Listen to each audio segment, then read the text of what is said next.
Okay.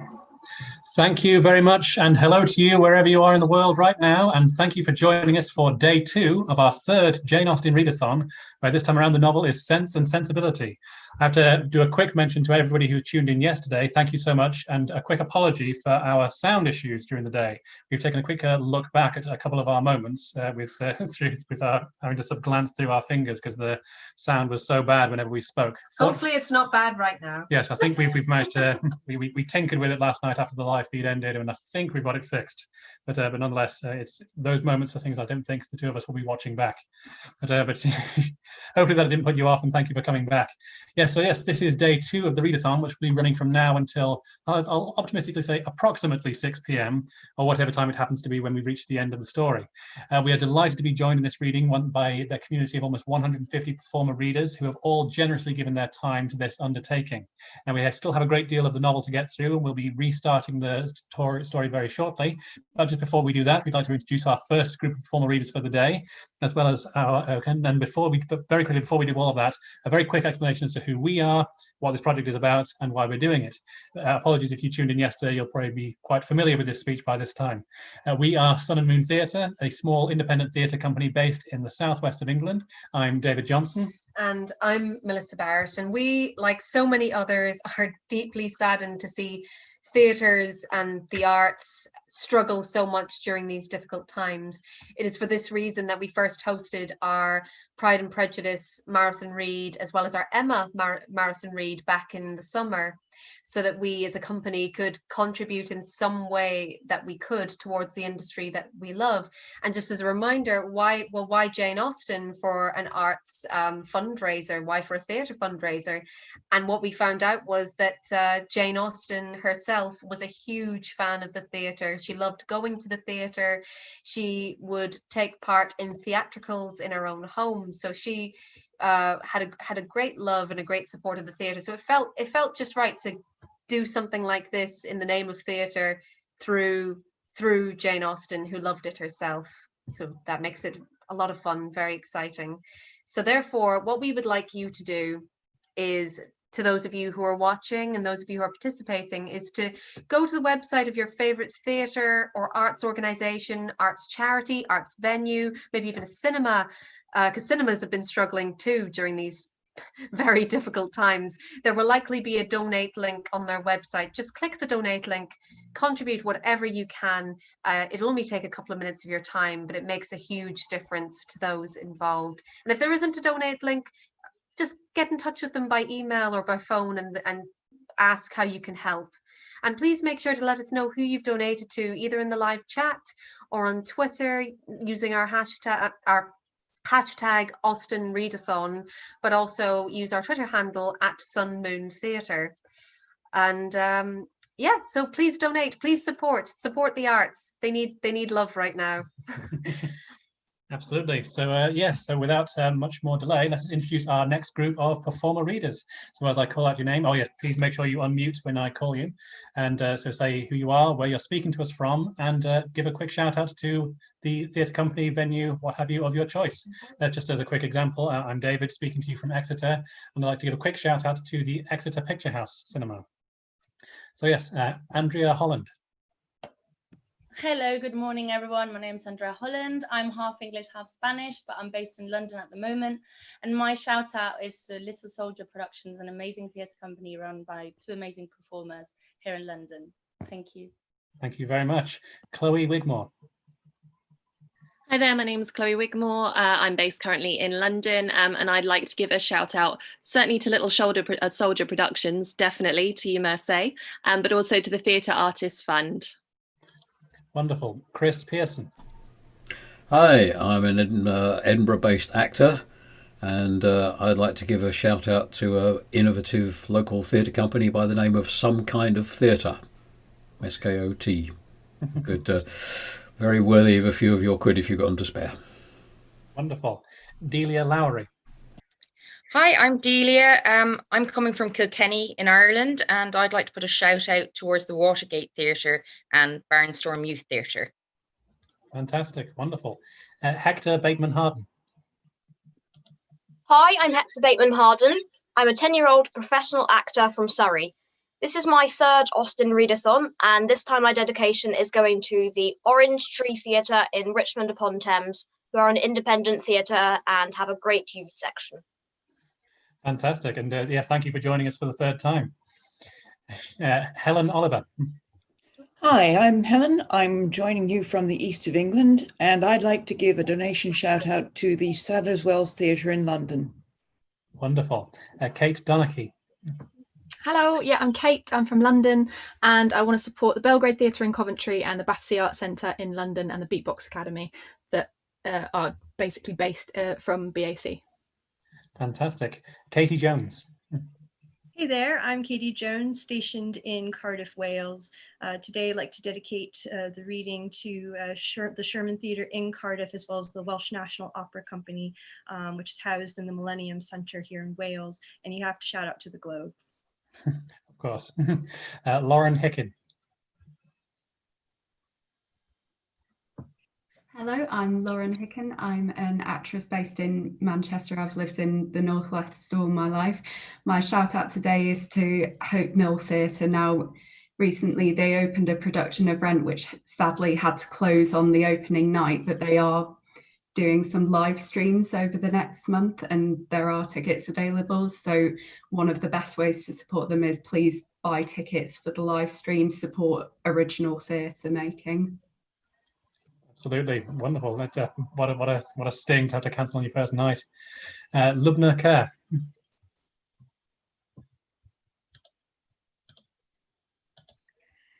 Good afternoon. My name is Lubna Kerr. I'm based in Edinburgh, and I am thrilled to be doing this for the second time. So thank you very much, guys. Really appreciate what you're doing. It's just amazing.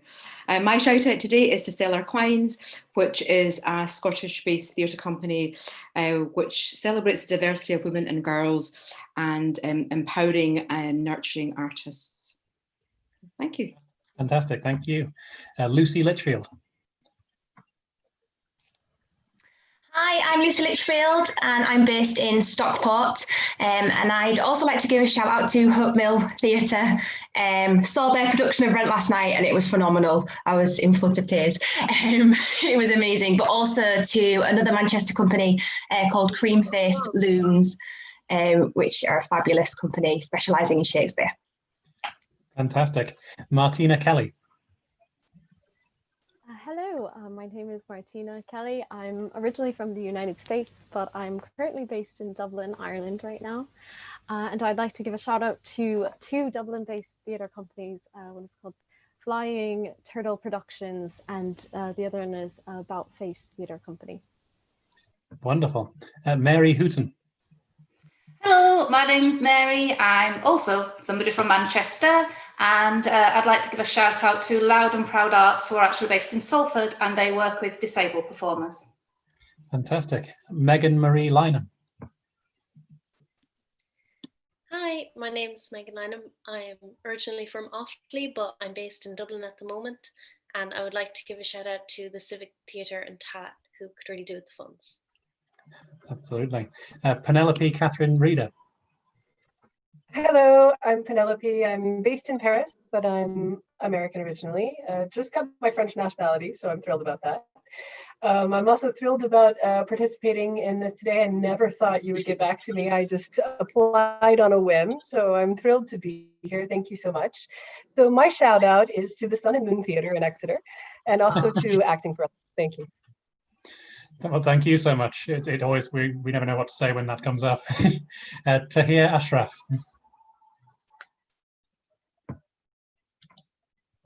Hi, my name is Tahir Ashraf. I'm a barrister and a professional actor as well by day, here in Crawley, West Sussex, near Gatwick Airport and also close to London. I'd like to give a shout out to the Hall Theatre in Crawley. Wonderful, thank you very much. Tom Homer. Hi, I'm Tom Homer. I'm based in Worcester, and I want to give a shout out to the Crescent Theatre in Birmingham that are doing the best they can to keep performances going on live or streamed. Fantastic, thank you very much. Victoria Howell. Hello, I'm Vicky Howell and I'm based in London, and my shout out goes to the New Victoria Theatre in Newcastle under Lyme in Staffordshire, which is round the corner from my mum's house, on the first theatre I ever worked in. So. Fantastic. Fantastic. Thank you very much.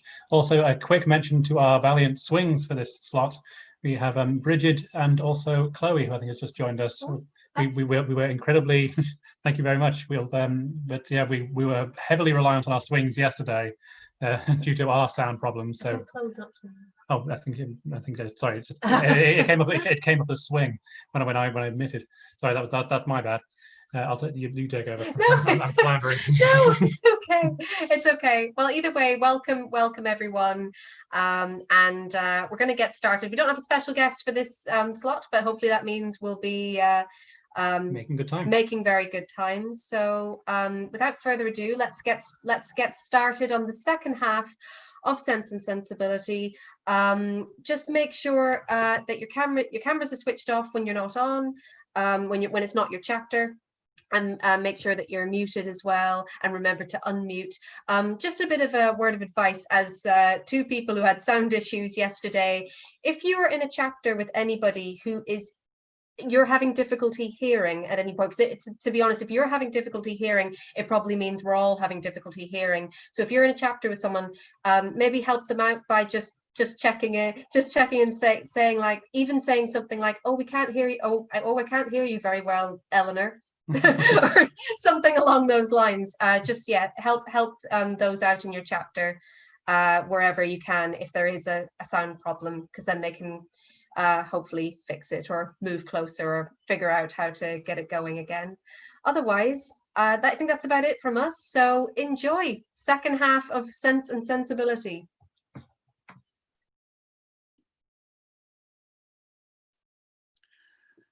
Chapter 32. When the particulars of this conversation were repeated by Miss Dashwood to her sister, as they very soon were, the effect on her was not entirely such as the former had hoped to see. Not that Marianne appeared to distrust the truth of any part of it, for she listened to it all with the most steady and submissive attention, made neither objection nor remark, attempted no vindication of Willoughby, and seemed to show by her tears that she felt it to be impossible. But though this behaviour assured Eleanor that the conviction of this guilt was carried home to her mind, though she saw with satisfaction the effect of it in her no longer avoiding Colonel Brandon when he called, in her speaking to him, even voluntarily speaking, with a kind of compassionate respect, and though she saw her spirits less violently irritated than before, she did not see her less wretched. Her mind did become settled, but it was settled in a gloomy dejection. She felt the loss of Willoughby's character yet more heavily than she had felt the loss of his heart.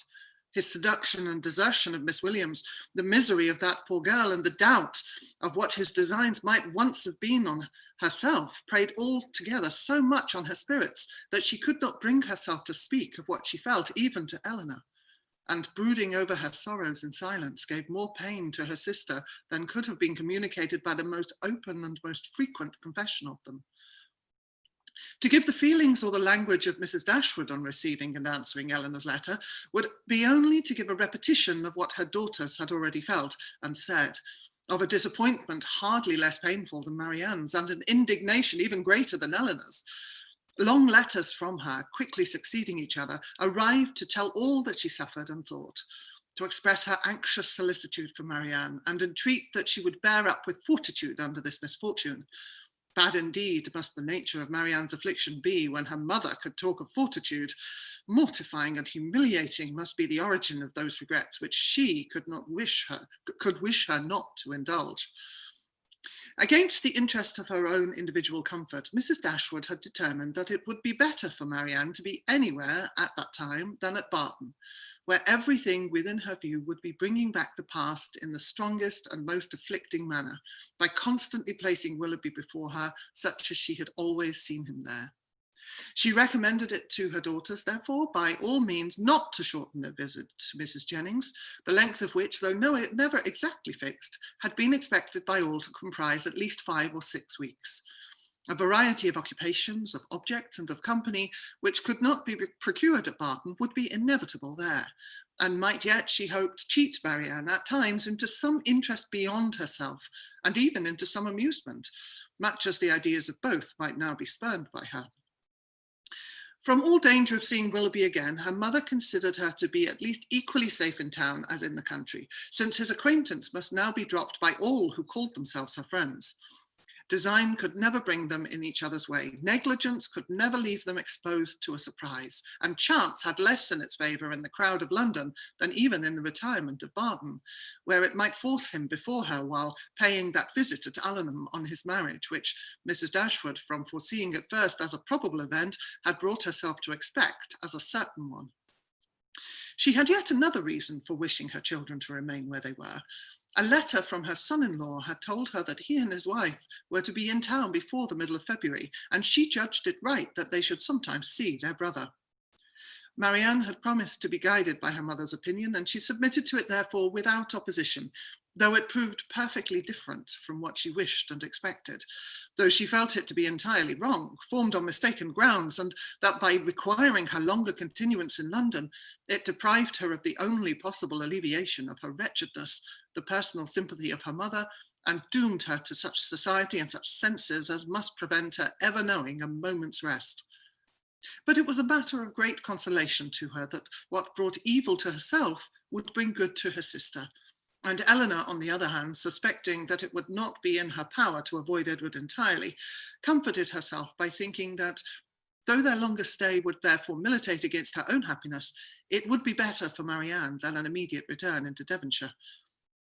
Her carefulness in guarding her sister from ever hearing Willoughby's name mentioned was not thrown away. Marianne, though without knowing it herself, reaped all its advantage, for neither Mrs. Jennings nor Sir John nor even Mrs. Palmer herself ever spoke of him before her. Eleanor wished that the same forbearance could have extended towards herself, but that was impossible, and she was obliged to listen day after day to the indignation of them all. Sir John could not have thought it possible. A man of whom he had always had reason to think well. Such a good-natured fellow. I did not believe there was a bolder rider in England. It was an unaccountable business. He wished him at the devil with all his heart. He would not speak another word to him, meet him where he might for all the world. No, but not if it were to be by the side of Barton Cover, and they were kept watching for 2 hours together. Such a scoundrel of a fellow, such a deceitful dog. It was only the last time that he had met that he had offered him one of Folly's puppies, and this was the end of it. Mrs. Palmer, in her way, was equally angry. She was determined to drop his acquaintance immediately, and she was very thankful that she had never been acquainted with him at all. She wished with all her heart Combe Magna was not so near Cleveland, but it did not signify, for it was a great deal too far off to visit. She hated him so much that she was resolved never to mention his name again, and she should tell everybody she saw how good for nothing he was. The rest of Mrs. Palmer's sympathy was shown in procuring all the particulars in her power of the approaching marriage and communicating them to Eleanor. She could soon tell at what coachmakers the new carriage was building, by what painter Mr. Willoughby's portrait was drawn, and at what warehouse Miss Grey's clothes might be seen. The calm and polite unconcern of Lady Middleton on the occasion was a happy relief to Eleanor's spirits. Oppressed as they often were by the clamorous kindness of the others, it was a great comfort to her to be sure of exciting no interest in one person, at least among their circle of friends. A great comfort to know that there was one who would meet her without feeling any curiosity after particulars or any anxiety for her sister's health. Every qualification is raised at times by the circumstances of the moment to more than its real value, and she was sometimes worried down by officious condolence to rate good breeding as more indispensable to comfort than good nature. Lady Middleton expressed her sense of the affair about once every day, or twice, if the subject occurred very often, by saying, "It is very shocking indeed," and by the means of this continual, though gentle vent, was able not only to see the Miss Dashwoods from the first without the smallest emotion, but very soon to see them without recollecting a word of the matter, and having thus supported the dignity of her own sex and spoken her decided censure of what was wrong in the other, she thought herself at liberty to attend to the interest of her own assemblies, and therefore determined, though rather against the opinion of Sir John, that as Mrs. Willoughby would at once be a woman of elegance and fortune, to leave her card with her as soon as she was married. Colonel Brandon's delicate, unobtrusive inquiries were never unwelcome to Miss Dashwood, He had abundantly earned the privilege of intimate discussion of her sister's disappointment by the friendly zeal with which he had endeavoured to soften it, and they always conversed with confidence. His chief reward for the painful exertion of disclosing past sorrows and present humiliations was given in the pitying eye with which Marianne sometimes observed him, and the gentleness of her voice, whenever, though it did not often happen, she was obliged or could oblige herself to speak to him. These assured him that his exertion had produced an increase of goodwill towards himself, and these gave Eleanor hopes of its being further augmented hereafter. But Mrs. Jennings, who knew nothing of all this, who knew only that the Colonel continued as grave as ever, and that she could neither prevail on him to make the offer himself, nor commission her to make it for him, began at the end of 2 days to think that instead of midsummer, they would not be married till Michaelmas, and by the end of a week that it would not be a match at all. The good understanding between the Colonel and Miss Dashwood seemed rather to declare that the honours of the mulberry tree, the canal, and the yew arbor would all be made over to her, and Mrs. Jennings had for some time ceased to think at all of Mrs. Ferrars. Early in February, within a fortnight from the receipt of Willoughby's letter, Eleanor had the painful office of informing her sister that he was married. She had taken care to have the intelligence conveyed to herself as soon as it was known that the ceremony was over, as she was desirous that Marianne should not receive the first notice of it from the public papers, which she saw her eagerly examining every morning.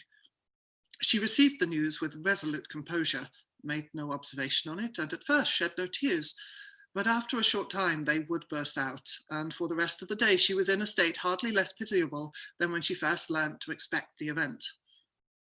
The Willoughbys left town as soon as they were married, and Eleanor now hoped, as there could be no danger of her seeing either of them, to prevail on her sister, who had never yet left the house since the blow first fell, to go out again by degrees as she had done before. About this time, the two Miss Steeles, lately arrived at their cousin's house in Bartlett Buildings, Holborn, presented themselves again before their more grand relations in Conduit and Berkeley Streets, and were welcomed by them all with great cordiality. Eleanor only was sorry to see them. Their presence always gave her pain, and she hardly knew how to make a very gracious return to the overpowering delight of Lucy finding her still in town. I should have been quite disappointed if I had not found you here still, she said repeatedly, with a strong emphasis on the word.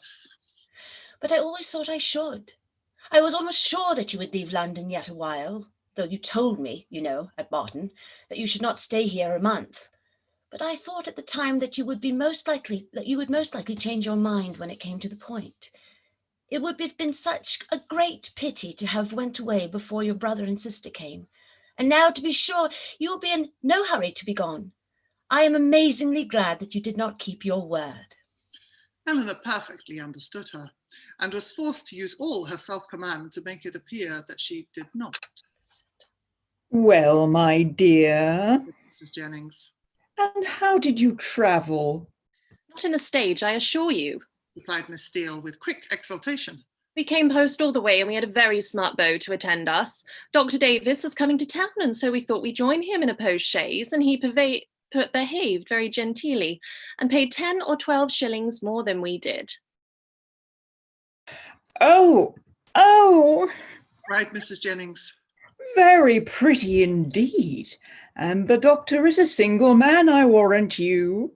There now. Steele, affectedly simpering. Everybody laughs at me so about the doctor, and I cannot think why.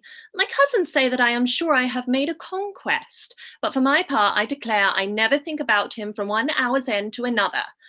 Lord, here comes your beau, Nancy, my cousin said the other day, when she saw him crossing the street to my house. My beau, indeed, said I cannot think what you mean. The doctor is no beau of mine. Aye, that is very pretty talking, but it won't do. The doctor is the man, I see. No, indeed, replied her cousin with affected earnestness. And I beg you will contradict it if you have ever hear it talked of. Mrs. Jennings directly gave her the gratifying assurance that she certainly would not, and Miss Steele was made completely happy.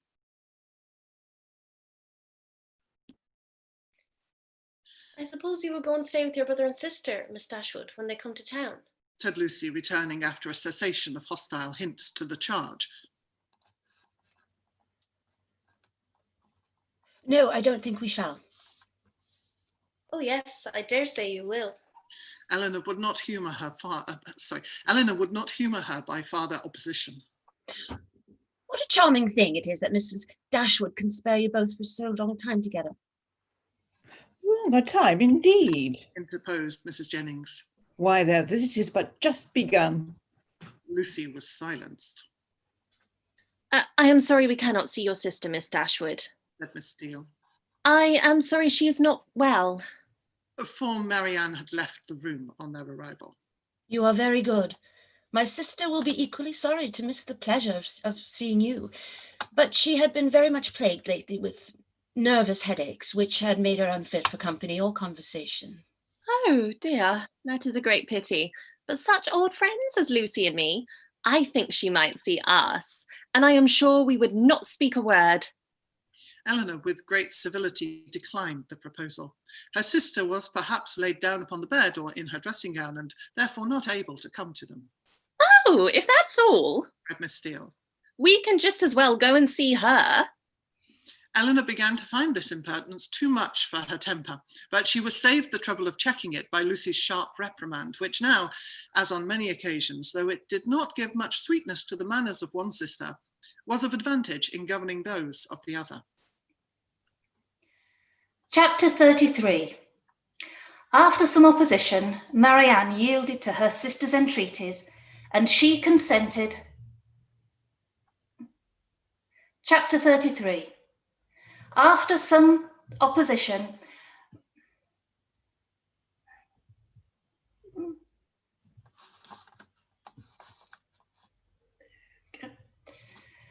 Chapter 33. After some opposition, Marianne yielded to her sister's entreaties, and she consented to go out with her and Mrs. Jennings one morning for half an hour. She expressly conditioned, however, for paying no visits, and would do no more than accompany them to graze in Sackville Street, where Eleanor was carrying on a negotiation for the exchange of a few old-fashioned jewels of her mother.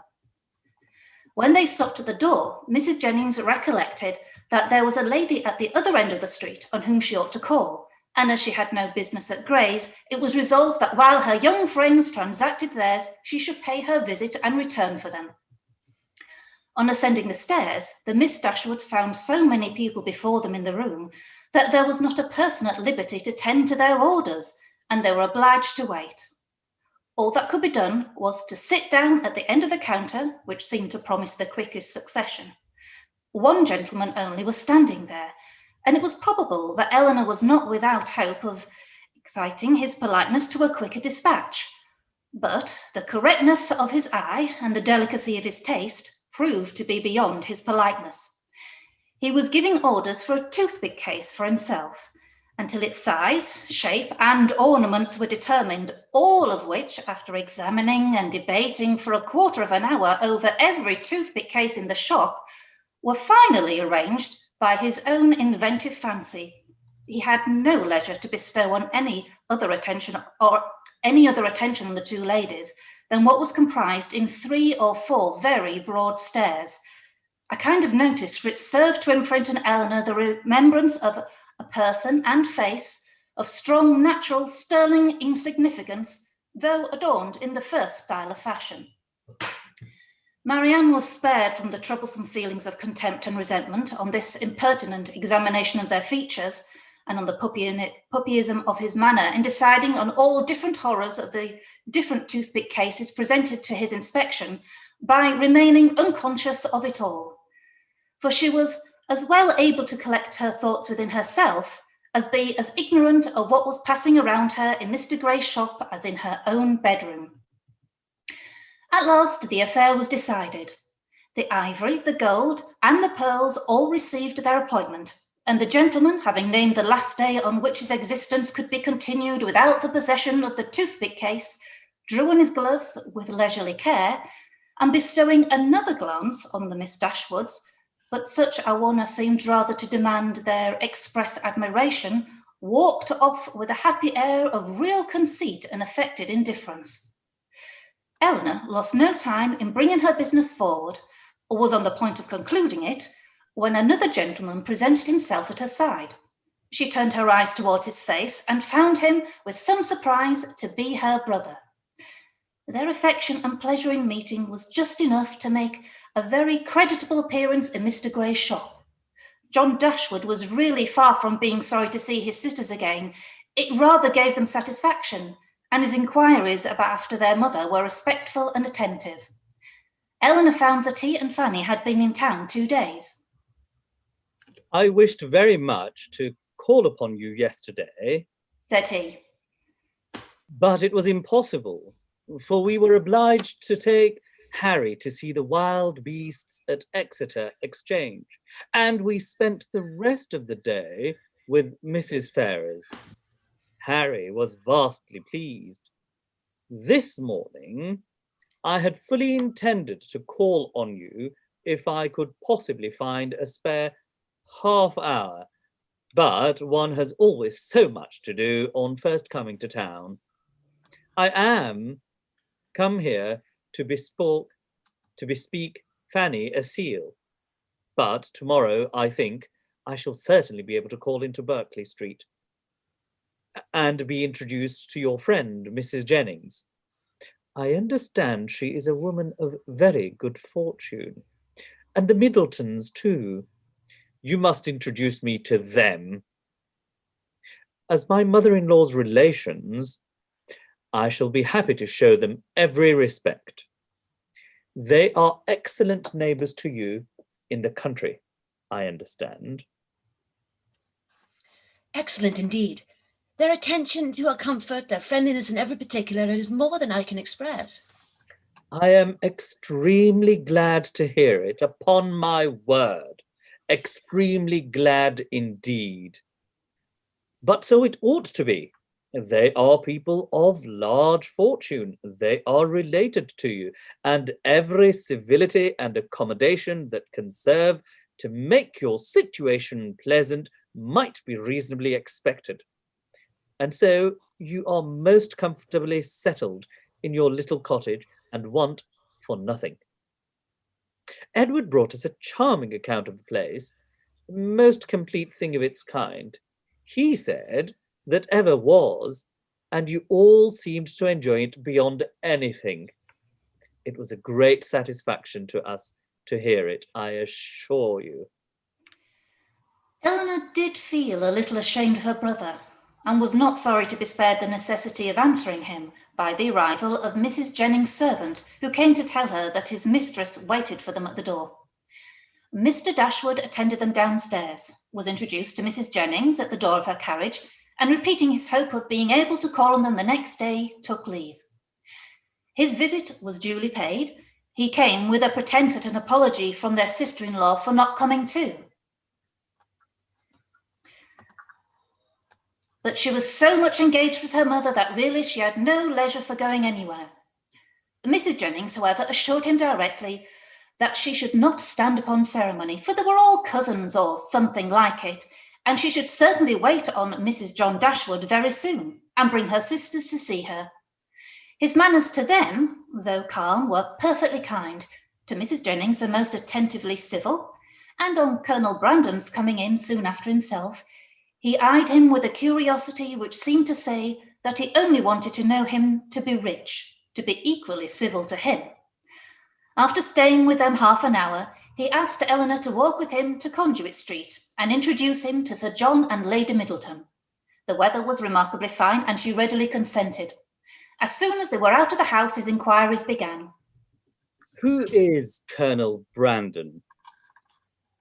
Is he a man of fortune? Yes, he has very good property in Dorsetshire. I am glad of it. He seems a most gentlemanlike man, and I think, Eleanor, I may congratulate you on the prospect of a very respectable establishment in life. Me, brother? What do you mean? He likes you. I observed him narrowly and am convinced of it. What is the amount of his fortune? I believe about 2,000 a year. At 2,000 a year? And then working himself up to a pitch of enthusiastic generosity, he added, Eleanor, I wish with all my heart it were twice as much for your sake. Indeed, I believe you, replied Eleanor. But I am very sure that Colonel Brandon has not the smallest wish of marrying me. You are mistaken, Eleanor. You are very much mistaken. A very little trouble on your side secures him. Perhaps just at present he may be undecided. The smallness of your fortune may make him hang back. His friends may advise him against it. But some of those little attentions and encouragements which ladies can so easily give will fix him in spite of himself. And there can be no reason why you should not try for him. It is not to be supposed that any prior attachment on your side, in short, you know, as to an attachment of that kind, it is quite out of the question. The objections are insurmountable. You have too much sense not to see all that. Colonel Brandon must be the man, and no civility shall be wanting on my part to make him pleased with you and your family. It is a match that must give universal satisfaction. In short, it is a kind of thing that, lowering his voice to an important whisper, will be exceedingly welcome to all parties. Recollecting himself, however, he added, That is, I mean to say, your friends are all truly anxious to see you well settled. Fanny particularly, for she has your interest very much at heart, I assure you, and her mother too, Mrs. Ferrars, a very good-natured woman. I am sure it would give her great pleasure. She said as much the other day. Eleanor would not vouchsafe any answer. It would be something remarkable now, he continued, something droll if Fanny should have a brother and I a sister settling at the same time. And yet it is not very unlikely. Is Mr. Edward Ferrars, said Eleanor with a resolution, going to be married? It is not actually settled, but there is such a thing in agitation. He has a most excellent mother, Mrs. Ferrars, with the utmost liberality, will come forward and settle on him 1,000 a year if the match takes place. The lady is the Honourable Miss Morton, only daughter of the late Lord Morton, with £30,000. A very desirable connection on both sides, and I have not a doubt of it taking place in time. 1,000 a year is a great deal for a mother to give away, to make over forever. But Mrs. Ferrars has a noble spirit. To give you another instance of her liberality, the other day, as soon as we came to town, aware that money could not be very plenty with us just now, she put banknotes into Fanny's hands to the amount of £200, and extremely acceptable it is, for we must live at a great expense while we are here. He paused for her assent and compassion, and she forced herself to say, Your expenses both in town and country must certainly be considerable, but your income is a large one. Well, not so large, I dare say, as many people suppose. I do not mean to complain, however. It is undoubtedly a comfortable one, and I hope in time be better. The enclosure of Norland Common now, carrying on, is a most serious drain. And then I have made a little purchase within this half year, East Kingham Farm. You must remember the place where old Gibson used to live. The land was so very desirable for me in every respect, so immediately adjoining my property that I felt it my duty to buy it. I could not have answered it to my conscience, let it fall into any other hands. a man must pay for his convenience, and it has cost me a vast deal of money. More than you think it really and intrinsically worth? Why, I hope not that. I might have sold it again the next day for more than I gave. But with regard to the purchase money, I might have been very unfortunate indeed, for the stocks were at that time so low that if I had not happened to have the necessary sum in my banker's hand, I must have sold out to very great loss. Eleanor could only smile. Other great inevitable expenses, too, we have had on first coming to Norland. Our respected father, as you well know, bequeathed all the Stanhill effects that remained at Norland, and very valuable they were, to your mother. Far be it for me to repine at his doing so. He had an undoubted right to dispose of his own property as he chose, but in consequence of it, we have been obliged to make large purchases of linen, china, etc., and to supply the place of what was taken away. You may guess, after all these expenses, how very far we must be from being rich, and how acceptable Mrs. Ferrer's kindness is. Certainly, said Eleanor. And assisted by her liberality, I hope you may yet live to be in easy circumstances. Another year or two may do much towards it, he gravely replied. But, however, there is still a great deal to be done.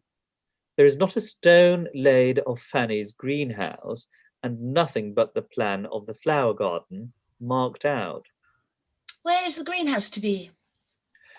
Upon the knoll behind the house. The walnut trees all came down to make room for it. It'll be a very fine object from many parts of the park, and the flower garden will slope down just before it, and exceedingly pretty. We have cleared away all the old thorns that grew in patches over the brow. Eleanor kept her concern and censure to herself, and was very thankful that Marianne was not present to share the provocation. Having now said enough to make his poverty clear, and to do away the necessity of buying a pair of earrings for each of his sisters in his next visit at Gray's, his thoughts took a cheerfuller turn, and he began to congratulate Eleanor on having such a friend as Mrs. Jennings. She seems a most valuable woman indeed. Her house, her style of living, all bespeak an exceeding good income. And it is an acquaintance that has not only advantageous, that has not only been of great use to you hitherto, but in the end may prove materially advantageous.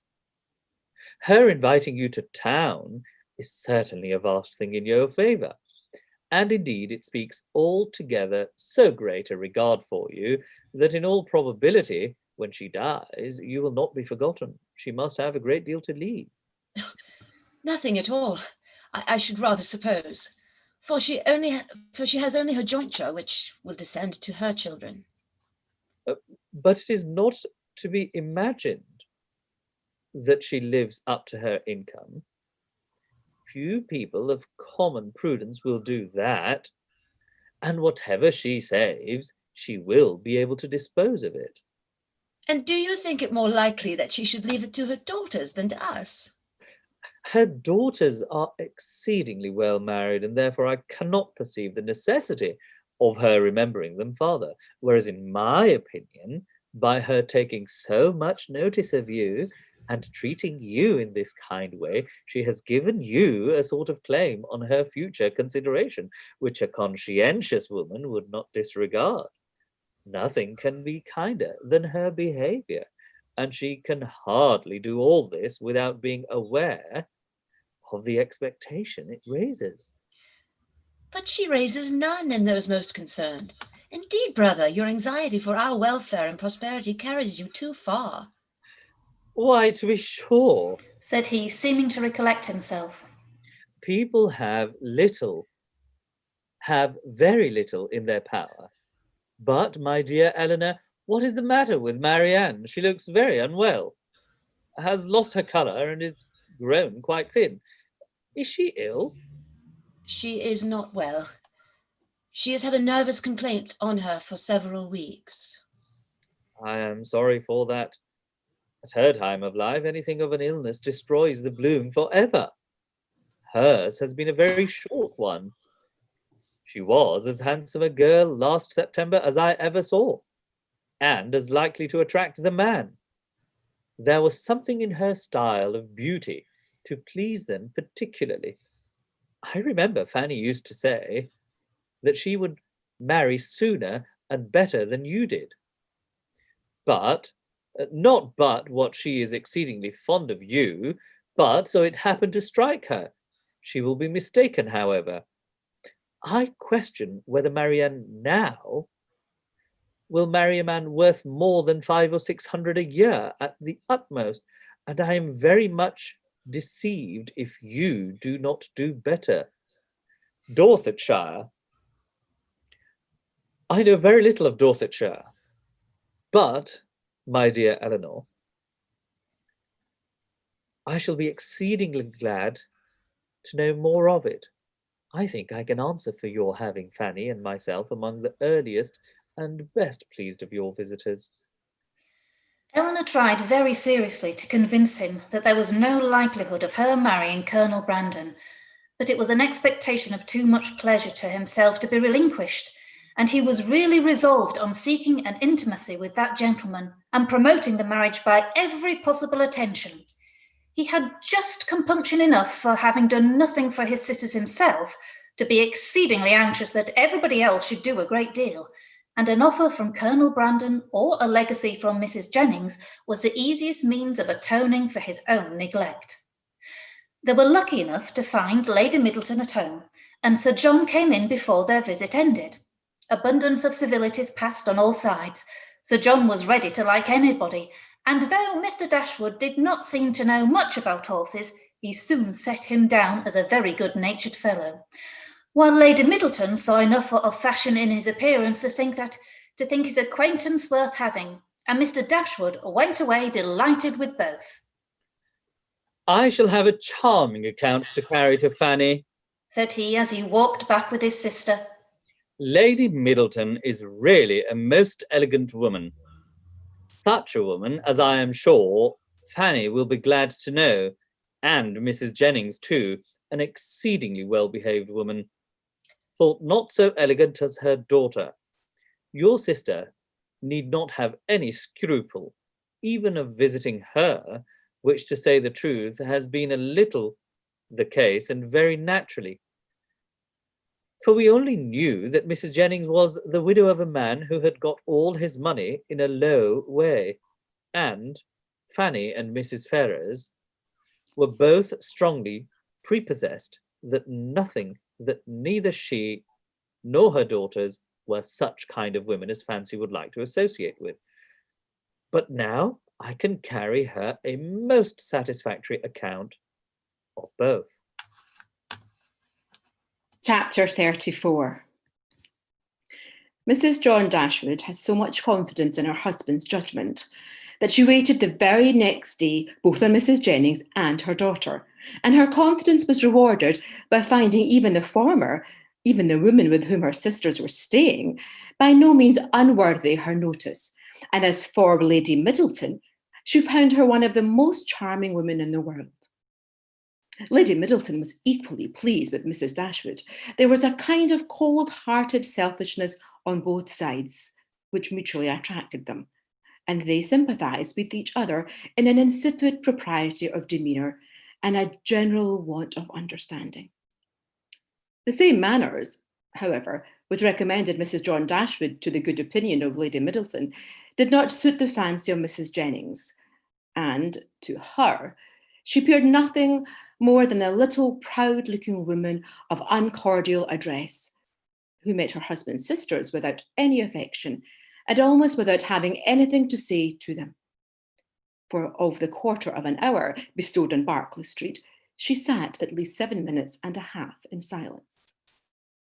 Eleanor wanted very much to know, though she did not choose to ask, whether Edward was then in town, but nothing would have induced Fanny voluntarily to mention his name before her. till able to tell her about his marriage with Miss Morton was resolved on, or till her husband's expectations on Colonel Brandon were answered, because she believed them still so very much attached to each other, and they could not be so sedulously divided in word and deed on every occasion. The intelligence, however, which she would not give, soon flowed from another quarter. Lucy came very shortly to claim Eleanor's compassion on being unable to see Edward, though he had arrived in town with Mr. and Mrs. Dashwood. He dared not come to Bartlett Buildings for fear of detection, and though their mutual impatience to meet was not to be told, they could do nothing at present but write. Edward assured them himself of his being in town within a very short time by twice calling in Berkeley Street. Twice was his card found on the table when they returned from their morning's engagements. Eleanor was pleased that he had called, and still more pleased that she had missed him.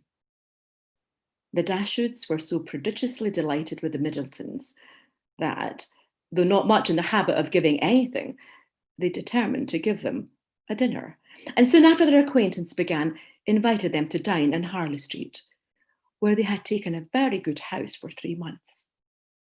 Their sisters and Mrs. Jennings were invited likewise, and Mr. John Dashwood was careful to secure Colonel Brandon, who, always glad to be where the Miss Dashwoods were, received his eager civilities with some surprise, much more pleasure. But they were to meet Mrs. Ferrars. But Eleanor could not learn whether her sons were to be of the party. The expectation of seeing her, however, was enough to make her interested in the engagement. For though she could now meet Edward's mother without that strong anxiety which had once promised to attend such an introduction, though she could now see her with perfect indifference as to her opinion of herself, her desire of being in company with Mrs. Ferrars, her curiosity to know what she was like, was as lively as ever. The interest with which she thus anticipated the party was soon afterwards increased, more powerfully than pleasantly, by her hearing that the Miss Steeles were also to be at it. So well had they recommended themselves to Lady Middleton, so agreeable had their assiduities made them to her, that though Lucy was certainly not so elegant, and her sister not even genteel, she was as ready as Sir John to ask them to spend a week or two in Conduit Street, and it happened to be particularly convenient to the Miss Steeles, as soon as the Dashwoods' invitation was known, that their visit should begin a few days before the party took place. Their claims to the notice of Mrs. John Dashwood, as the nieces of the gentleman who for many years had had their care of her brother, might not have done much, however, towards procuring them a seat at her table, but as Lady Middleton's guests, they must be welcome, and Lucy, who had long wanted to be personally known to the family, to have a nearer view of their characters and her own difficulties, and to have an opportunity of endeavouring to please them, had seldom seemed happier in her life than she was on receiving Mrs. John Dashwood's card. On Eleanor, its effect was very different. She began immediately to determine that Edward, who lived with his mother, must be asked, as his mother was, to a party given by his sister, and to see him for the first time after all that passed in the company of Lucy. She hardly knew how she could bear it. These apprehensions, perhaps, were not founded entirely on reason, and certainly not all on truth. They were relieved, however, not by her own recollection, but by the goodwill of Lucy, who believed herself to be inflicting a severe disappointment when she told her that Edward certainly would not be in Harley Street on Tuesday, and even hoped to be carrying the pain still further by persuading her that he was kept away by the extreme affection for herself, which he could not conceal when they were together. The important Tuesday came that was to introduce the two young ladies to this formidable mother-in-law. Pity me, dear Miss Dashwood, said Lucy as they walked up the stairs together. For the Middletons arrived so directly after Mrs. Jennings that they all followed the servant at the same time. There is nobody here but you that can feel for me. I declare I can hardly stand. Good gracious! In a moment I shall see the person that all my happiness depends upon. That is to be my mother. Eleanor could have given her immediate relief by suggesting the possibility of its being Miss Morton's mother rather than her own, whom they were about to behold. But instead of doing that, she assured her, and with great sincerity, that she did pity her, to the utter amazement of Lucy, who, though really uncomfortable herself, hoped at least to be an object of irrepressible envy to Eleanor. Mrs. Ferrers was a little, thin woman, upright, even to formality, in her figure, and serious, even to sourness, in her aspect. Her complexion was sallow, and her features small, without beauty, and naturally without expression. But a lucky contraction of the brow had rescued her countenance from the disgrace of insipidity by giving it to the strong characters of pride and ill nature. She was not a woman of many words, for, unlike in general, she proportioned them to the number of her ideas, and of the few syllables that did escape her, not one fell to the share of Miss Dashwood, whom she eyed with the spirited determination of disliking her at all events. Eleanor could not now be made unhappy by this behaviour. A few months ago it would have hurt her exceedingly, but it was not in Mrs. Ferrers' power to distress her by it now. And the difference of her manners to the Miss Steeles, a difference which seemed purposely made to humble her more, only amused her. She could not but smile to see the graciousness of both mother and daughter towards the very person, for Lucy was particularly distinguished, whom of all others had known as much as she did, they would have been most anxious to mortify, while she herself, who had comparatively no power to wound them, sat poignantly slighted by both. But while she smiled at a graciousness so misapplied, she could not reflect on the mean-spirited folly from which it sprung, nor observe the studied attentions with which the Miss Steeles courted its countenance, without thoroughly despising them all four. Lucy was all exultations on being so honourably distinguished, and Miss Steele wanted only to be teased about Dr. Davis to be perfectly happy. The dinner was a grand one. The servants were numerous, and everything bespoke the mistress's inclination for show and the master's ability to support it. In spite of the improvements and additions which were making to the Norland estate, and in spite of its owner having been won some £1,000 of being obliged to sell at a loss, nothing gave any symptom of that indigence which he had tried to infer from it. No poverty of any kind, except of conversation, appeared. But there the deficiency was considerable. John Dashwood had not much to say for himself that was worth hearing, and his wife had still less. But there were no particular disgrace in this, for it was very much the case with the chief of their visitors, who almost all laboured under one or another of these disqualifications for being agreeable. Want of sense, either natural or improved, want of elegance, want of spirits, or want of temper. When the ladies withdrew to the drawing room after dinner, this poverty was particularly evident, for the gentlemen had supplied the discourse with some variety, the variety of politics, enclosing land, and breaking horses. But then it was all over, and only one subject engaged the ladies till coffee came in, which was the comparative heights of Harry Dashwood and Lady Middleton's second son, William, who were nearly of the same age. Had both the children been there, the affair might have been determined too easily by measuring them at once. But as Harry only was present, it was all conjectural assertion on both sides, and everybody had a right to be equally positive in their opinion, and to repeat it over and over again as often as they liked. The parties stood thus. The two mothers, though each really convinced that her own son was the tallest, politely decided in favour of the other. The two grandmothers, with not less partiality, but more sincerity, were equally earnest in support of their own descendant. Lucy, who was hardly less anxious to please one parent than the other, thought the boys were both remarkably tall for their age and could not conceive that there could be the smallest difference in the world between them. And Miss Steele, with yet greater address, gave it, as fast as she could, in favour of each. Eleanor, having once delivered her opinion on William's side, by which she offended Mrs. Ferrers and Fanny still more, did not see the necessity of enforcing it by any further assertion, and Marianne, when called on for hers, offended them all by declaring that she had no opinion to give, as she had never thought about it.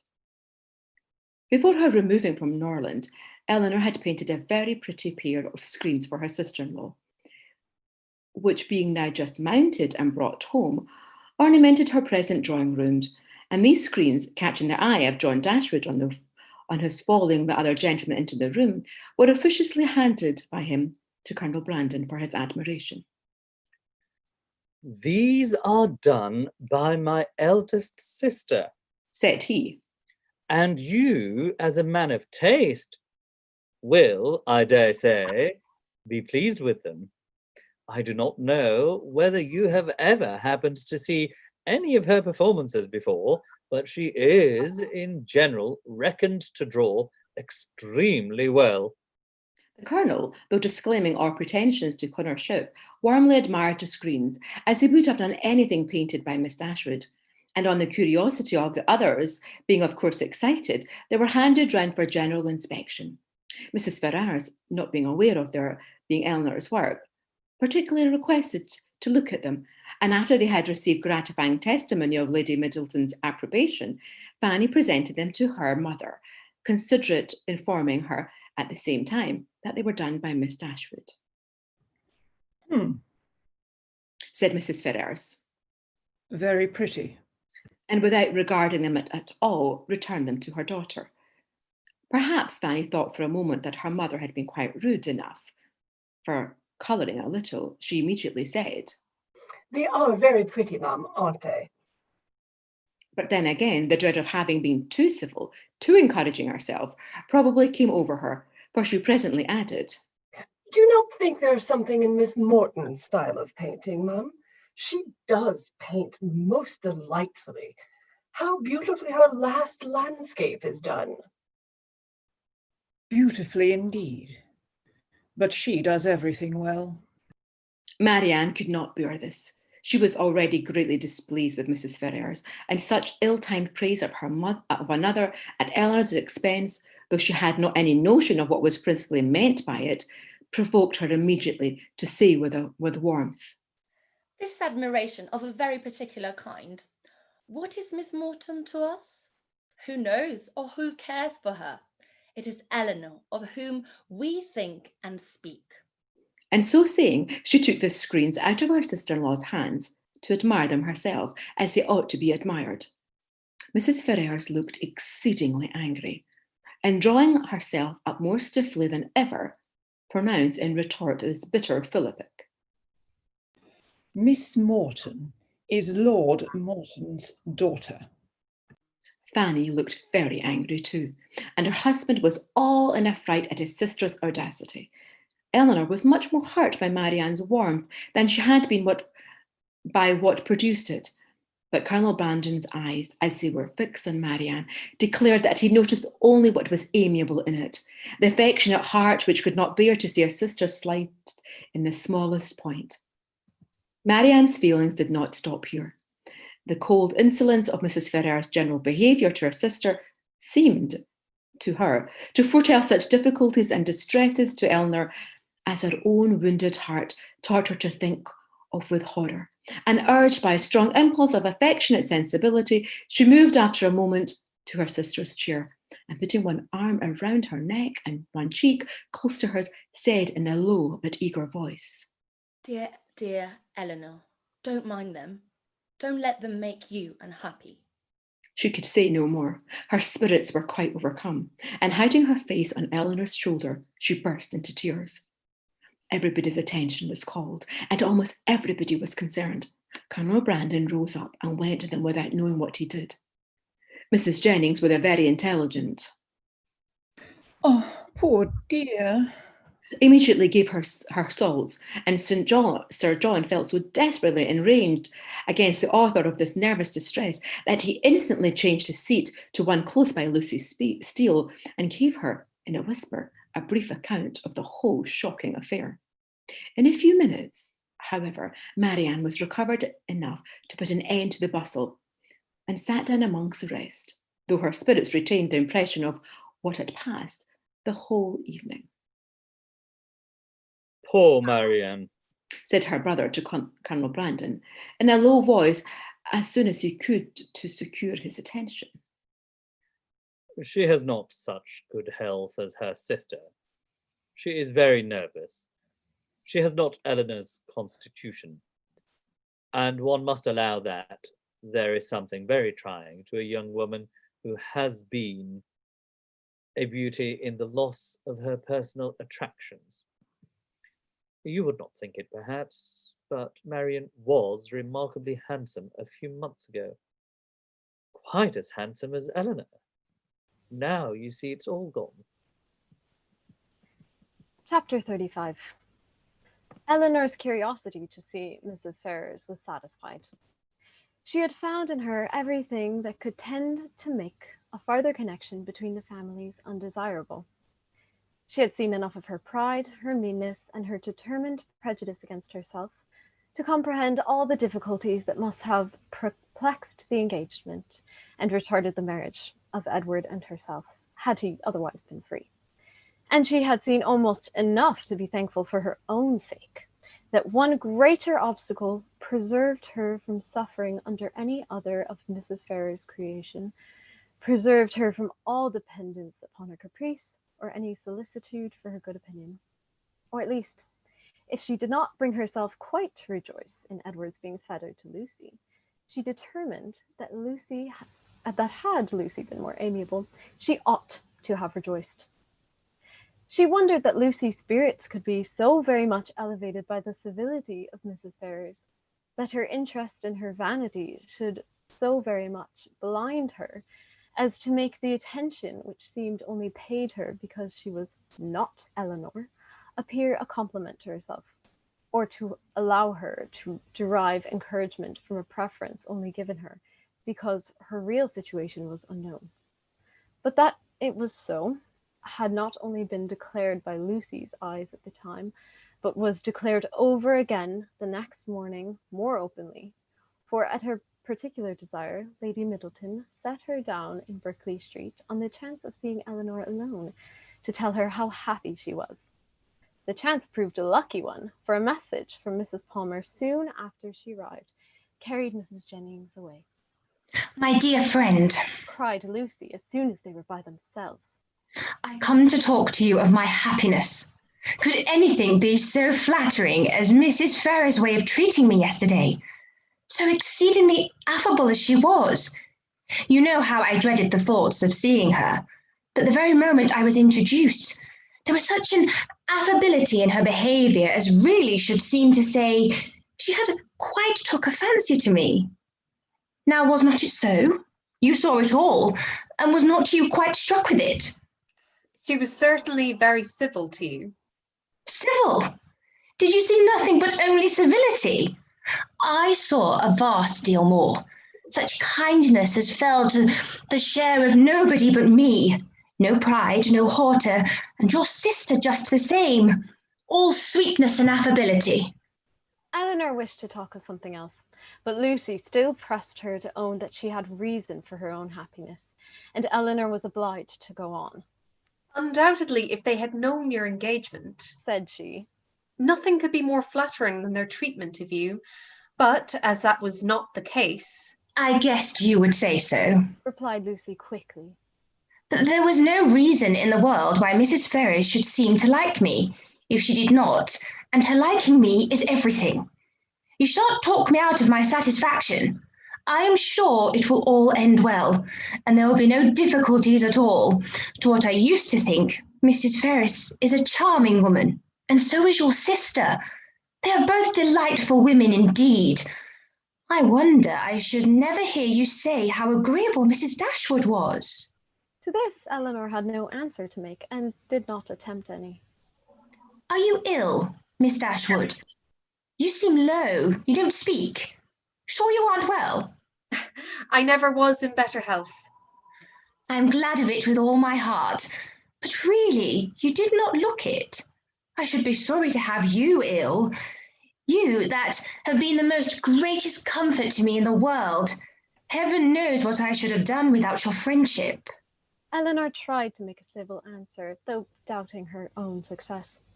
But it seemed to satisfy Lucy, for she directly replied, Indeed, I am perfectly convinced of your regard for me, and next to Edward's love, it is the greatest comfort I have. Poor Edward! But now there is one good thing. We shall be able to meet, and meet pretty often, for Lady Millerton's delighted with Mrs. Dashwood. So we shall be a good deal in Harley Street, I dare say, and Edward spends half his time with his sister. Besides, Lady Millerton and Mrs. Ferris will visit now, and Mrs. Ferris and your sister were both so good to say more than once they should always be glad to see me. They are such charming women. I'm sure if ever you tell your sister what I think of her, you cannot speak too high. But Eleanor would not give her any encouragement to hope that she should tell her sister. Lucy continued. I am sure I should have seen it in a moment if Mrs. Ferris had took a dislike to me. If she had only made me a formal courtesy, for instance, without saying a word, and never after had took any notice of me, and never looked at me in a pleasant way, you know what I mean. If I had been treated in that forbidding sort of way, I should have gave it all up in despair. I could not have stood it. For where she does dislike, I know it is most violent. Eleanor was prevented from making any reply to this civil triumph by the doors being thrown open, the servants announcing Mr. Ferrars and Edwards immediately walking in. It was a very awkward moment, and the countenance of each showed that it was so. They all looked exceedingly foolish, and Edward seemed to have as great an inclination to walk out of the room again as to advance farther into it. The very circumstance, in its unpleasantest form, which they would each have been most anxious to avoid, had fallen on them. They were not only all three together, but were together without the relief of any other person. The ladies recovered themselves first. It was not Lucy's business to put herself forward, and the appearance of secrecy must still be kept up. She could therefore only look her tenderness, and after slightly addressing him, said no more. But Eleanor had more to do, and so anxious was she, for his own sake and her own, to do it well, that she forced herself, after a moment's recollection, to welcome him with a look and manner that were almost easy and almost opened, and another struggle, another effort still improved them.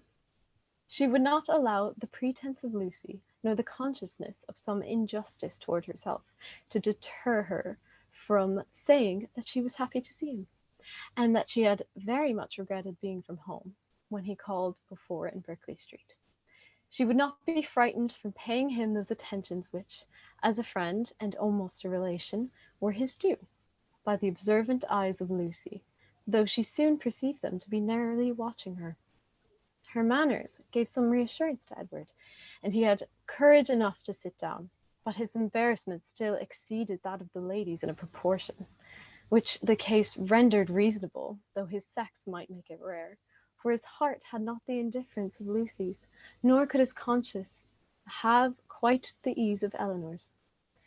Lucy, with a demure and settled air, seemed determined to make no contribution to the comfort of others, and would not say a word, and almost everything that was said proceeded from Eleanor, who was obliged to volunteer all the information about her mother's health and their coming to town, and etc., which Edward ought to have inquired about, but never did.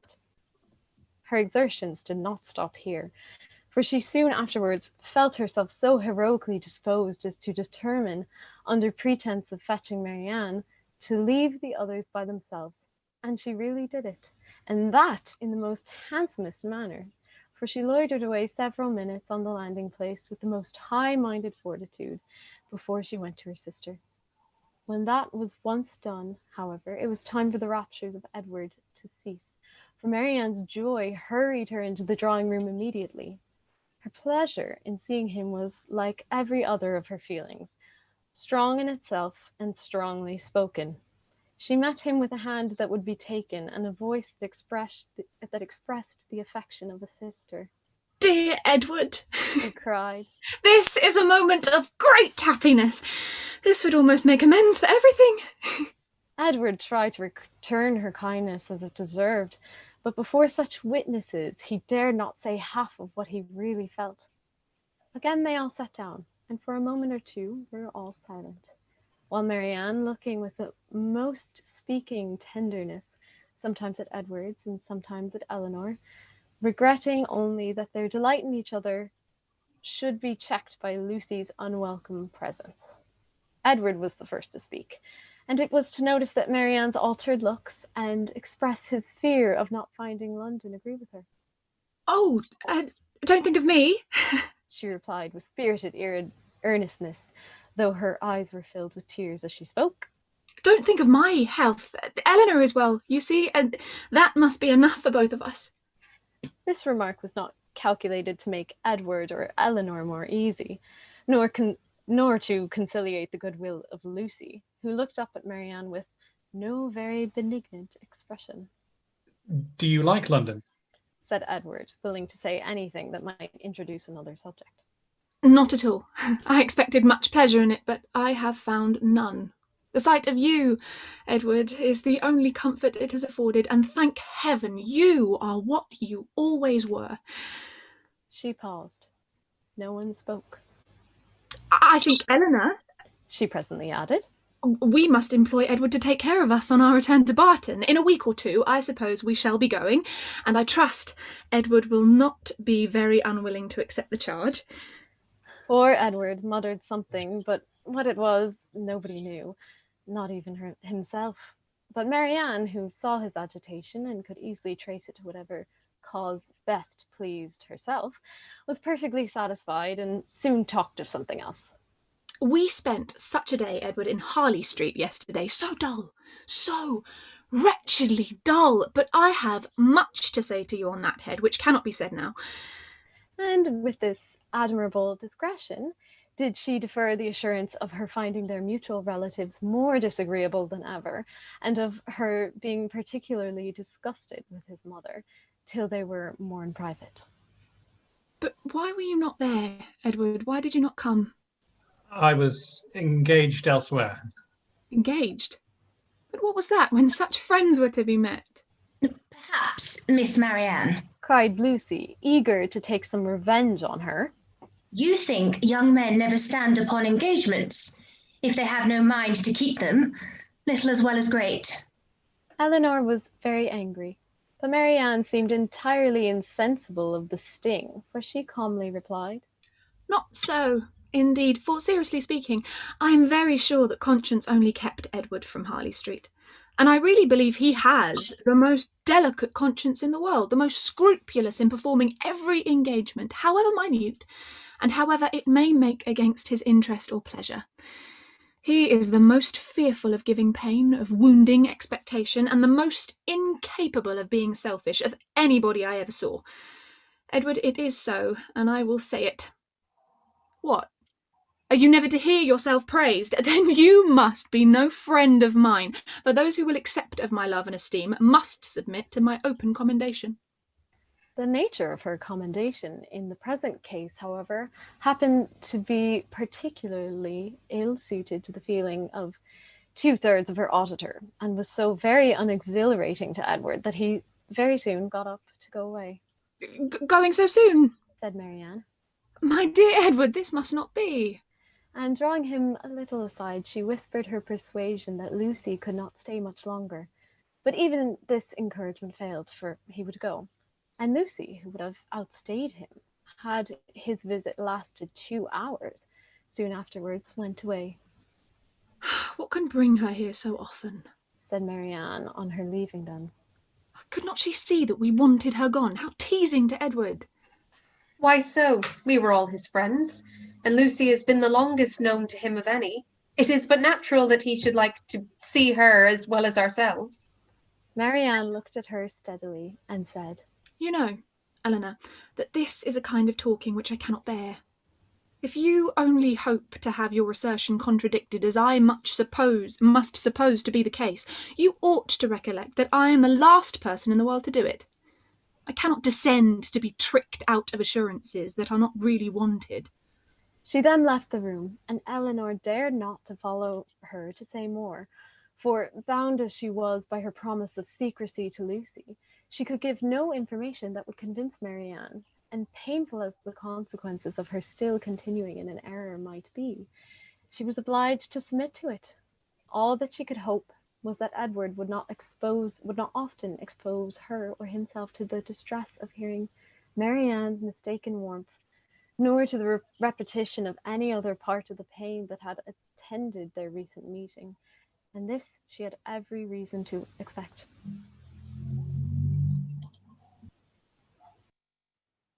Chapter 36. Within a few days after this meeting, the newspapers announced to the world that the lady of Thomas Palmer, Esquire, was safely delivered of a son and heir. A very interesting and satisfactory paragraph, at least to all those intimate connections who knew it before.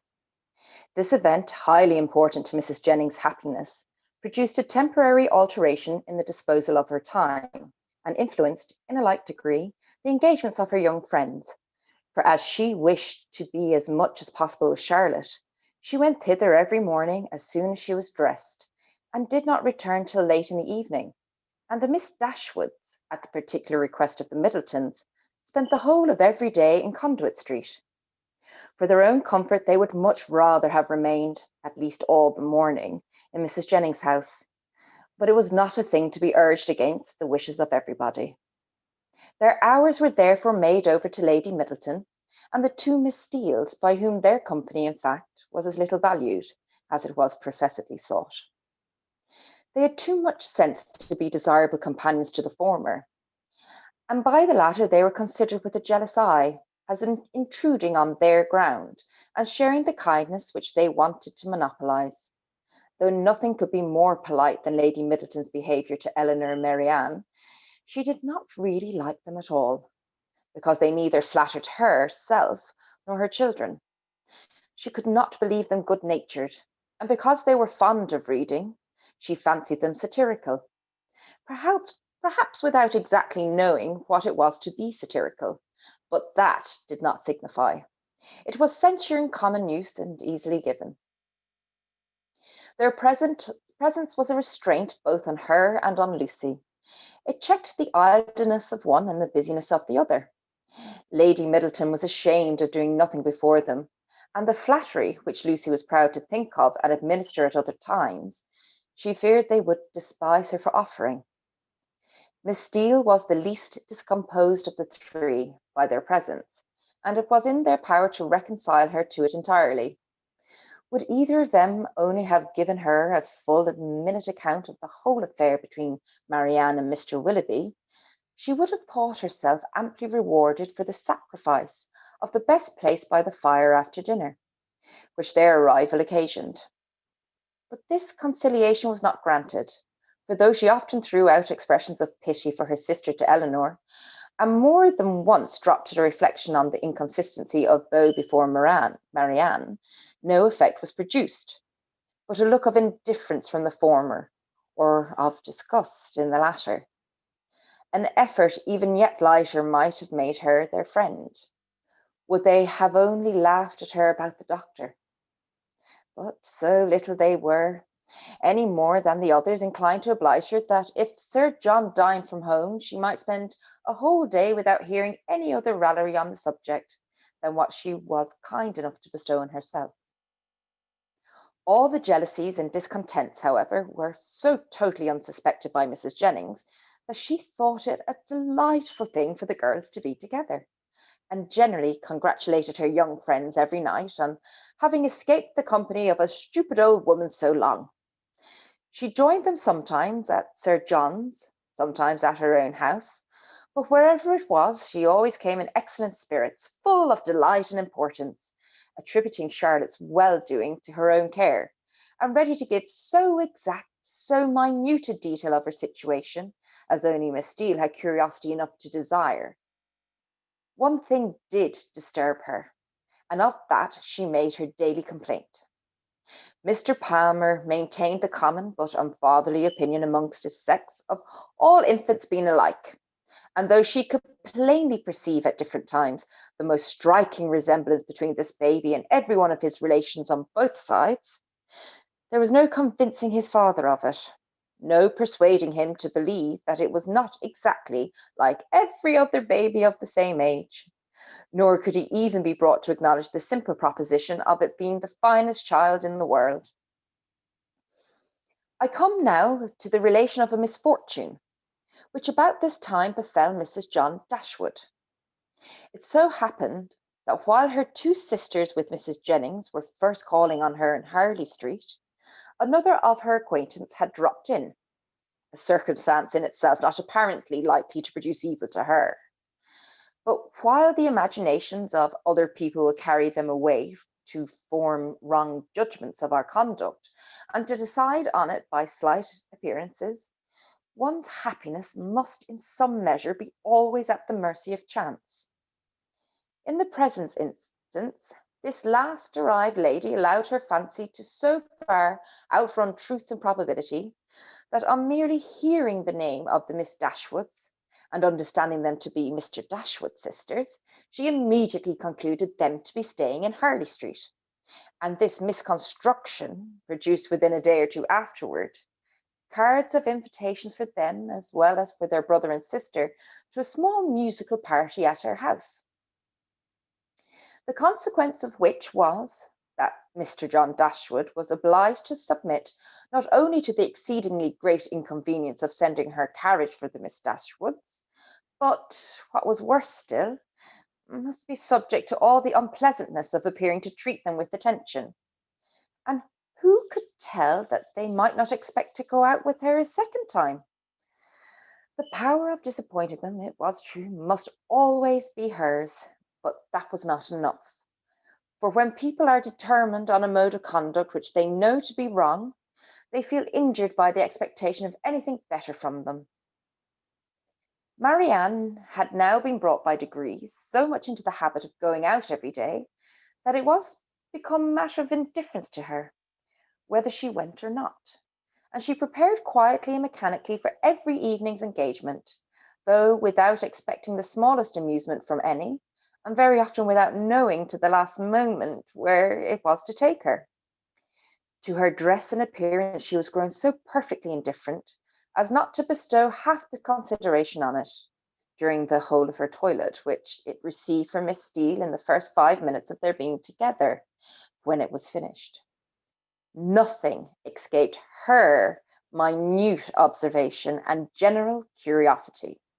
She saw everything and asked everything, was never easy till she knew the price of every part of Marianne's dress, could have guessed the number of her gowns altogether with better judgment than Marianne herself, and was not without hopes of finding out before they parted how much her washing cost per week, and how much she had every year to spend upon herself. The impertinence of these kind of scrutinies, moreover, was generally concluded with a compliment, which, though meant as a stocure, was considered by Marianne as the greatest impertinence of all.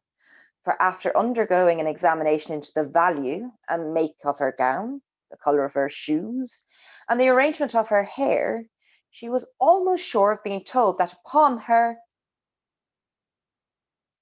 word she looked vastly smart, and she dared to say she would make many great conquests. With such encouragement as this, she was dismissed on the present occasion to her brother's carriage, which they were ready to enter 5 minutes after it stopped at the door, a punctuality not very agreeable to the sister-in-law, who had preceded them to the house of her acquaintance, and was there hoping for some delay on their part that might inconvenience either herself or her coachman. The events of this evening were not very remarkable. The party, like other musical parties, comprehended a great many people who had real taste for the performance, and a great many more who had none at all. And the performers themselves were, as usual, in their own estimation and that of their intermediate friends, the first private performers in England. As Eleanor was neither musical nor affecting to be so, she made no scruple of turning her eyes from the grand pianoforte whenever it suited her, and unrestrained even by the presence of a harp and violoncello, would fix them at leisure at any other subject in the room. In one of those excursive glances, she perceived amongst a group of young men the very he who had given them a lecture on toothpick cases at Gray's. She perceived him soon afterwards looking at herself and speaking familiarly to her brother, and had just determined to find out his name from the latter, when they both came towards her, and Mr. Dashwood introduced him to her as Mr. Robert Ferrars.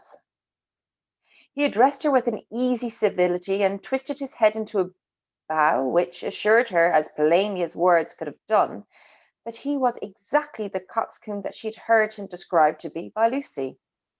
Happy had it been for her if her regard for Edward had depended less on his own merit than on the merit of his nearest relations.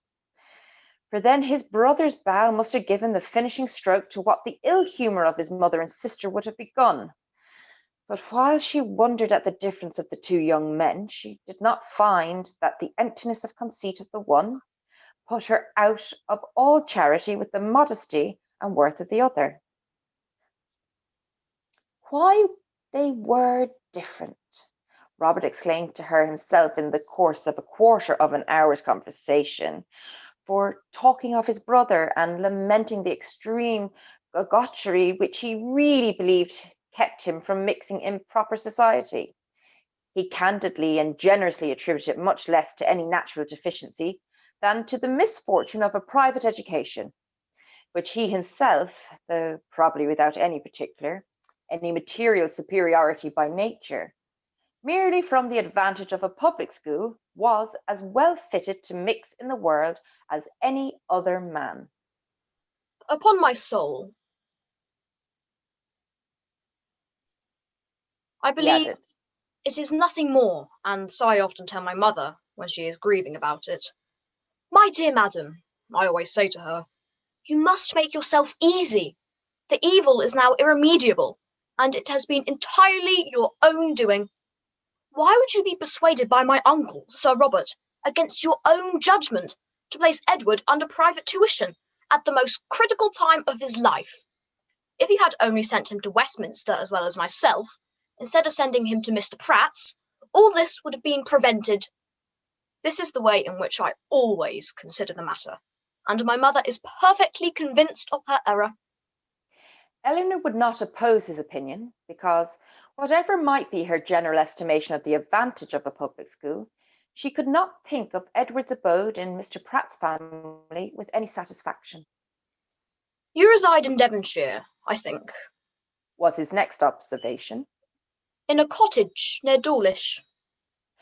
Eleanor set him right as to the situation, and it seemed rather surprising to him that anybody could live in Devonshire without living near Dawlish.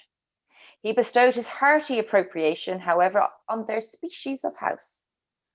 For my own part, said he, I am excessively fond of a cottage. There is always so much comfort, so much elegance about them, and I protest, if I ever had any money to spare, I should buy a little land and build one myself within a short distance of London, where I might drive myself down at any time, and collect a few friends about me, and be happy. I advise everybody who is going to build a cottage. My friend Lord Courtland came to me the other day on purpose to ask my advice, and laid before me 3 different plans of Bonomies. I was to decide on the best of them. My dear Courtland, said I, immediately throwing them all into the fire, do not adopt either of them, but by all means build a cottage, and that, I fancy, will be the end of it. Some people imagine that there can be no accommodations, no space in a cottage, but this is all a mistake. I was last month at my friend Elliot's, near Dorford. Lady Elliot wished to give a dance, but how can it be done, said she. My dear Ferrars, do tell me how it is to be managed. There is not a room in this cottage that will hold 10 couple, and where can the supper be? I immediately saw that there could be no difficulty in it.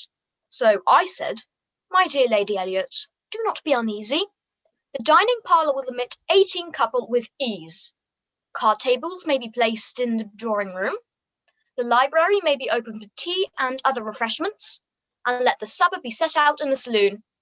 Lady Elliot was delighted with the thought. We measured the dining room and found it would hold exactly 18 couple, and the affair was arranged precisely after my plan. So that, in fact, you see, if people do but know how to set about it, every comfort may be as well enjoyed in a cottage as in the most spacious dwelling. Eleanor agreed to it all, for she did not think he deserved the compliment of rational opposition. As John Dashwood had no more pleasure in music than his eldest sister, his mind was equally at liberty to fix on anything else, and a thought struck him during the evening, which he communicated to his wife for her appropriation when they got home. The consideration of Mrs. Denison's mistake in supposing his sisters their guests had suggested the propriety of their being really invited to become such, while Mrs. Jennings' engagements kept her from home. The expense would be nothing, the inconvenience not more, and it was altogether an intention which the delicacy of his conscience pointed out to be requisite to its complete enfranchisement from his promise to his father. Fanny was startled at the proposal. "I do not see how it can be done," said she. "without affronting Lady Middleton, for they spend every day with her. Otherwise, I should be exceedingly glad to do it. I'm always ready to pay them any attention in my power, as my taking them out this evening shows. But they are Lady Middleton's visitors. How could I ask them away from her?" Her husband, but with great humility, did not see the force of her objection. They had already spent a week in this manner in Conduit Street, and Lady Middleton could not be displeased at their giving the same number of days to such near relations. Fanny paused a moment, and then, with fresh vigour, said, "My love, I would ask them with all of my heart if it was in my power. But I had just settled within myself to ask Miss Steeles to spend a few days with us. They are very well behaved, good kind of girls, and I think the attention is due to them, as their uncle did so very well by Edward. We can ask your sisters some other year, but Miss Steeles may not be in town anymore. I am sure you will like them. Indeed, you do like them, very much already, and so does my mother, and they are such favorites with Harry." Mr. Dashwood was convinced. He saw the necessity of inviting the Miss Steeles immediately, and his conscience was pacified by the resolution of inviting his sisters another year.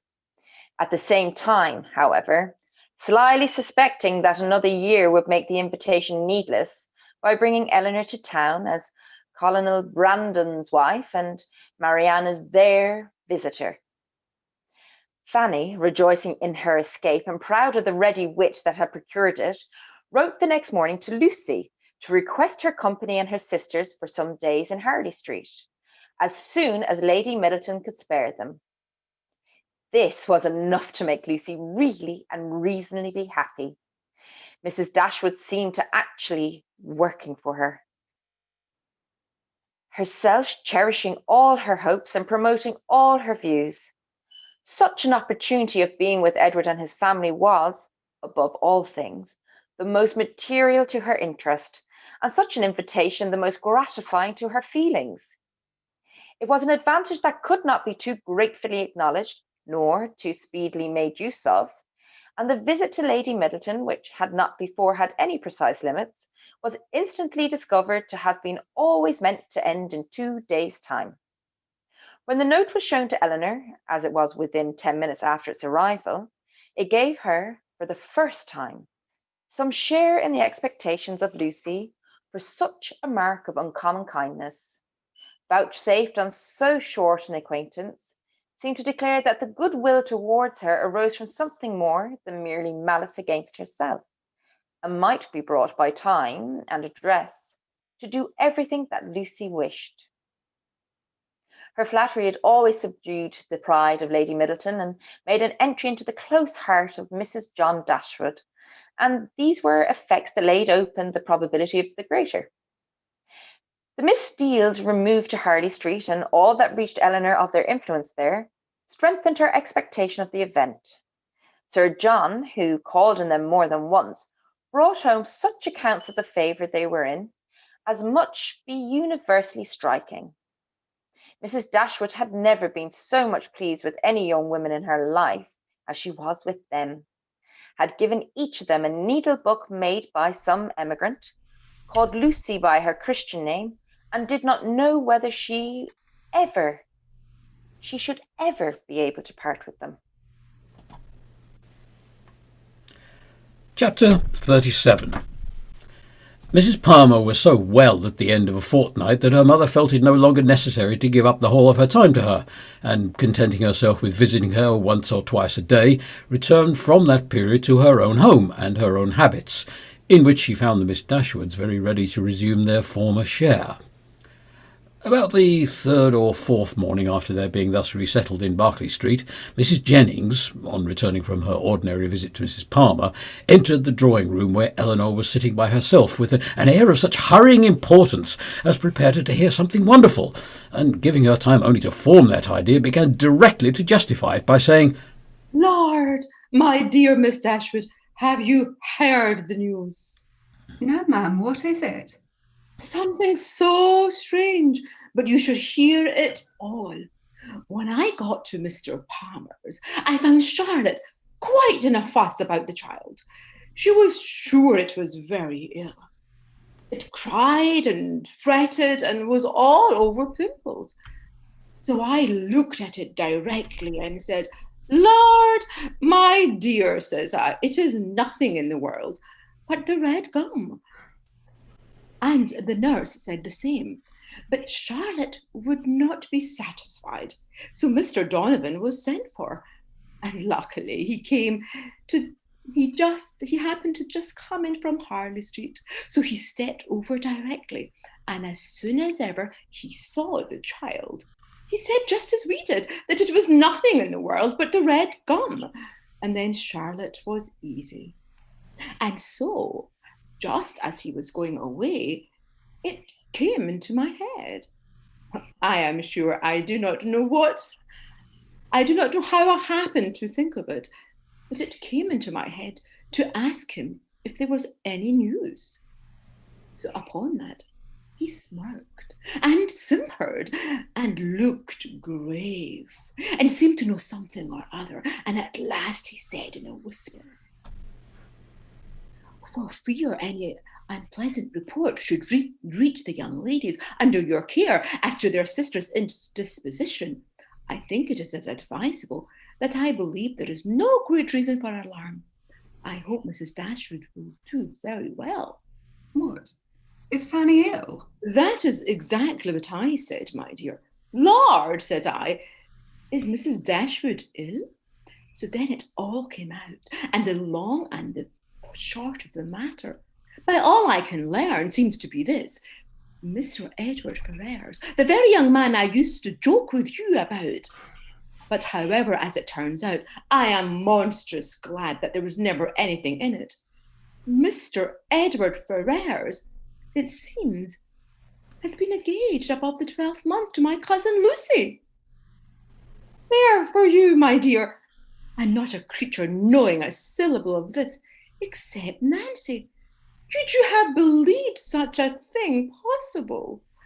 There is no great wonder in their liking one another, but that matter should be brought so forward between them, and nobody suspected.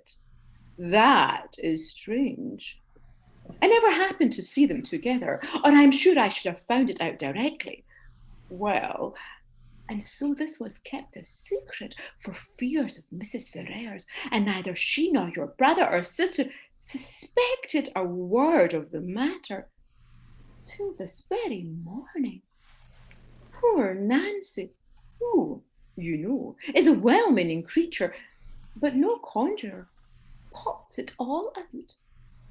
Lord, she thinks she to herself, they are so all fond of Lucy, to be sure they will make no difficulty about it. And so away she went to your sister, who was sitting all alone at her carpet work, little suspecting what was to come. She had just been saying to your brother, only 5 minutes before, that she thought to make a match between Edward and some lord's daughter or other. I forget too. So you may think what a blow it was to all her vanity and pride. She fell into violent hysterics immediately, with such screams as reached your brother's ears as he was sitting in his own dressing room downstairs, thinking about writing a letter to his steward in the country. So up he flew directly, and a terrible scene took place. For Lucy was to come to them by that time, little dreaming what was going on. Poor soul, I pity her, and I must say, I think she was used very hardly, for your sister scolded her like fury and soon drove her into a fainting fit. Nancy, she fell upon her knees and cried bitterly, and your brother, he walked about the room and said he did not know what to do. Mrs. Dashwood declared they should not stay a minute longer in the house, and your brother was forced to go down upon his knees to persuade her to let them stay until they had packed up their clothes. Then she fell into hysterics again, and he was so frightened that he would send for Mr. Donovan, and Mr. Donovan found the house in all this uproar. The carriage was at the door ready to take my poor cousins away, and they were just stepping in as he came off. Poor Lucy in such a condition. He says she could hardly walk, and Nancy, she was almost as bad. I declare, I have no patience with your sister, and I hope with all my heart it will be a match in spite of her. Lord, what a taking poor Mr. Edward will be in when he hears of it, to have his love used so scornfully, for they say he is monstrous fond of her, as well he may. I should not wonder if he was not in the greatest passion, and Mr. Donovan thinks just the same. He and I had a great deal of talk about it, and the best of all is that he has gone back again to Harley Street, that he may be within call when Mrs. Ferrers is told of it. For she was sent for as soon as ever my cousins left the house, for your sister was sure she would be in hysterics too. And so she may, for what I care. I have no pity for either of them. I have no notion of people making such a to-do about money and greatness. There is no reason on earth why Mr. Edward and Lucy should not marry, for I am sure Mrs. Ferrers may afford to do very well by her son, and though Lucy has next to nothing herself, she knows better than anybody how to make the most of everything. I dare say, if Mrs. Ferrers would only allow him 500 a year, she would make as good an appearance with it as anybody else would with 8. Lord, how snug they might live in such a cottage as yours, or a little bigger, with 2 maids and 2 men, and I believe I could help them to a housemaid. For my Betty has a sister out of place that would fit them exactly. Here Mrs. Jennings ceased, and as Eleanor had had time enough to collect her thoughts, she was able to give such an answer and make such observations as the subject might naturally be supposed to produce. Happy to find that she was not suspected of any extraordinary interest in it, that Mrs. Jennings, as she had as late often hoped might be the case, had ceased to imagine her at all attached to Edward, and happy above all the rest in the absence of Marianne, she felt very well able to speak of the affair without embarrassment, and to give her judgment, as she believed, with impartiality on the conduct of every one concerned in it. She could hardly determine what her own expectations of its event really was, though she earnestly tried to drive away the notion of its being possible to end otherwise at last than in the marriage of Edward and Lucy. What Mrs. Ferrers would say and do, though there could not be a doubt of its nature, she was anxious to hear, and still more anxious to know how Edward would conduct himself. For him she felt much compassion, for Lucy very little, and it cost her some pains to procure that little, for the rest of the party none at all. As Mrs. Jennings could talk on no other subject, Eleanor soon saw the necessity of preparing Marianne for its discussion. No time was to be lost in undeceiving her, in making her acquainted with the real truth, and endeavouring to bring her hear it talked of by others, without betraying that she felt any uneasiness for her sister or any resentment against Edward. Eleanor's office was a painful one. She was going to remove what she really believed to be her sister's chief consolation. To give such particulars of Edward as she feared would ruin him forever in her good opinion, and to make Marianne, by a resemblance in their situations, which to her fancy would seem strong, feel all her own disappointment over again. But unwelcome as such a task must be, it was necessary to be done, and Eleanor therefore hastened to perform it. She was very far from wishing to dwell on her own feelings, or to represent herself as suffering much, any otherwise than as the self-command she had practised since her first knowledge of Edward's engagement might suggest a hint of what was practicable to Marianne. Her narration was clear and simple, and though it could not be given without emotion, it was not accompanied by violent agitation nor impetuous grief. That belonged rather to the hearer, for Marianne listened with horror and cried excessively. Eleanor was to be the comforter of others in her own distresses, no less than in theirs, and that all the comfort could be given by assurances of her own composure of mind, and a very earnest vindication of Edward from every charge but of imprudence was readily offered. But Marianne for some time would give credit to neither. Edward seemed a second Willoughby, and acknowledging, as Eleanor did, that she had loved him most sincerely, could she feel less than herself? As for Lucy Steele, she considered her so totally unamiable, so absolutely incapable of attaching a sensible man, that she could not be persuaded at first to believe, and afterwards to pardon, any former affection of Edward for her. She would not even admit it to have been natural, and Eleanor left her to be convinced that it was so, by that which only could convince her, a better knowledge of mankind. Her first communication had reached no farther than to state the fact of the engagement and the length of time it had existed. Marianne's feelings had then broken in and put an end to all regularity of detail, and for some time all that could be done was to soothe her distress, lessen her alarms, and combat her resentment. The first question on her side, which led to farther particulars, was, "How long has this been known to you, Eleanor? Has he written to you?" I have known it these 4 months. When Lucy first came to Barton Park last November, she told me in confidence of her engagement. At these words, Marianne's eyes expressed the astonishment which her lips could not utter. After a pause of wonder, she exclaimed, 4 months? Have you known of this 4 months? Eleanor confirmed it. What? While attending me in all my misery, has this been on your heart? And I have reproached you for being happy. It was not fit that you should then know how much I was the reverse. 4 months, cried Marianne again. So calm, so cheerful. How have you been supported? Feeling that I was doing my duty. My promise to Lucy obliged me to be secret.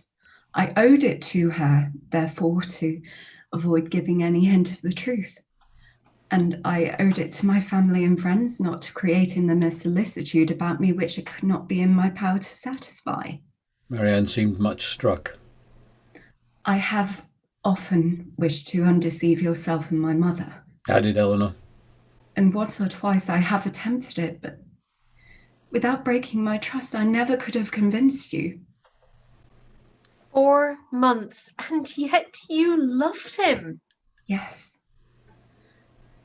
But I did not love only him. And while the comfort of others was dear to me, I was glad to spare them from knowing how much I felt. Now I can speak and think of it with little emotion. I would not have you suffer on my account, for I assure you I no longer suffer materially myself. I have a great many things to support me. I am not conscious of having provoked the disappointment by any imprudence of my own. I have borne it as much as possible without spreading it further. I acquit Edward of essential misconduct. I wish him very happy. And I am so sure of his always doing his duty that, though now he may harbour some regret, in the end he must become so. Lucy does not want sense, and that is the foundation on which everything good may be built. And after all, Marianne, after all that is bewitching in the idea of a single and constant attachment and all that can be said of one's happiness depending entirely on any particular person. It is not meant. It is not fit. It is not possible that it should be so. Edward will marry Lucy. He will marry a woman superior in person and understanding to half her sex. And time and habit will teach him to forget that he ever thought another superior to her. If such is your way of thinking, said Marianne. If the loss of what is most valued is so easily to be made up by something else, your resolution, your self-command are perhaps a little less to be wondered at. They are brought more within my comprehension. I understand you. You do not suppose that I have ever felt much. For 4 months, Marianne, I have had all this hanging on my mind without being at liberty to speak of it to a single creature, knowing that it would make you and my mother most unhappy whenever it were explained to you, yet unable to prepare you for it in the least. It was told me, it was in a manner forced on me by the very person whose prior engagement ruined all my prospects, and told me, as I thought, with triumph. This person's suspicions, therefore, I have had to oppose by endeavouring to appear indifferent where I've been most deeply interested. And it has not been only once. I've had her hopes and exultation to listen to again and again. I have known myself to be divided from Edward forever without hearing one circumstance that can make me less desire the connection. Nothing has proved him unworthy, nor has anything declared him indifferent to me. I have had to contend against the unkindness of his sister and the insolence of his mother, and have suffered all the punishment of an attachment without enjoying its advantages. And all this has been going on at a time when, as you know too well, it has not been my only unhappiness. If you can think me capable of ever feeling, surely you may suppose that I have suffered now. The composure of mind with which I have brought myself at present to consider the matter, the consolation that I have been willing to admit, have been the effect of constant and painful exertion. They did not spring up of themselves. They did not occur to relieve my spirits at the first. No, Marianne. Then, if I had not been bound to silence, perhaps nothing could have kept me. Not even what I owe to my dearest friends. Openly showing that I was very unhappy. Marianne was quite subdued. Oh, Eleanor! Cried. You have made me hate myself forever. How barbarous have I been to you? You, who have been my only comfort, who have borne with me in all my misery, who have seemed to be only suffering for me. Is this my gratitude? Is this the only return I can make you? Because your merit cries out upon myself, I've been trying to do it away. The tenderest caresses followed this confession. In such a frame of mind as she was now in, Eleanor had no difficulty in obtaining from her whatever promise she required, and at her request Marianne engaged never to speak of the affair to anyone with the least appearance of bitterness, to meet Lucy without betraying the smallest increase of dislike to her, and even to see Edward himself, if chance should bring them together, without any diminution of her usual cordiality. These were great concessions, but where Marianne felt that she had injured, no reparation could be too much for her to make. She performed her promise of being discreet to admiration. She attended to all that Mrs. Jennings had to say upon the subject with an unchanging complexion, dissented from her in nothing, and was heard 3 times to say, Yes, Mum. She listened to her praise of Lucy with only moving from one chair to another, and when Mrs. Jennings talked of Edward's affection, it cost her only a spasm in her throat. Such advances toward heroism in her sister made Eleanor feel equal to anything herself.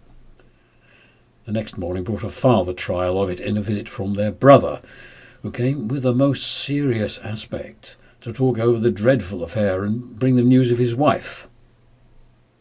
You have heard, I suppose, said he with great solemnity as soon as he was seated, of the very shocking discovery that took place under our roof yesterday. They all looked their assent. It seemed too awful a moment for speech.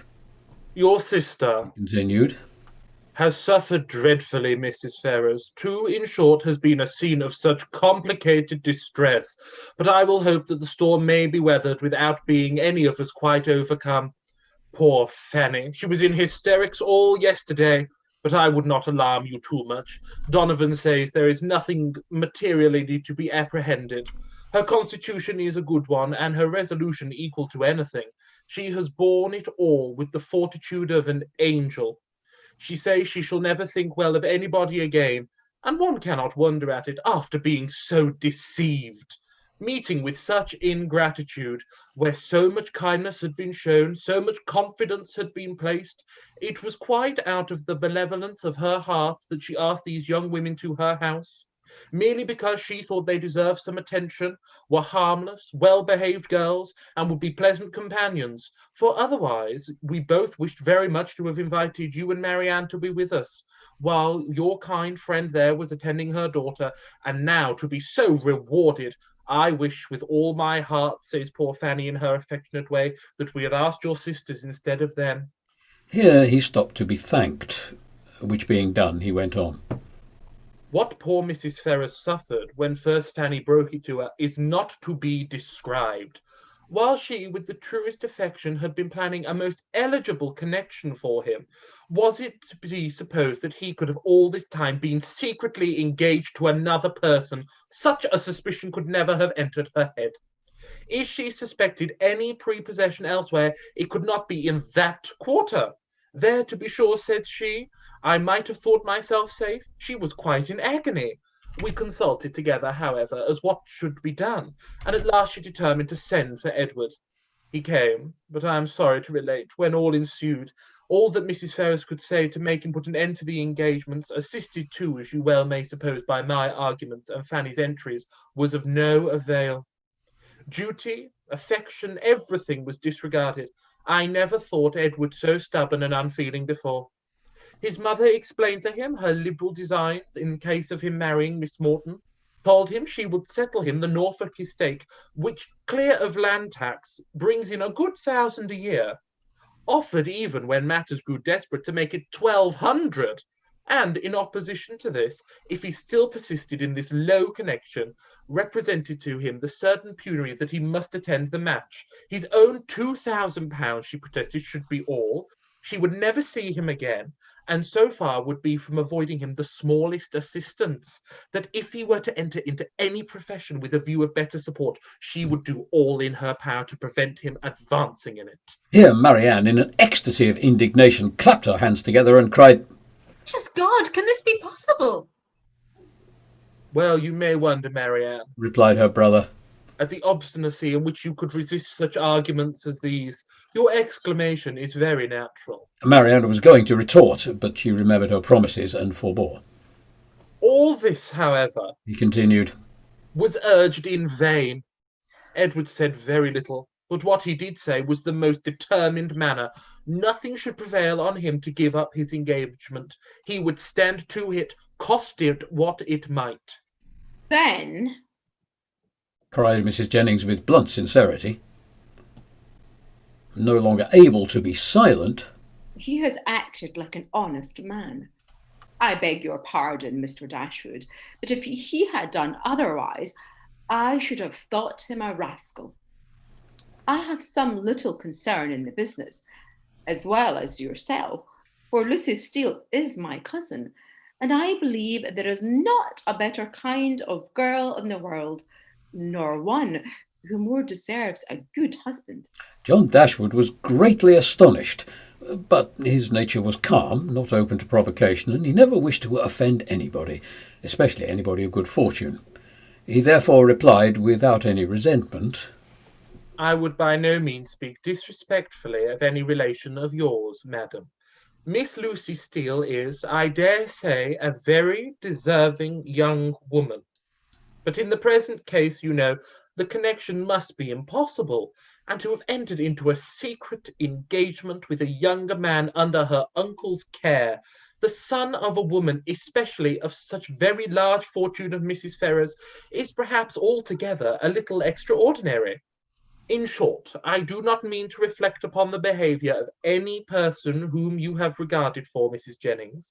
We all wish her extremely happy, and Mrs. Ferrars' conduct throughout the whole has been such as every conscientious good mother in like circumstances would adopt. It has been dignified and liberal. Edward has drawn his own lot, and I fear it will be a bad one.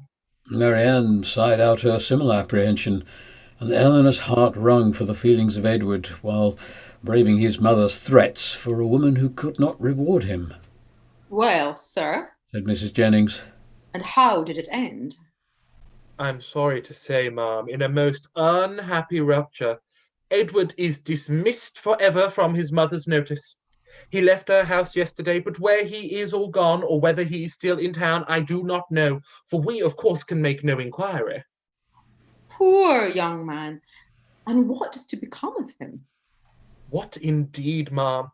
It is a melancholy consideration, born to the prospect of such affluence. I cannot conceive a situation more deplorable.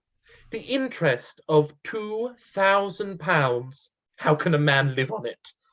And when to that is added the recollection that he might, before his own folly, within 3 months have been in the receipt of £2,500 a year. For Miss Morton has £30,000, I cannot picture to myself a more wretched condition. We must all feel for him, and the more so because it is totally out of our power to assist him. Poor young man, cried Miss Jennings. I am sure she should be very welcome to bed and board at my house, and so I would tell him if I could see him. It is not fit that he should be living about his own charge now, at lodgings and taverns. Eleanor's heart thanked her for such kindness towards Edward, though she could not forbear smiling at the form of it. If he would only have done as well by himself, said John Dashwood, as all his friends were disposed to do by him, he might now have been in his proper situation and would have wanted for nothing. But as it is, it must be out of anybody's power to assist him. And there is one more thing preparing against him, which must be worse than all. His mother has determined, with a very natural kind of spirit, to settle that estate upon Robert immediately, which have been Edward's on proper conditions. I left her this morning with her lawyer talking over the business. Well, said Mrs. Jennings, that is her revenge. Everybody has a way of their own, but I don't think mine would be to make one son independent because another has plagued me. Marianne got up and walked about the room.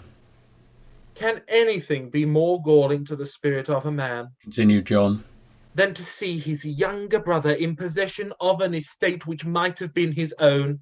Poor Edward, I feel for him sincerely.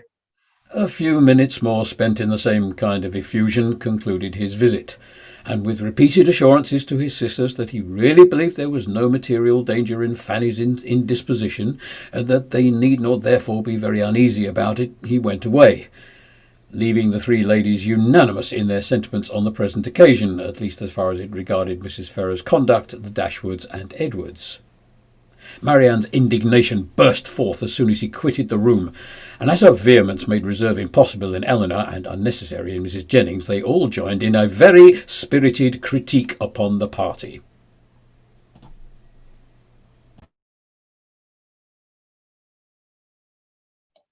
Thank you so much to all of our wonderful performer readers from the first group. If you're still in the Zoom room, you are now free to exit, but please do continue to engage with the event for the rest of the afternoon. But yes, you're all wonderful. Thank you so much. That was all great.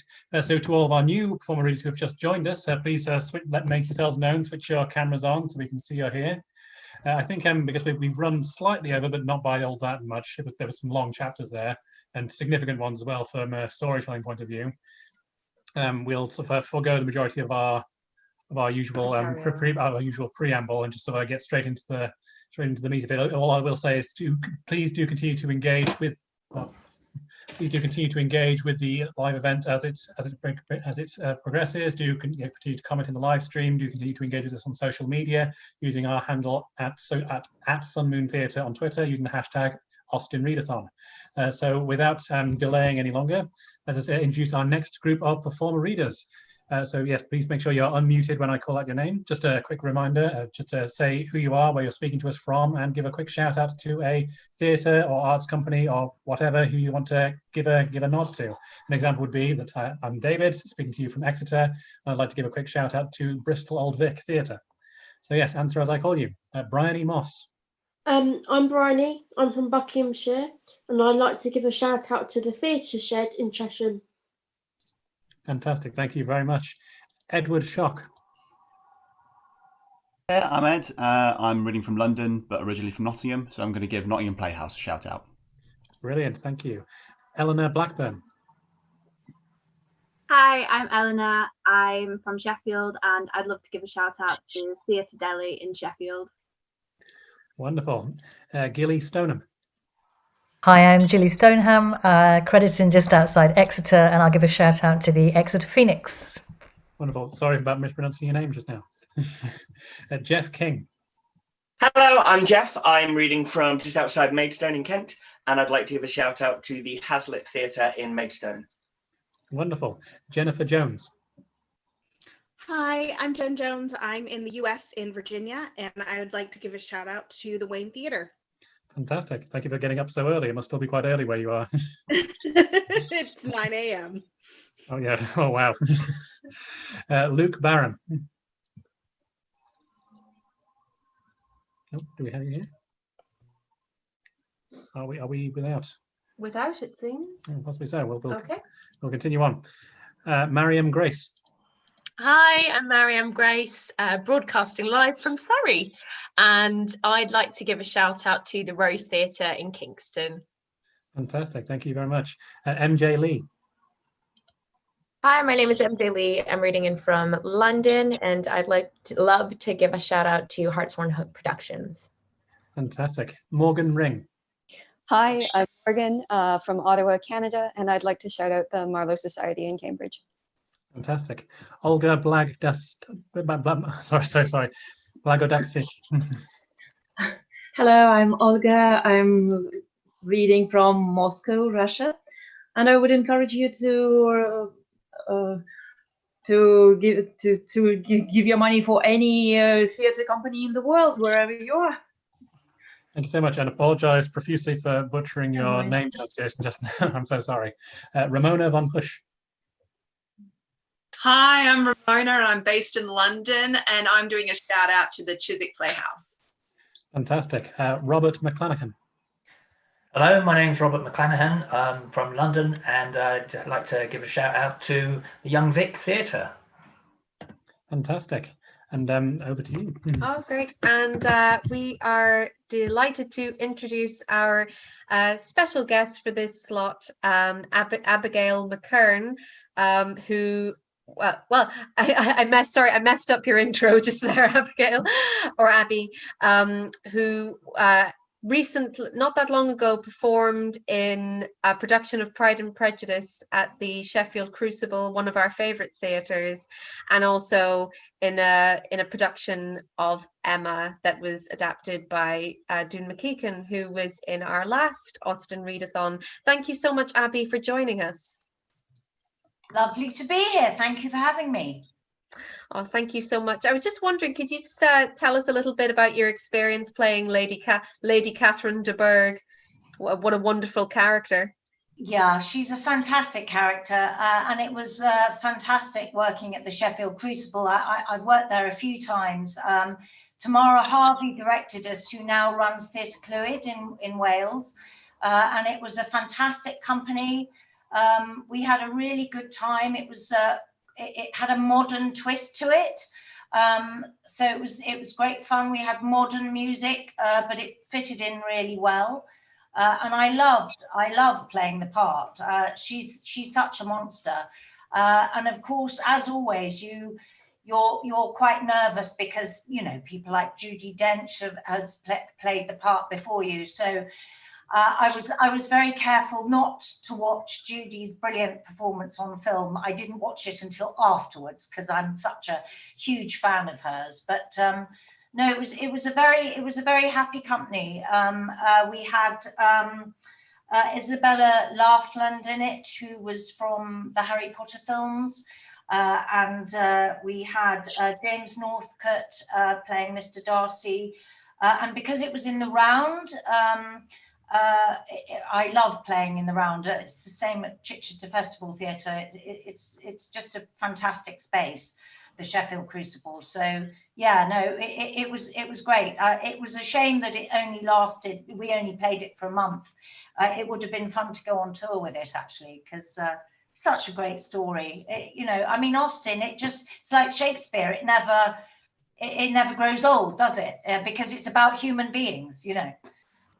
Absolutely, we couldn't agree with you more. And also as well about how wonderful the theatres like the Crucible are. Being in the round is just it's so delightful to perform in the round, but also to be audience in the round as well. We've had some of our favourite theatre experiences at the Crucible. So no, that sounds great. I wish you were touring it. I'd definitely go and see it if it were on. I was also going to say, could you tell us a bit about your experiences doing Emma with Dune? Yes, I mean, Emma, gosh, I mean, it's a long time ago now. It was my first and only experience at the Edinburgh Festival. So it was crazy, as the Edinburgh Festival always is. And Dune, who I've known for many years, and another friend of mine, Lucy, who's read for you as well, Lucy Petrie, Lucy Scott, we just had a fantastic time. It actually was very successful. And in fact, it did come down to London, although by that time I was working on something else, so I couldn't do it. But it was a really crazy production, again, with lots of modern twists. It was very, very funny. Lucy Briers, Richard Briers' daughter, was also in it. And it was hilarious. I mean, it was so long ago. It must be 25 years ago, so I can't remember much apart from sharing a flat together and just laughing a lot, to be honest. That sounds wonderful. I guess maybe hopefully what will be next will be a modern Sense and Sensibility. Maybe. I guess maybe this is a little bit. Absolutely. And is there a theatre or arts organisation or charity or company that you'd like to give a shout out to? Yes, I'm talking to you from Hampshire, where I live, and my shout out is to the Farnham Theatre Association, who is just doing the most sterling work preserving the archives of the Redgrave Theatre in Farnham, which was destroyed and pulled down last year, and we fought for 10 years to save that theatre, and it's now rubble, and it's so sad. But anyway, the Farnham Theatre Association have preserved all the archives going back decades, so at least we've got the archives. Absolutely. That's that's a great cause to shout out for, and it's very sad to hear that. I mean, I get saddened hearing so many painful stories about the arts. It feels like it's one painful story after the other, and I just hope more and more that we get more positive stories coming out of the horizon for the arts. Let's just keep hoping. Well, looking back into the past, I believe that when the arts have got their back against the wall, like during the Second World War, people were performing plays in rubble, in bomb sites. I do believe that when things are at their most difficult, the arts will persevere and they will win, because we cannot do without arts and culture. And anybody, especially the powers that be, that think that we're even human beings without our culture and arts, that they've got another thing coming, because we will persevere. Abby, that's a perfect note to conclude on. Thank you so much for saying so. And Let's keep positive and we will prevail. Also, before we begin, we'd also like to introduce our swing for this slot. Wonderful, wonderful swings. Hasna has returned from yesterday to be our brilliant swing for this session. Hi, Hasna. Hi. So thank you for jumping in to do this. Anything else before we start? No, I think we're good to go. Let us. So Brilliant. if you're not in the next chapter, please mute your microphones and switch your cameras off for now. We'll be seeing you very soon. So let's continue on with the read. Over to our next narrator. Chapter 38. Mrs. Jennings was very warm in her praise of Edward's conduct, but only Eleanor and Marianne understood its true merit. They only knew how little he had had to tempt him to be disobedient, and how small was the consolation beyond the consciousness of doing right that could remain to him in the loss of friends and fortune. Eleanor gloried in his integrity, and Marianne forgave all his offences in compassion for his punishment. But though confidence between them was, by this public discovery, restored to its proper state, it was not a subject on which either of them were fond of dwelling when alone. Eleanor avoided it upon principle, as tending to fix still more upon her thoughts by the too warm, too positive assurances of Marianne, that belief of Edward's continued affection for herself, which she rather wished to do away. And Marianne's courage soon failed her in trying to converse upon a topic which always left her more dissatisfied with herself than ever, by the comparison it necessarily produced between Eleanor's conduct and her own. She felt all the force of that comparison, but not as her sister had hoped to urge her to exertion now, for she felt it with all the pain of continual self-reproach, regretted most bitterly that she had never exerted herself before, but it brought only the torture of penitence without the hope of amendment. Her mind was so much weakened that she still fancied present exertion impossible, and therefore it only dispirited her more. Nothing new was heard by them for a day or two afterwards of affairs in Harley Street or Bartlett Buildings, but though so much of the matter was known to them already, that Mrs. Jennings might have had enough to do in spreading that knowledge farther without seeking after more, she had resolved from the first to pay a visit of comfort and inquiry to her cousins as soon as she could, and nothing but the hindrance of more visitors than usual had prevented her going to them within that time. The third day succeeding their knowledge of the particulars was so fine, so beautiful a Sunday, as to draw many to Kensington Gardens, though it was only the second week in March. Mrs. Jennings and Eleanor were of the number, but Marianne, who knew that the Willoughbys were again in town and had a constant dread of meeting them, chose rather to stay at home than venture into so public a place. An intimate acquaintance of Mrs. Jennings joined them soon after they entered the gardens, and Eleanor was not sorry that by her continuing with them and engaging all Mrs. Jennings' conversation, she was herself left to quiet reflection. She saw nothing of the Willoughbys, nothing of Edward, and for some time nothing of anybody who could by any chance, whether grave or gay, be interesting to her. But at last she found herself, with some surprise, accosted by Miss Steele, who, though looking rather shy, expressed great satisfaction in meeting them, and on receiving encouragement from the particular kindness of Mrs. Jennings, left her own party for a short time to join theirs. Mrs. Jennings immediately whispered to Eleanor, "Get it all out of her, my dear. She will tell you anything if you ask. You see, I cannot leave Mrs. Clark." It was lucky, however, for Mrs. Jennings's curiosity, and Eleanor's too, that she would tell anything without being asked, for nothing would otherwise have been learnt. "I'm so glad to meet you," said Miss Steele, taking her familiarly by the arm. "For I wanted to see you of all things in the world." And then, lowering her voice, "I suppose Mrs. Jennings has heard all about it. Is she angry?" "Not at all, I believe, with you." "That is a good thing." And Lady Middleton, is she angry? I cannot suppose it possible that she should. I'm monstrous glad of it. Good gracious, I've had such a time of it. I never saw Lucy in such a rage in my life. She vowed at first she would never trim me up a new bonnet, nor do anything else for me again, so long as she lived. But now she has quite come to, and we are as good friends as ever. Look, she made this bow to my hat and put in the feather last night. There, now you are going to laugh at me too, but why should not I wear pink ribbons? I do not care if it is the doctor's favorite color. I am sure, for my part, I should never have known he did like it better than any other color if he had not happened to say so. My cousins have been so plaguing me, I declare, sometimes I do not know which way to look before them. She had wandered away to a subject on which Eleanor had nothing to say, and therefore soon judged it expedient to find her way back again to the first.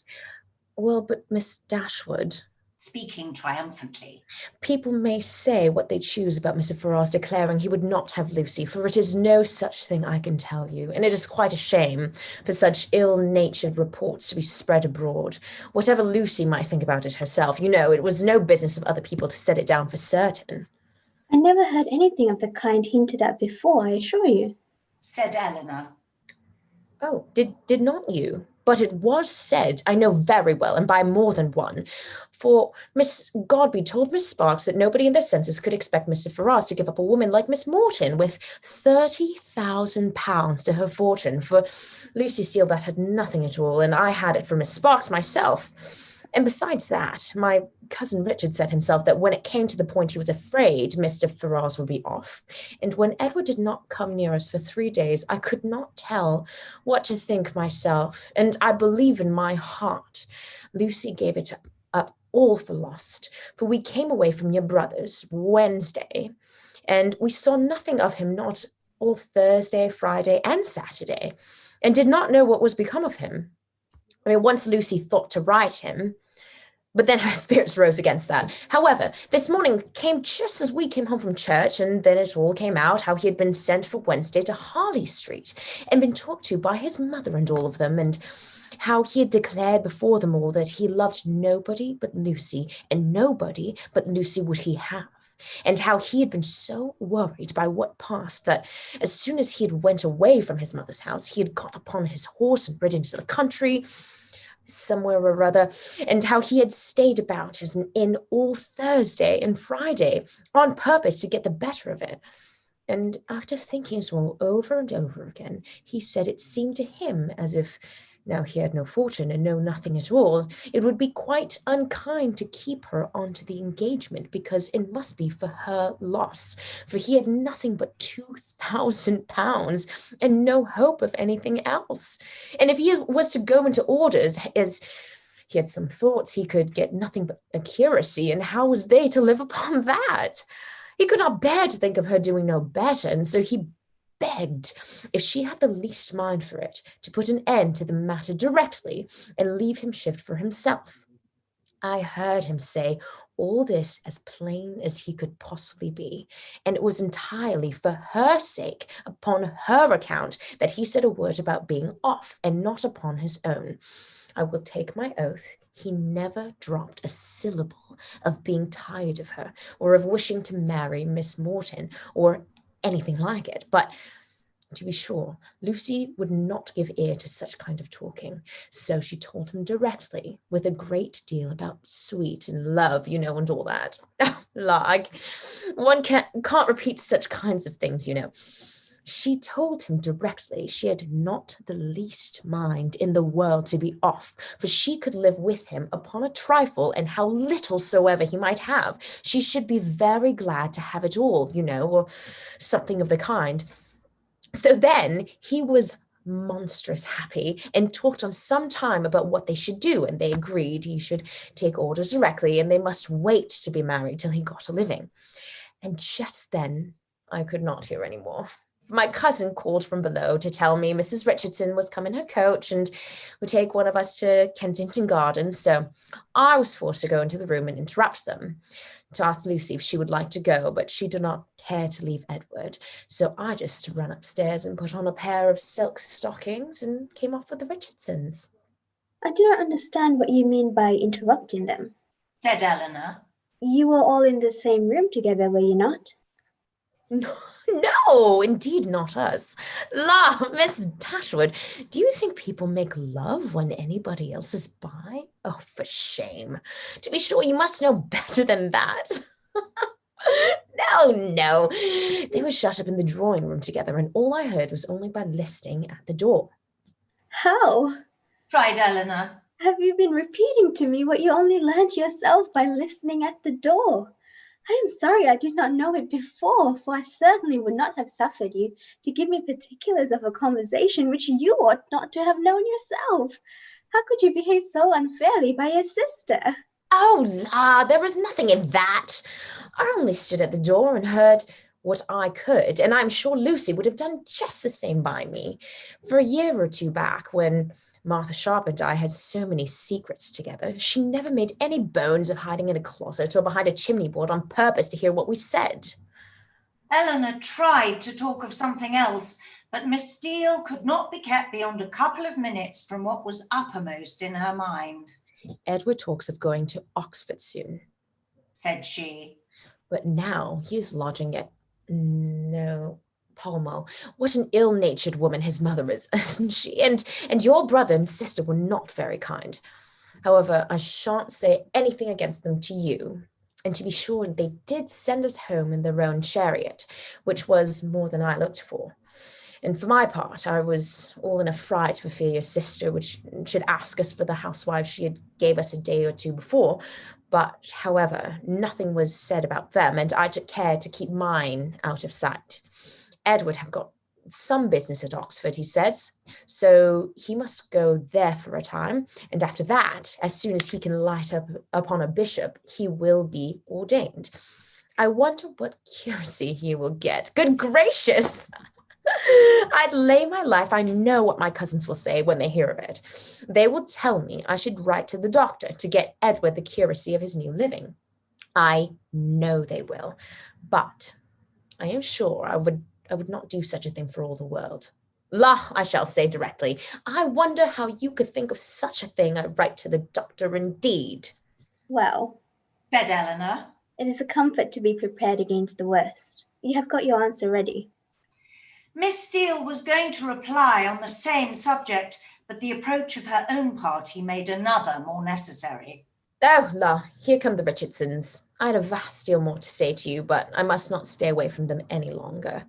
I assure you they are very genteel people. He makes a monstrous deal of money, and they keep their own coach. I have not time to speak to Mrs. Jennings about it myself, but pray, tell her I am quite happy to hear she is not in anger against us, and Lady Middleton the same.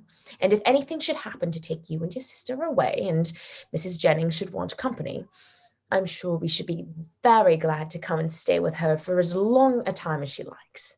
I suppose Lady Middleton won't ask us any more about this. Goodbye. I'm sorry Miss Marian was not here. Remember me kindly to her. La, if you have not got your spotted muslin on, I wonder you was not afraid of its being torn. Such was her parting concern, for after this she had time only to pay her farewell compliments to Mrs. Jennings before her company was claimed by Mrs. Richardson, and Eleanor was left in possession of knowledge which might feed her powers of reflection some time, though she had learnt very little more than what had already foreseen and foreplanned in her own mind. Edward's marriage with Lucy was as firmly determined on, and the time of its taking place remained as absolutely uncertain as she had concluded it would be. Everything depended, exactly after her expectation, on his getting that preferment, of which at present there seemed not the smallest chance. As soon as they returned to the carriage, Mrs. Jennings was eager for information, but as Eleanor wished to spend as little as possible intelligence that had in the first place been so unfairly obtained, she confined herself to the brief repetition of such simple particulars as she felt assured that Lucy, for the sake of her own consequence, would choose to have known.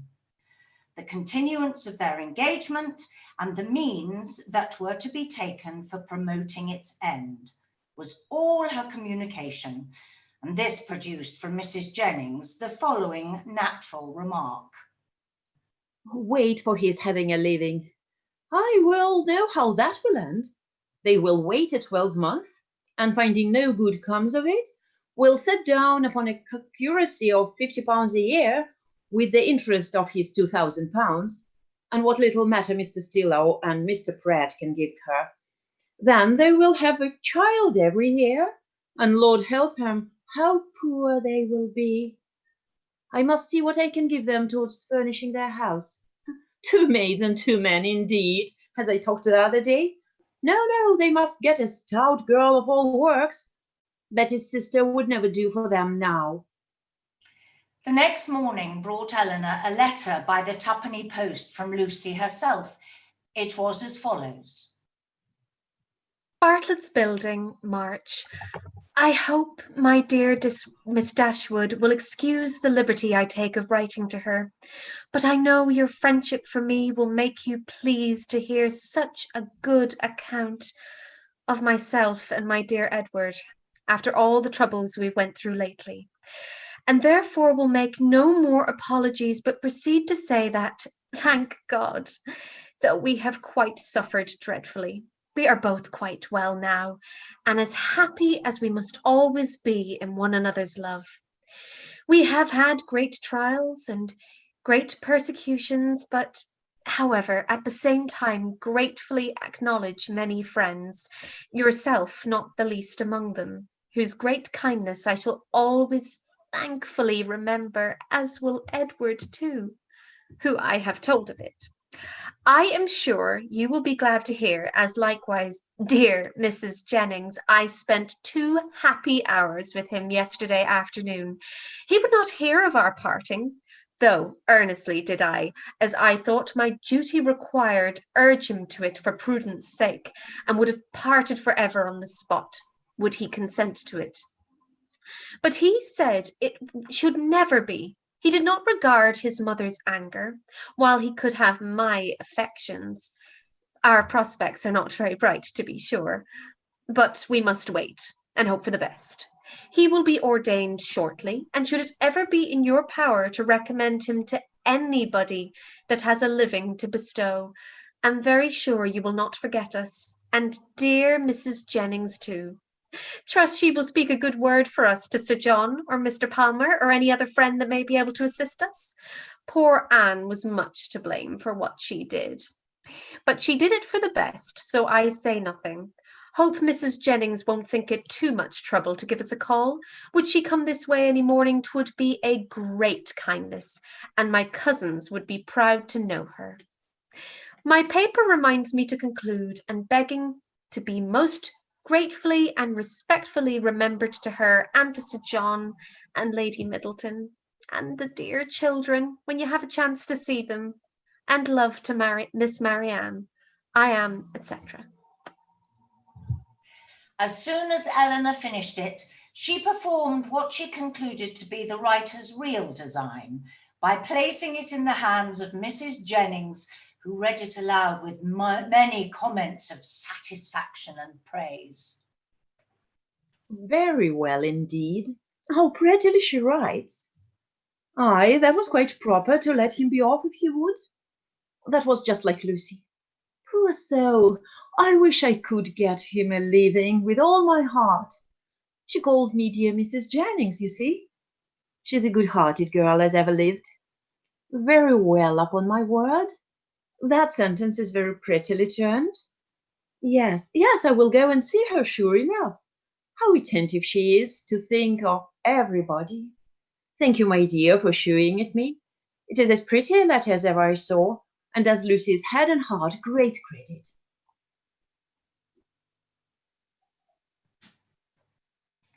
Chapter 39.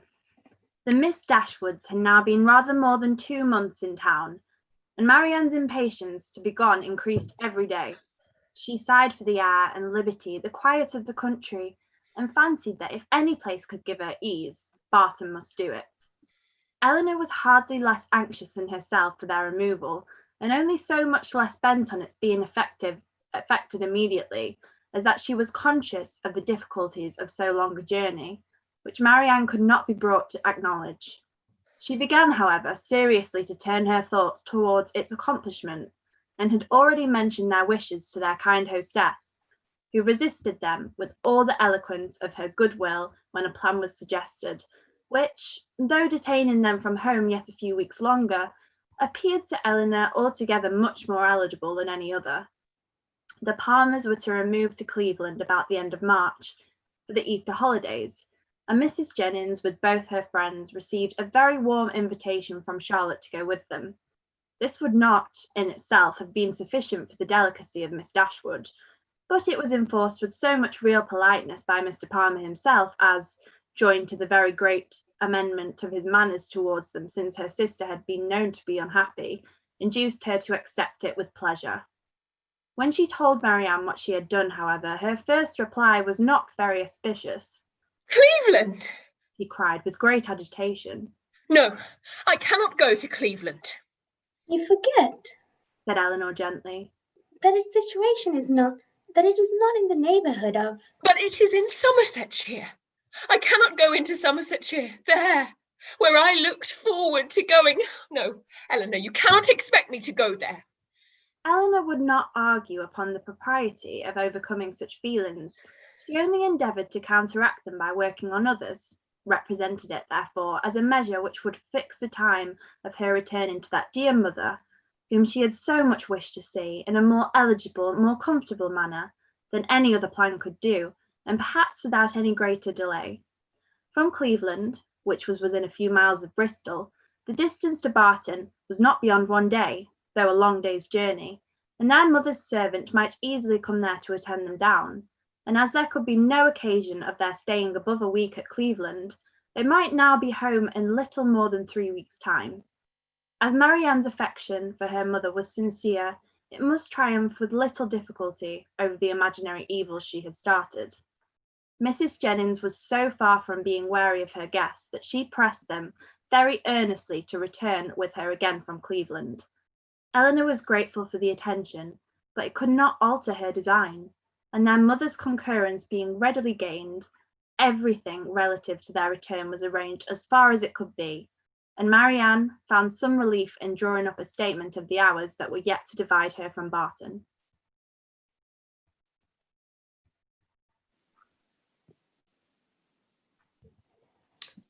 Okay then, I do not know what you and I shall do without this Miss Dashwood, was Mrs. Jennings' address to him when he first called on her, after their leaving her was settled.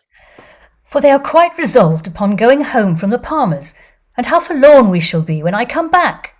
Lord, we shall sit and gape at one another as dull as 2 cats. Perhaps Mrs. Jennings was in hopes, by this vigorous sketch of their future ennui, to provoke him to make that offer, which might give himself an escape from it, and if so, she had soon afterwards good reason to think their object gained, for, on Eleanor's moving to the window to take more expeditiously the dimensions of a print, which she was going to copy for her friend, he followed her to it with a look of particular meaning, and conversed with her there for several minutes.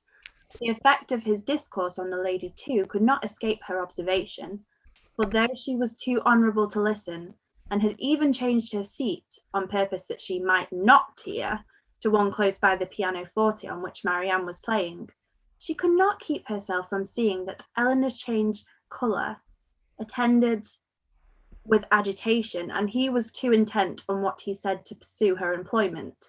Still, farther in confirmation of her hopes, in the interval of Marianne's turning from one lesson to another, some words of the Colonel's inevitably reached her ear, in which he seemed to be apologising for the badness of his house. This set the manner beyond doubt. She wondered indeed at his thinking it necessary to do so, but supposed it to be the proper etiquette. What Eleanor said in reply she could not distinguish, but judged from the motion of her lips that she did not think that any material objection, and Mrs. Jennings commended her in her heart for being so honest. Then they talked on for a few minutes longer without her catching a syllable. when another lucky stop in Marianne's performance brought her these words in the Colonel's calm voice. I'm afraid it cannot take place very soon. Astonished and shocked at so unlover-like a speech, she was almost ready to cry out, Lord, what should hinder it? But checking her desire, confined herself to this silent ejaculation. This is very strange. Sure he need not wait to be older. This delay on the Colonel's side, however, did not seem to offend or mortify his fair companion in the least, for on their breaking up the conference soon afterwards, and moving different ways, Mrs. Jennings very plainly heard Eleanor say, and with a voice which shewed her to feel what she said, I shall always think myself very much obliged to you. Mrs. Jennings was delighted with her gratitude, and only wondered that after hearing such a sentence the Colonel should be able to take leave of them, as he immediately did, with the utmost sang-froid, and go away without making her any reply. She had not thought her old friend could have made so indifferent a suitor. What had really passed between them was to this effect. I have heard, said he, with great compassion, of the injustice your friend Mr. Ferrers has suffered from his family. For if I understand the matter right, he has been entirely cast off by them for persevering in his engagement with a very deserving young woman. Have I been rightly informed? Is it so? Eleanor told him that it was. The cruelty, the impolitic cruelty, he replied with great feeling, of dividing, or attempting to divide, two young people long attached to each other is terrible. Mrs. Ferrers does not know what she may be doing, what she may drive her son to. I have seen Mr. Ferrers 2 or 3 times in Harley Street, and am much pleased with him. He is not a young man with whom one can be intimately acquainted in a short time, but I have seen enough of him to wish him well for his own sake, and as a friend of yours, I wish it still more. I understand that he intends to take orders. Will you be so good as to tell him that the living at Delaford, now just vacant, as I am informed by this day's post, is his, if you think it worth his acceptance? But that, perhaps, so unfortunately circumstanced as he is now, it may be nonsense to appear to doubt. I only wish it were more valuable. It is a rectory, but a small one. The late incumbent, I believe, did not make more than 200 L per annum, and though it is certainly capable of improvement, I fear not to such an amount as to afford him a very comfortable income. Such as it is, however, my pleasure in presenting it to him will be very great. Pray assure him of it. Eleanor's astonishment at this commission could hardly have been greater, had the Colonel been really making her an offer of his hand. The preferment, which, only 2 days before she had considered as hopeless for Edward, was already provided to enable him to marry, and she, of all people in the world, was fixed on to bestow it. Her emotion was such as Mrs. Jennings had attributed to a very different cause, but whatever minor feelings less pure, less pleasing, might have a share in that emotion, her esteem for the general benevolence and her gratitude for the particular friendship, which together prompted Colonel Brandon to this act, was strongly felt and warmly expressed. She thanked him for it with all her heart, spoke of Edward's principles and disposition with that praise which she knew them to deserve, and promised to undertake the commission with pleasure. If it were really his wish to put off so agreeable an office to another, but at the same time she could not help thinking that no one could so well perform it as himself. It was an office, in short, from which, unwilling to give Edward the pain of receiving an obligation from her, she would have been very glad to be spared herself. But Colonel Brandon, on motives of equal delicacy, declining it likewise, still seemed so desirous of its being given through her means that she would not on any account make farther opposition. Edward, she believed, was still in town, and fortunately she had heard his address from Miss Steele. She could undertake, therefore, to inform him of it in the course of the day. After this had been settled, Colonel Brandon began to talk of his own advantage in securing so respectable and agreeable a neighbour, and then it was that he mentioned with regret that the house was small and indifferent, an evil which Eleanor, as Mrs. Jennings had supposed her to do, made very light of, at least as far as regarded its size. The smallest of houses, she said. I can't imagine any inconveniencing them, for it is all in proportion to their family and income. By which the Colonel was surprised to find that she was considering Mr. Farrar's marriage as a certain consequence of the presentation, for he did not suppose it possible that Delaford living could supply such an income, as anybody in his style of life would venture to settle on, and he said so. This little rectory can do no more than make Mr. Ferrers comfortable as a bachelor. It cannot enable him to marry. I am sorry to say that my patronage ends with this, and my interest is hardly more extensive. If, however, by an unforeseen chance it should be in my power to serve him farther, I must think very differently of him from what I do now. And if I am not ready to be useful to him then as I sincerely wish I could be at present, what I am now doing indeed seems nothing at all, since it can advance him so little towards what must be his principal, his only object of happiness. His marriage must still be a distant good. At least, I am afraid it cannot take place very soon. Such was the sentence which, when misunderstood, so justly offended the delicate feelings of Mrs. Jennings. But after this narration of what really passed between Colonel Brandon and Eleanor, while they stood at the window, the gratitude expressed by the latter on their parting may perhaps appear in general not less reasonably excited, nor less properly worded than if it had arisen from an offer of marriage. Chapter 40. Well, Miss Dashwood, said Mrs. Jennings, sagaciously smiling as soon as the gentleman had withdrawn. I do not ask you what the Colonel has been saying to you, for though, upon my honour, I tried to keep out of hearing, I could not help catching enough to understand his business, and I assure you I never was better pleased in my life. I wish you joy of it with all my heart. Thank you, ma'am, said Eleanor. It is a matter of great joy to me, and I feel the goodness of Colonel Brandon most sensibly.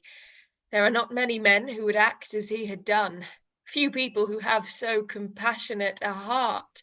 I never was more astonished in my life. Lord, my dear, you are very modest. I am the least astonished at it in the world, for I have often thought of late there was nothing more likely to happen. You judged from your knowledge of the Colonel's general benevolence, but at least you could not foresee that the opportunity would so very soon occur. Opportunity? Repeated Mrs. Jennings. Oh, as to that, when a man has once made up his mind to such a thing, somehow or other he will soon find an opportunity.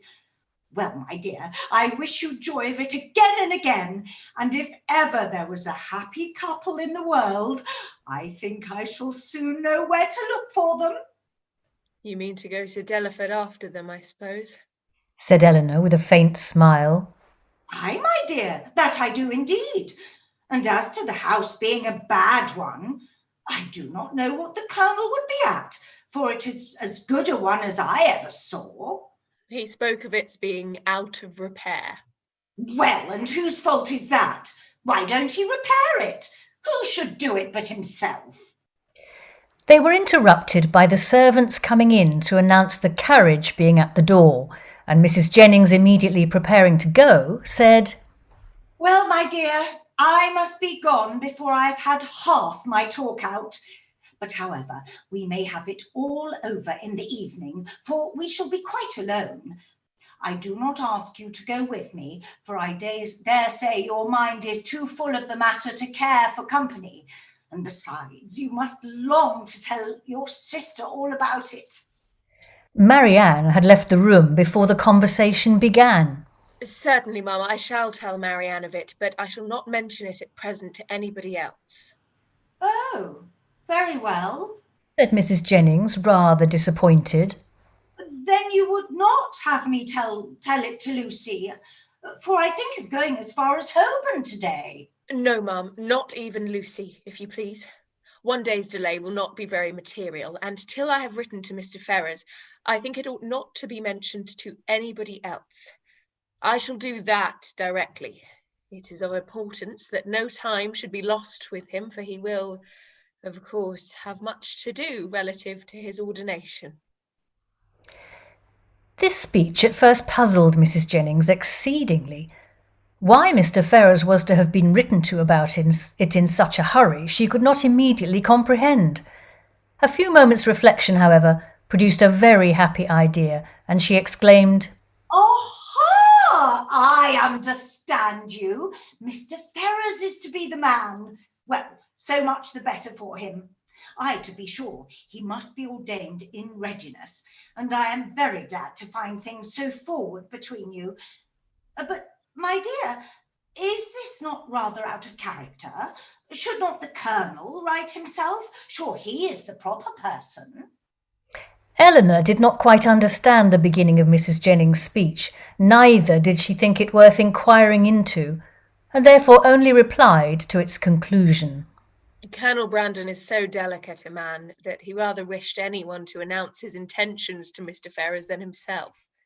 "And so you are forced to do it? Well, that is an odd kind of delicacy. However, I will not disturb you. You have your own concerns best. So goodbye, my dear. I have not heard of anything to please me so well since Charlotte was brought to bed." And away she went, but returning again in a moment.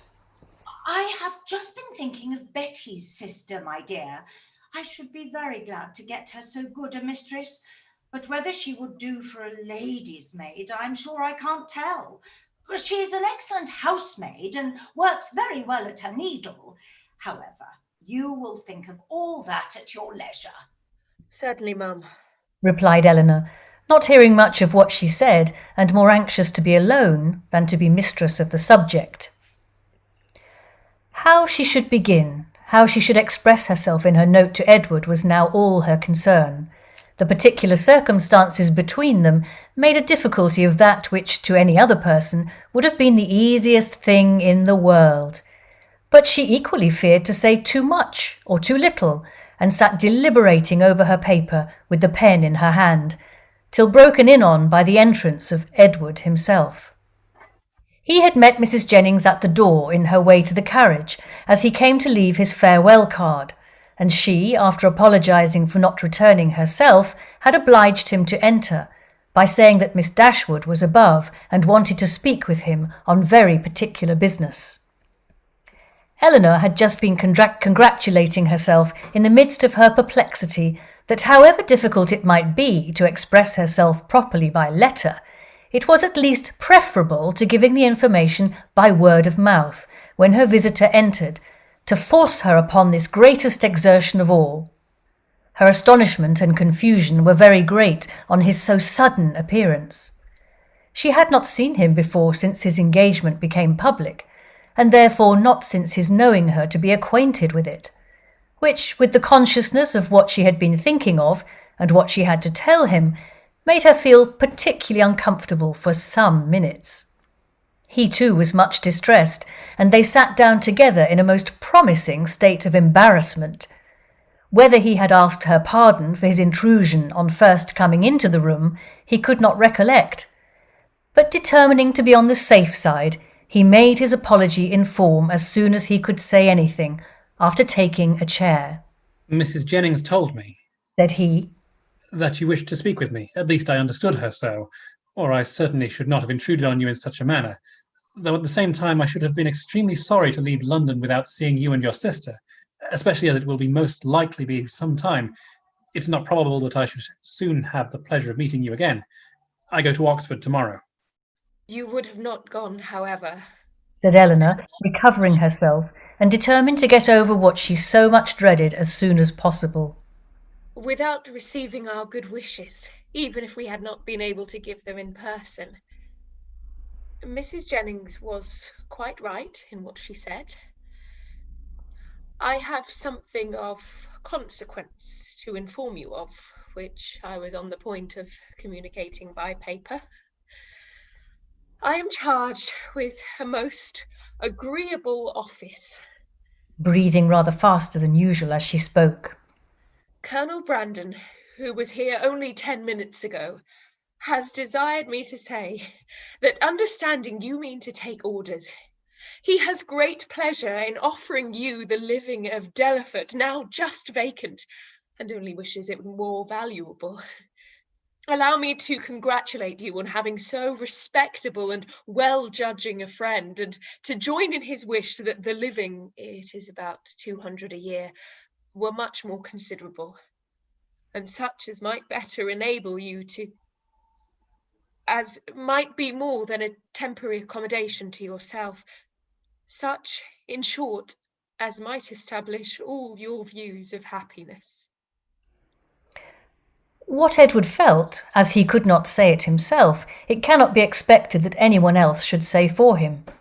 He looked all the astonishment which such unexpected, such unthought of information could not fail of exciting. But he said only these 2 words. Colonel Brandon. Yes, continued Eleanor, gathering more resolution as some of the worst was over. Colonel Brandon means it as a testimony of his concern for what has lately passed, for the cruel situation in which the unjustifiable conduct of your family has placed you, a concern which I am sure Marianne, myself, and all your friends must share, and likewise as a proof of his high esteem for your general character, and his particular approbation of your behaviour on the present occasion. Colonel Brandon, give me a living. Can it be possible? The unkindness of your own relations has made you astonished to find friendship anywhere. No, replied he with sudden consciousness. Not to find it in you, for I cannot be ignorant that to you, to your goodness, I owe it all. I feel it. I would express it if I could, but as you well know, I am no orator. You are very much mistaken. I do assure you that you owe it entirely, at least almost entirely, to your own merit, and Colonel Brandon's discernment of it. I have had no hand in it. I did not even know till I understood his design that the living was vacant, nor had it ever occurred to me that he might have had such a living in his gift. As a friend of mine, of my family, he may, perhaps, indeed I know he has, still greater pleasure in bestowing it. But upon my word, you owe nothing to my solicitation.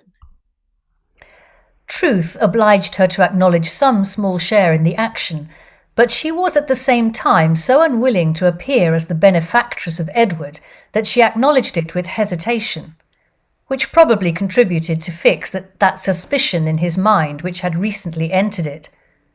For a short time he sat deep in thought, after Eleanor had ceased to speak. At last, and as if it were rather an effort, he said, Colonel Brandon seems a man of great worth and respectability. I have always heard him spoken of as such, and your brother, I know, esteems him highly. He is undoubtedly a sensible man, and in his manners perfectly the gentleman. Indeed, replied Eleanor. I believe that you will find him on farther acquaintance all that you have heard him to be. And as you will be such very near neighbours, for I understand the parsonage is almost close to the mansion house, it is particularly important that he should be all this. Edward made no answer, but when she had turned away her head, gave her a look so serious, so earnest, so uncheerful, as seemed to say that he might hereafter wish the distance between the parsonage and the mansion house much greater. Colonel Brandon, I think, lodges in St. James's Street, said he, soon afterwards, rising from his chair. Eleanor told him the number of the house. I must hurry away then, to give him those thanks which you will not allow me to give you, to assure him that he has made me an exceedingly happy man. Eleanor did not offer to detain him, and they parted with a very earnest assurance on her side of her unceasing good wishes for his happiness in every change of situation that might befall him. On his, with rather an attempt to return the same goodwill than the power of expressing it.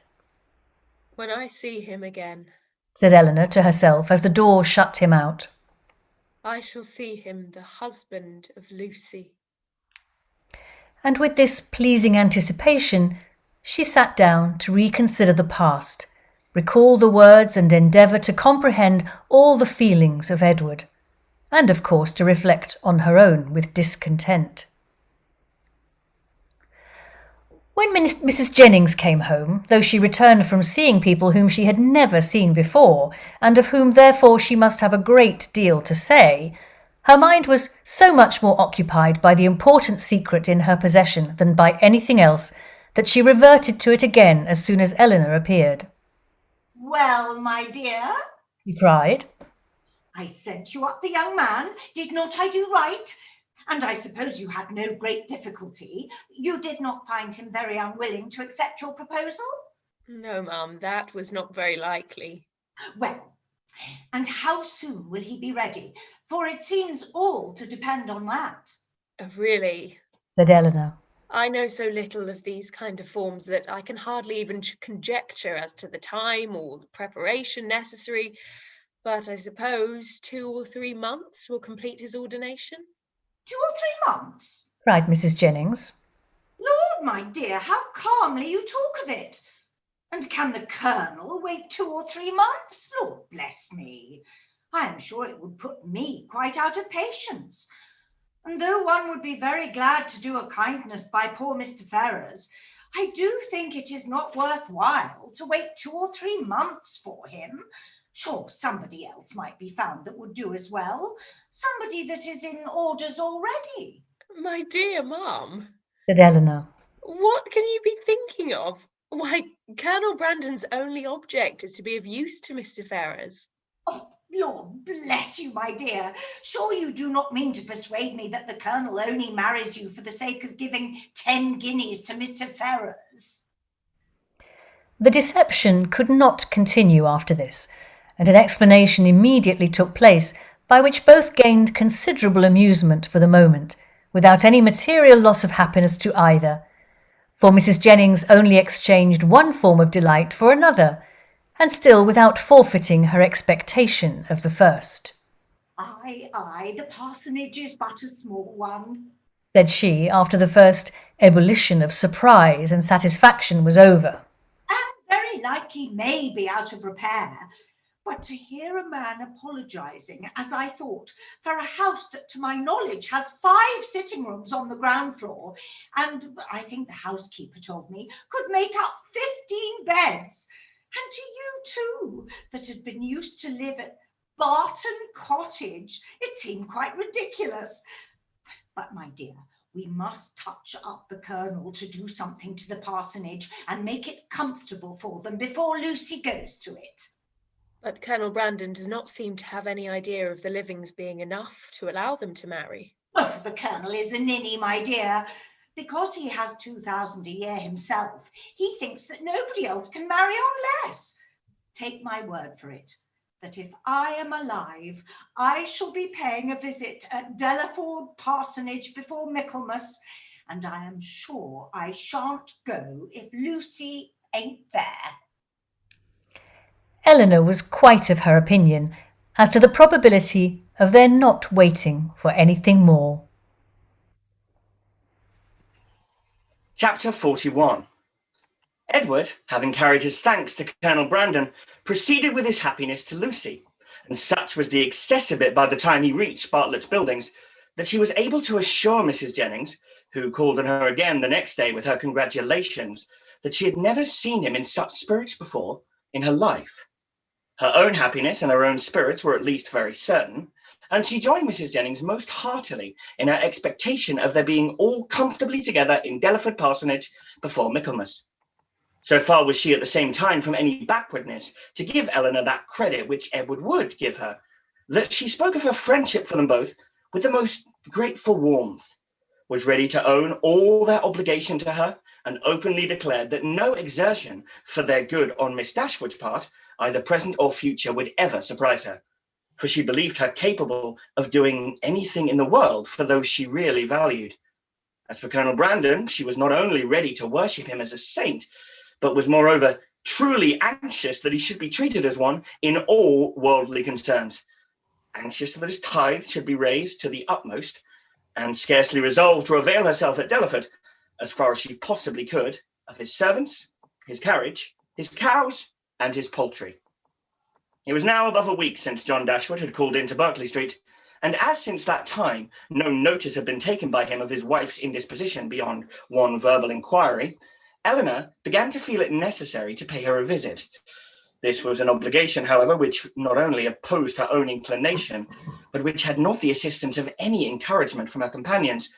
Marianne, not contented with absolutely refusing to go herself, was very urgent to prevent her sister going at all. And Mrs. Jennings, though her carriage was always at Eleanor's service, so very much disliked Mrs. John Dashwood that not even her curiosity to see how she looked after the late discovery, nor her strong desire to affront her by taking Edward's part, could overcome her unwillingness to be in her company again. The consequence was that Eleanor set out by herself to pay a visit for which no one could really have less inclination, and to run the risk of a tete-a-tete with a woman whom neither of the others had so much reason to dislike. Mrs. Dashwood was denied, but before the carriage could turn out of the house, her husband accidentally came out. He expressed great pleasure in meeting Eleanor, but told her that he had just been going to call in at Berkeley Street, and assuring her that Fanny would be very glad to see her, invited her to come in. They walked upstairs into the drawing room. Nobody was there. Fanny is in her own room, I suppose, said he. I will go to her presently, for I am sure she will have not the least objection in the world to seeing you. Very far from it, indeed. Now, especially, there cannot be. But, however, you and Marianne are always great favourites. Why would not Marianne come? Eleanor made what excuse she could for her. I'm not sorry to see you alone, he replied, for I have a good deal to say to you. This living of Colonel Brandon's, can it be true? Has he really given it to Edward? I heard it yesterday by chance and was coming to you on purpose to inquire further about it. It is perfectly true. Colonel Brandon has given the living of Delaford to Edward. Really? Well, this is very astonishing. No relationship, no connection between them. And now that livings fetch such a price, what was the value of this? About 200 a year. Very well. And for the next presentation to a living of that value, supposing the late incumbent to have been old and sickly and likely to vacate it soon, he might have got, dare I say, £1,400. And how came he not to have settled that matter before this person's death? Now, indeed, it would be too late to sell it. But a man of Colonel Brandon's sense? I wonder he should be so improvident in a point of such common or such natural concern. Well, I am convinced that there is a vast deal of inconsistency in almost every human character. I suppose, however, on recollection, that the case may probably be this. Edward is only to hold the living till the person to whom the Colonel has really sold the presentation is old enough to take it. Aye, that is the fact. Depend upon it. Eleanor contradicted it, however, very positively, and by relating that she had herself been employed in conveying the offer from Colonel Brandon to Edward, and therefore must understand the terms on which it was given, obliged him to submit to her authority. It is truly astonishing, he cried after hearing what she said. What could be the Colonel's motive? A very simple one, to be used to Mr. Ferris. Well, whatever Colonel Brandon may be, Edward is a very lucky man. You will not mention the matter to Fanny, however, for though I have broke it to her, she bears it vastly well. She will not like to hear much of it, much talked of. Eleanor had some difficulty here to refrain from observing that she thought Fanny might have borne with composure an acquisition of wealth to her brother by which neither she nor her child could possibly be impoverished. Mrs. Ferrers, added he, lowering his voice to the tone becoming so important a subject, knows nothing about it at present, and I believe it will be best to keep it entirely concealed to her for as long as may be. When the marriage takes place, I fear she must hear of it all. But why should such precaution be used? Though it is not to be supposed that Mrs. Ferrers can for the smallest satisfaction in knowing that her son has money enough to live upon, For that must be quite off the question. Yet why, upon her late behaviour, is she supposed to feel at all? She has done with her son. She has cast him off forever, and has made all those of whom she has any influence cast him off likewise. Surely after doing so, she cannot be imagined liable to any impression of sorrow or joy on his account. She cannot be interested in anything that befalls him. She would not be so weak as to throw away the comfort of a child and yet retain the anxiety of a parent. Ah, Eleanor, said John. Your reasoning is very good, but it is founded on ignorance of human nature. When Edward's unhappy marriage takes place, depend on it, his mother will feel as much as if she had never discarded him, and therefore every circumstance that may accelerate that dreadful event must be concealed from her as much as possible. Mrs. Ferrars can never forget that Edward is her son. You surprise me. I should think it must nearly have escaped her memory by this time. You wrong her exceedingly. Mrs. Ferrars is one of the most affectionate mothers in the world. Eleanor was silent. We think now, said Mr. Dashwood after a short pause, of Robert's marrying Miss Morton. Eleanor, smiling at the grave and decisive importance of her brother's tone, calmly replied, The lady, I suppose, has no choice in the affair. Choice? How do you mean? I only mean that I suppose, from your manner of speaking, it must be the same to Miss Morton whether she marry Edward or Robert. Well, certainly. There can be no difference, for Robert will now, to all intents and purposes, be considered as the eldest son, and as to anything else, they are both very agreeable young men. I do not know that one is superior to the other. Eleanor said no more, and John was also for a short time silent. His reflections ended thus.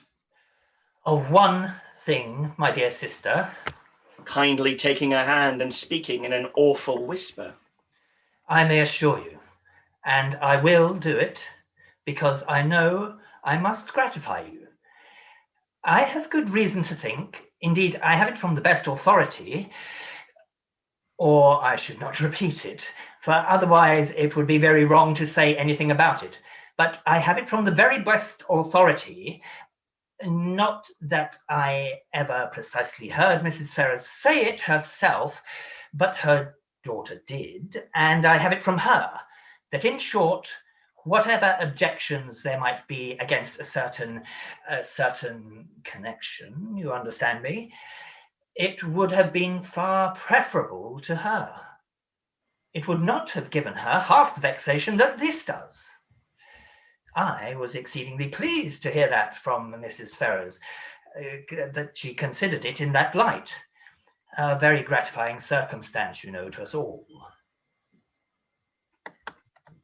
I beg your pardon? It would have been beyond comparison, did you say? The least of two evils? But however, all that is quite out of the question. Not to be thought of or mentioned. As to any attachment, you know, it could never be. All that is gone by.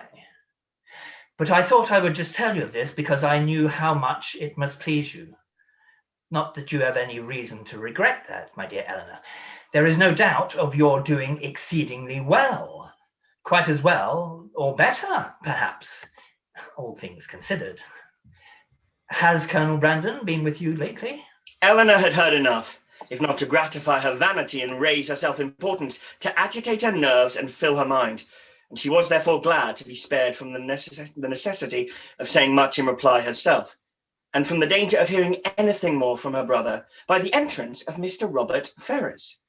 After a few moments' chat, John Dashwood, recollecting that Fanny was yet uninformed of her sister's being there, quitted the room in quest of her, and Eleanor was left to improve her acquaintance with Robert, who by the gay unconcern and the happy self-complacency of his manner, while enjoying so unfair a division of his mother's love and liberality, to the prejudice of his banished brother, earned only by his own dissipated course of life, and that brother's integrity, was confirming her most unfavourable opinion of his head and heart. They had been scarcely 2 minutes by themselves before he began to speak of Edward, for he too had heard of the living and was very inquisitive on the subject. Eleanor repeated the particulars of it as she had given them to John, and their effect on Robert, though very different, was not less striking than it had been on him. He laughed, most immoderately. The idea of Edward being a clergyman and living in a small parsonage town diverted him beyond measure.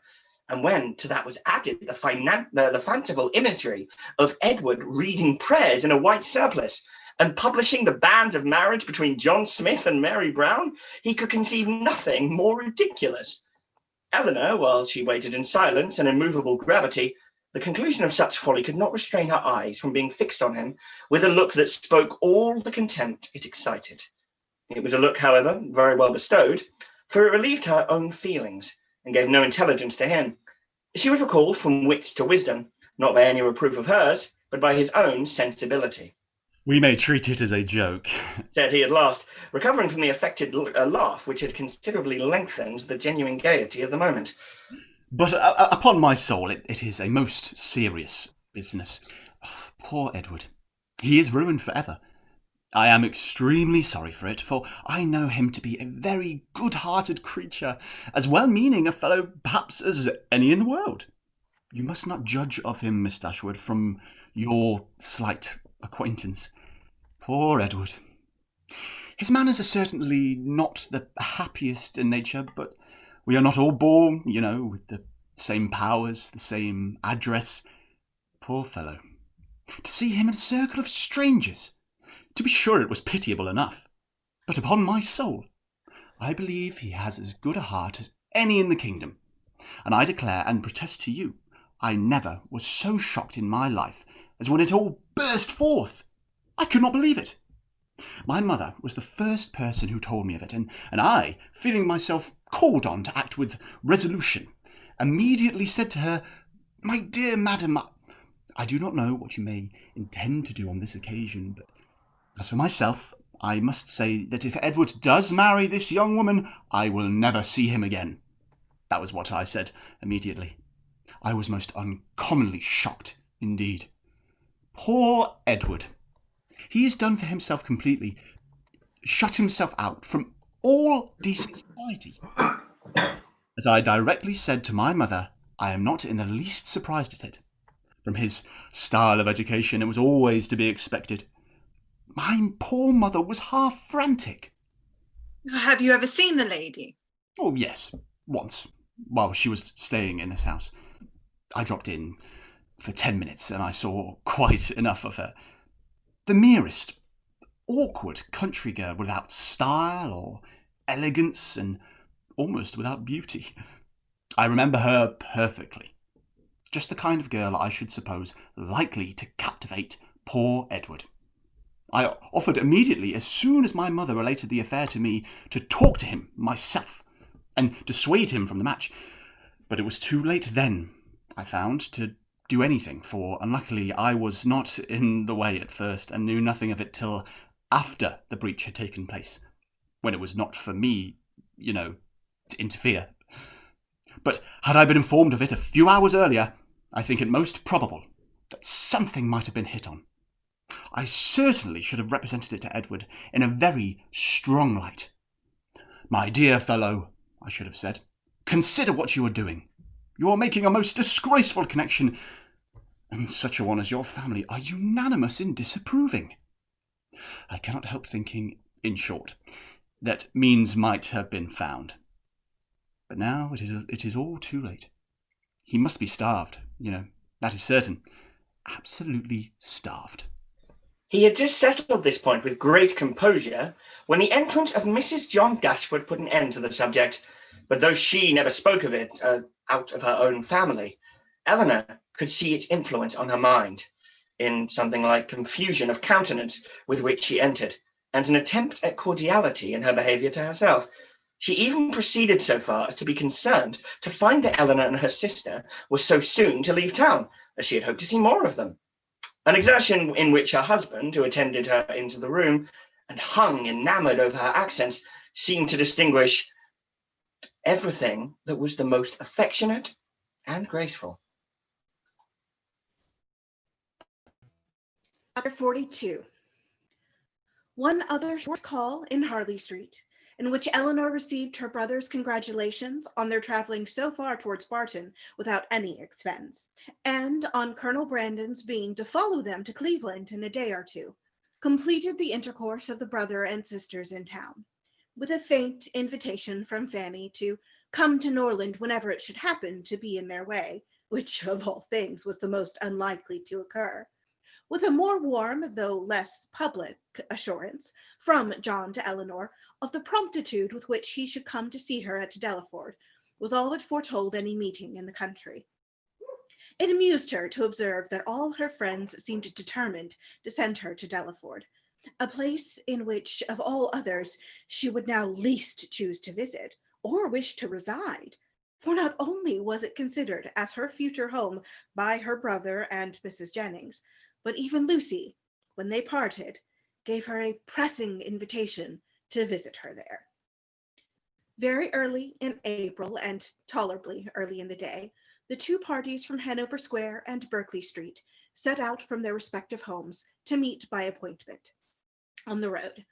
For the convenience of Charlotte and her child, there were to be more than 2 days on their journey, and Mr. Palmer, traveling more expeditiously with Colonel Brandon, was to join them at Cleveland soon after their arrival.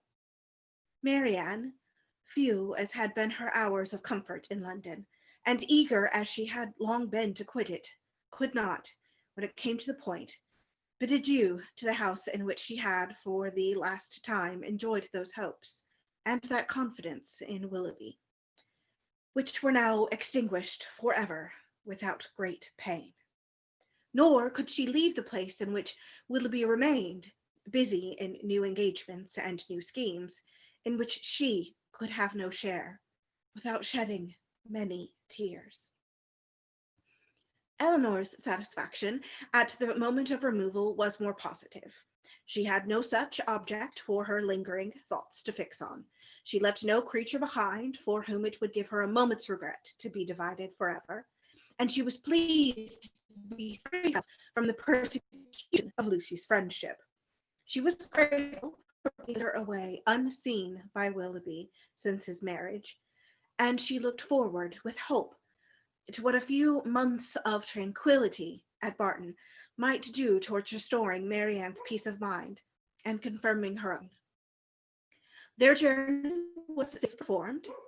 The second day brought them into the cherished or the prohibited Count of Somerset, for as such was it dwelt on by turns Marianne's imagination, and in the forenoon of the third day they drove up to Cleveland. Cleveland was a spacious, modern-built house, situated on a sloping lawn. It had no park, but the pleasure grounds were tolerably extensive, and like every other place of the same degree of importance, it had its open shrubbery and closer wood walk. A road of smooth gravel winding toward a plantation led to the front. The lawn was dotted over with timber. The house itself was under the guardianship of the fir, the mountain ash, and the acai, and a thick screen of them together, interspersed with tall Lombardy poplars, shut out the offices. Marianne entered the house with a heart swelling with emotion, from the consciousness of being only 80 miles from Barton, and not 30 from Combe Magna.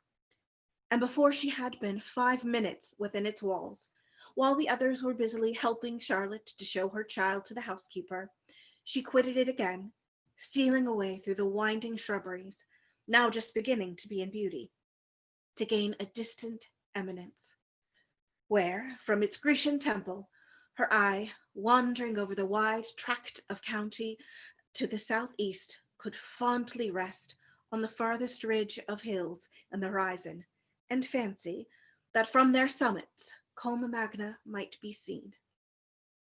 In such moments of precious, invaluable misery, she rejoiced in tears of agony to be at Cleveland.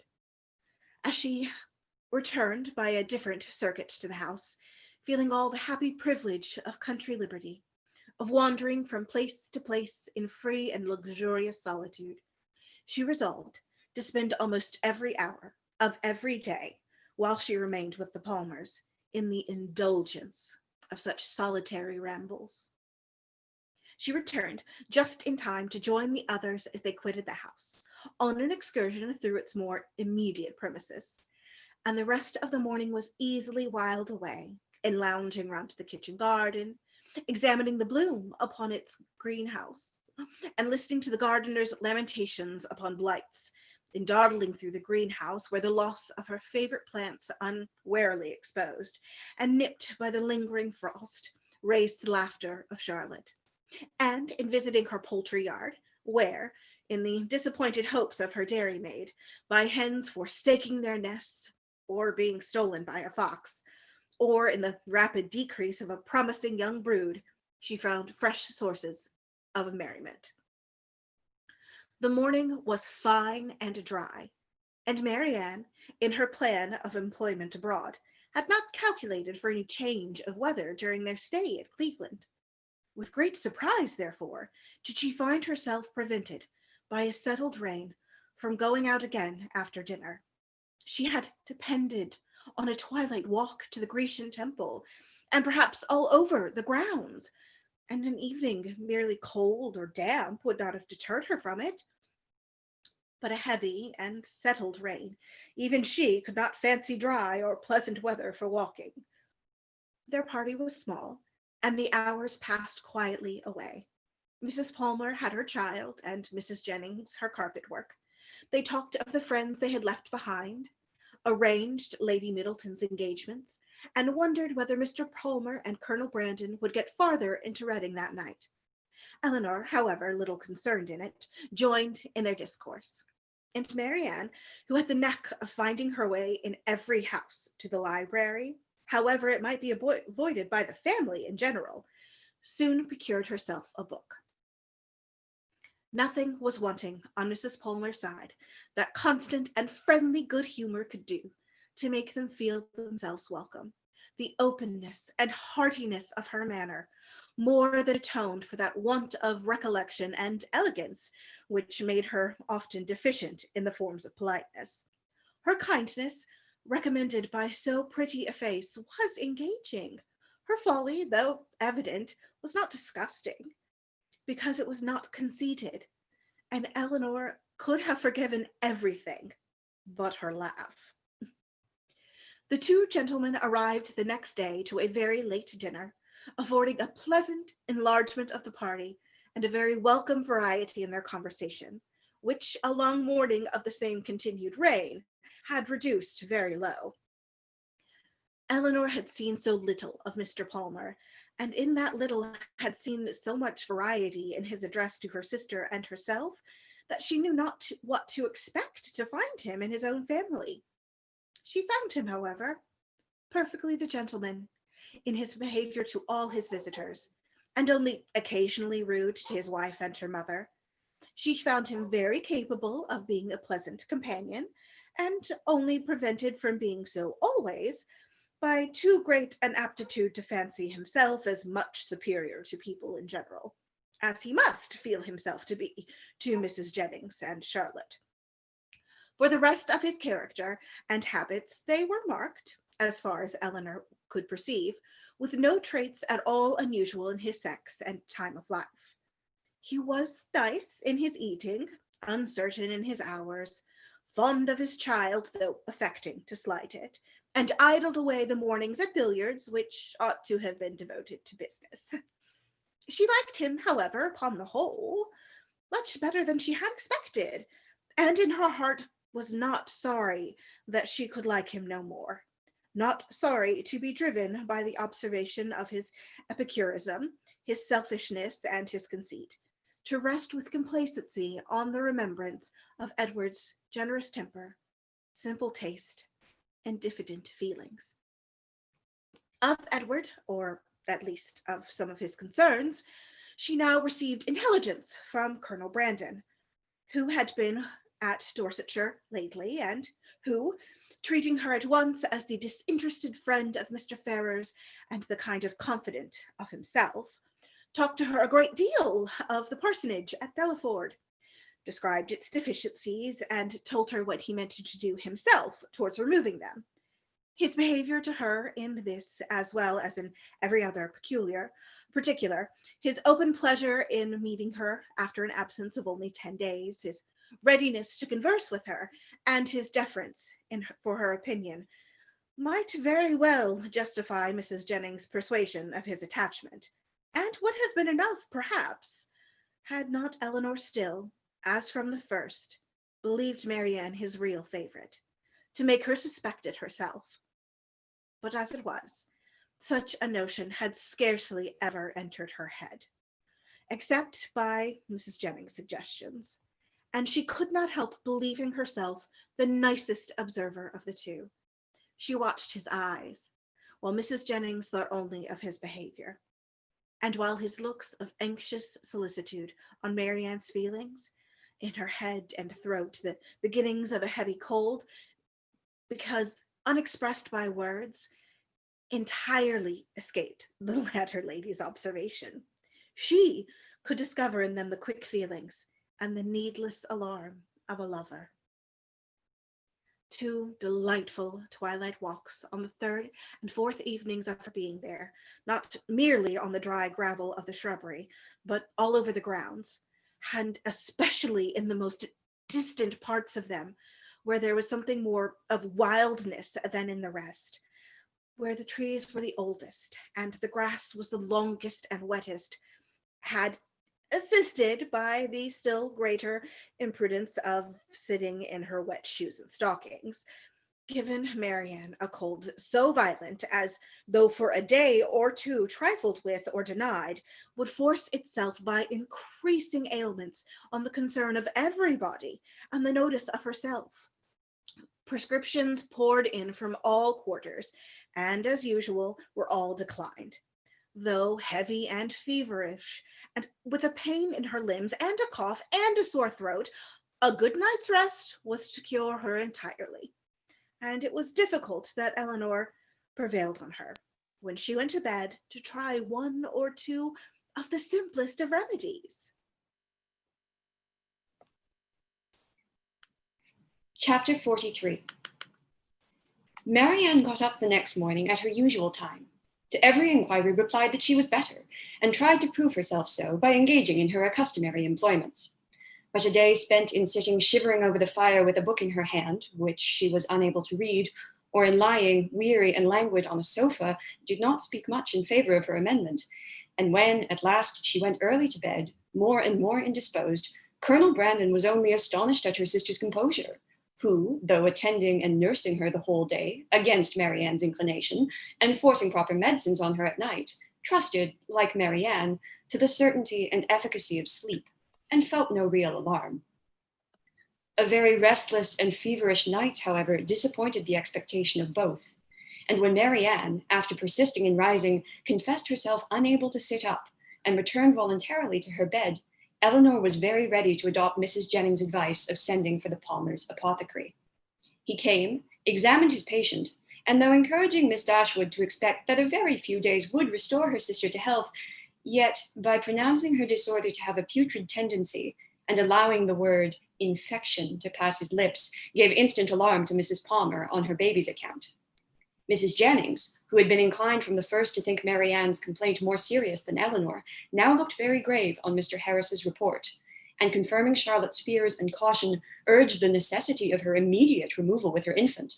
And Mr. Palmer, though treating their apprehensions as idle, found the anxiety and importunity of his wife too great to be withstood. Her departure, therefore, was fixed on, and within an hour after Mr. Harris's arrival, she set off, with her little boy and his nurse, for the house of a near relation of Mr. Palmer's, who lived a few miles on the other side of Bath, whither her husband promised, at her earnest entreaty, to join her in a day or two, and whither she was almost equally urgent with her mother to accompany her. Mrs. Jennings, however, with a kindness of heart which made Eleanor really love her, declared her resolution of not stirring from Cleveland as long as Marianne remained ill, and of endeavouring, by her own attentive care, to supply to her the place of the mother she had taken her from. And Eleanor found her on every occasion a most willing and active helpmate, desirous to share in all her fatigues, and often, by her better experience in nursing, of material use. Poor Marianne, languid and low from the nature of her malady and feeling herself universally ill, could no longer hope that tomorrow would find her recovered. And the idea of what tomorrow would have produced, but for this unlucky illness, made every ailment severe. For on that day they were to have begun their journey home, and attended the whole way by a servant of Mrs. Jennings, were to have taken their mother by surprise on the following forenoon. The little she said was all in lamentation of this inevitable delay, though Eleanor tried to raise her spirits and make her believe, as she then really believed herself, that it would be a very short one. The next day produced little or no alteration in the state of the patient.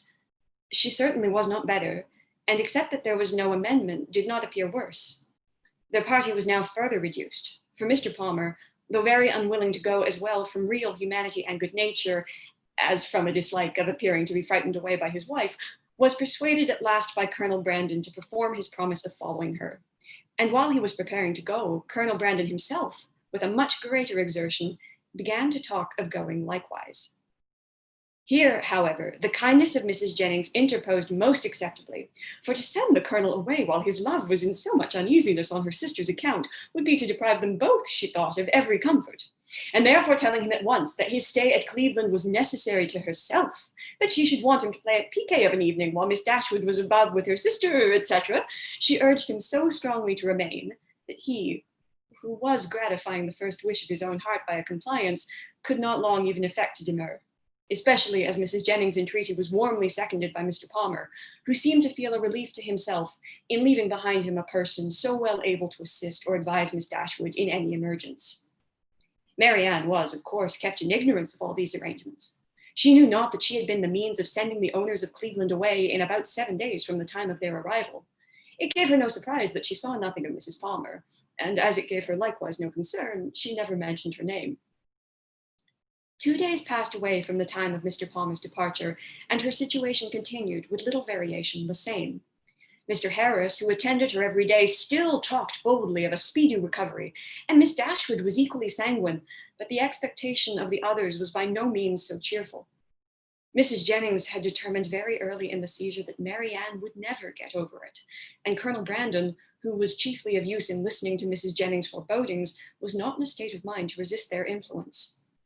He tried to reason himself out of fears, which the different judgment of the apothecary seemed to render absurd, but the many hours of each day in which he was left entirely alone were but too favorable for the admission of every melancholy idea, and he could not expel from his mind the persuasion that he should see Marianne no more.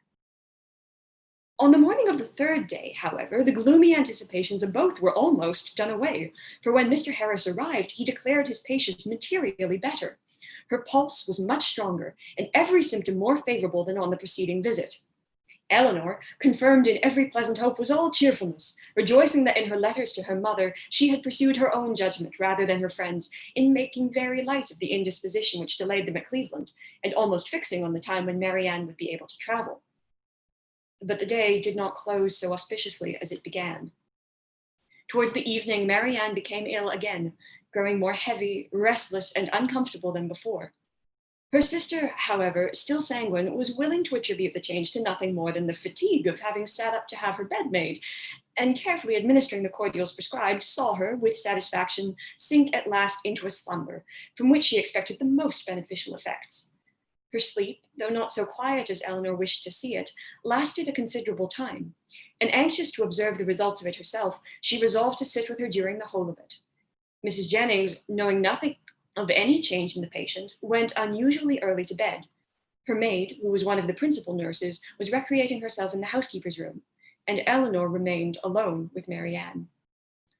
The repose of the latter became more and more disturbed, and her sister, who watched with unremitting attention her continual change of posture, and heard the frequent but inarticulate sounds of complaint which passed her lips, was almost wishing to rouse her from so painful a slumber, when Marianne, suddenly awakened by some accidental noise in the house, started hastily up, and, with feverish wildness, cried out, "Is Mamma coming?" "Not yet," cried the other, concealing her terror, and assisting Marianne to lie down again. "But she will be here, I hope, before it is long. It is a great way, you know, from hence to Barton." "But she must not go round by London," cried Marianne in the same hurried manner. "I shall never see her if she goes by London." Eleanor perceived with alarm that she was not quite herself, and while attempting to soothe her, eagerly felt her pulse. It was lower and quicker than ever, and Marianne, still talking wildly of Mamma, her alarm increased so rapidly as to determine her on sending instantly for Mr. Harris and dispatching a messenger to Barton for her mother. To consult with Colonel Brandon on the best means of effecting the latter was a thought which immediately followed the resolution of its performance. And as soon as she had rung up the maid to take her place by her sister, she hastened down to the drawing room, where she knew he was generally to be found at a much later hour than the present. It was no time for hesitation. Her fears and her difficulties were immediately before him. Her fears he had no courage, no confidence to attempt the removal of. He listened to them in silent despondence, but her difficulties were instantly obviated, for with a readiness that seemed to speak the occasion and the service prearranged in his mind, he offered himself as the messenger who should fetch Mrs. Dashwood. Eleanor made no resistance that was not easily overcome. She thanked him with brief though fervent gratitude, and while he went to hurry off his servant with a message to Mr. Harris and an order for post horses directly, she wrote a few lines to her mother. The comfort of such a friend at that moment as Colonel Brandon, or such a companion for her mother, how gratefully was it felt! A companion whose judgment would guide, whose attendance must relieve, and whose friendship might soothe her, as far as the shock of such a summons could be lessened to her. His presence, his manners, his assistance would lessen it. He, meanwhile, whatever he might feel, acted with all the firmness of a collected mind, made every necessary arrangement with the utmost dispatch, and calculated with exactness the time in which she might look for his return. Not a moment was lost in delay of any kind. The horses arrived even before they were expected, and Colonel Brandon, only pressing her hand with a look of solemnity, and a few words spoken too low to reach her ear, hurried into the carriage. It was then about 12 o'clock, and she returned to her sister's apartment to wait for the arrival of the apothecary and to watch by her the rest of the night. It was a night of almost equal suffering to both. Hour after hour passed away in sleepless pain and delirium on Marianne's side, and in the most cruel anxiety on Eleanor's before Mr. Harris appeared. Her apprehensions once raised, paid by their excess for all her former security, and the servant who sat up with her, for she would not allow Mrs. Jennings to be called, only tortured her more by hints of what her mistress had always thought. Marianne's ideas were still at intervals fixed incoherently on her mother, and whenever she mentioned her name, it gave a pang to the heart of poor Eleanor, who, reproaching herself for having trifled with so many days of illness, and wretched for some immediate relief, fancied that all relief might soon be in vain, that everything had been delayed too long, and pictured to herself her suffering mother arriving too late to see this darling child, or to see her rational. She was on the point of sending again for Mr. Harris, or if he could not come for some other advice, when the former, but not till after 5 o'clock, arrived. His opinion, however, made some little amends for his delay, for though acknowledging a very unexpected and unpleasant alteration in his patient, he would not allow the danger to be material, and talked of the relief which a fresh mode of treatment must procure, with a confidence which, in a lesser degree, was communicated to Eleanor. He promised to call again in the course of 3 or 4 hours, and left both the patient and her anxious attendant more composed than he had found them. With strong concern, and with many reproaches for not being called to their aid, did Mrs. Jennings hear in the morning of what had passed. Her former apprehensions, now with greater reason restored, left her no doubt of the event, and though trying to speak comfort to Eleanor, her conviction of her sister's danger would not allow her to offer the comfort of hope. Her heart was really grieved. The rapid decay, the early death of a girl so young, so lovely as Marianne, must have struck a less interested person with concern. On Mrs. Jennings' compassion, she had other claims. She had been for 3 months her companion, was still under her care, and she was known to have been greatly injured and long unhappy. The distress of her sister, too, particularly a favorite, was before her. And as for their mother, when Mrs. Jennings considered that Marianne might probably be to her what Charlotte was to herself, her sympathy in her sufferings was very sincere. Mr. Harris was punctual in his second visit, but he came to be disappointed in his hopes of what the last would produce. His medicines had failed, the fever was unabated, and Marianne, only more quiet, not more herself, remained in a heavy stupor. Eleanor, catching all, and more than all, his fears in a moment, proposed to call in further advice. But he judged it unnecessary. He had still something more to try, some more fresh application, of whose success he was as confident as the last, and his visit concluded with encouraging assurances which reached the ear, but could not enter the heart of Miss Dashwood. She was calm, except when she thought of her mother. But she was almost hopeless, and in this state she continued till noon, scarcely stirring from her sister's bed, her thoughts wandering from one image of grief, one suffering friend to another, and her spirits oppressed to the utmost by the conversation of Mrs. Jennings, who scrupled not to attribute the severity and danger of this attack to the many weeks of previous indisposition which Marianne's disappointment had brought on. Eleanor felt all the reasonableness of the idea, and it gave fresh misery to her reflections. About noon, however, she began, but with a caution, a dread of disappointment which for some time kept her silent, even to her friend, to fancy, to hope she could perceive a slight amendment in her sister's pulse. She waited, watched, and examined it again and again, and at last, with an agitation more difficult to bury under exterior calmness than all her foregoing distress, ventured to communicate her hopes.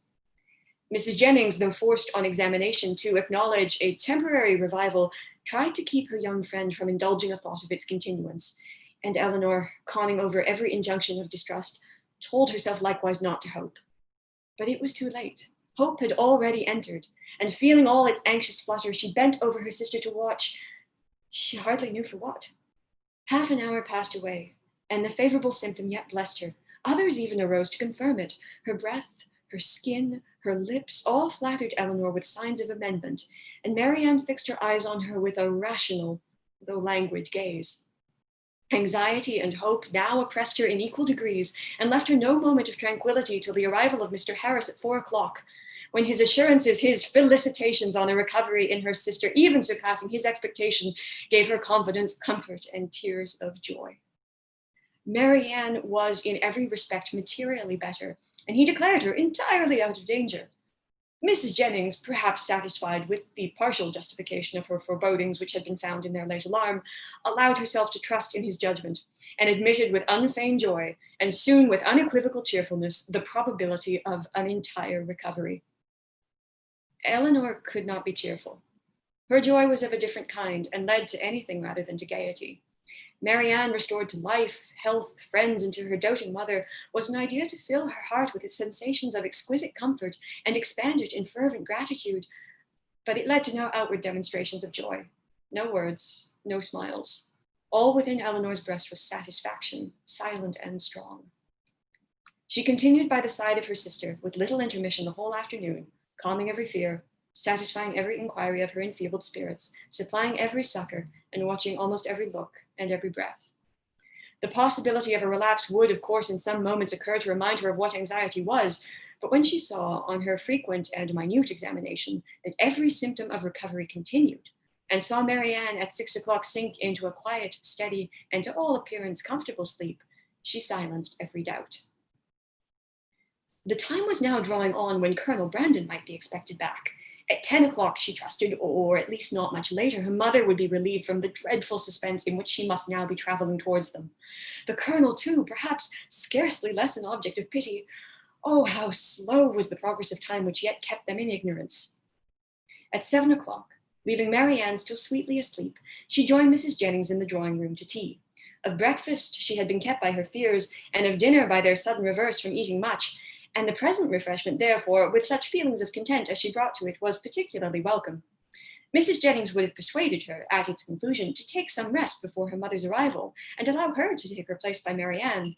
But Eleanor had no sense of fatigue, no capability of sleep at that moment about her, and she was not to be kept away from her sister an unnecessary instant. Mrs. Jennings, therefore, attending her upstairs into the sick chamber, to satisfy herself that all continued right, left her there again to her charge and her thoughts, and retired to her own room to write letters and sleep. The night was cold and stormy.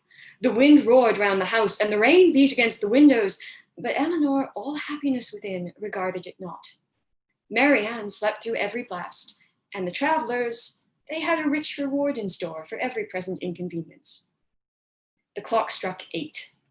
Had it been 10, Eleanor would have been convinced that at that moment she heard a carriage driving up to the house, and so strong was the persuasion that she did, in spite of the almost impossibility of their being already come, that she moved into the adjoining dressing closet and opened a window shutter to be satisfied of the truth. She instantly saw that her ears had not deceived her. The flaring lamps of a carriage were immediately in view.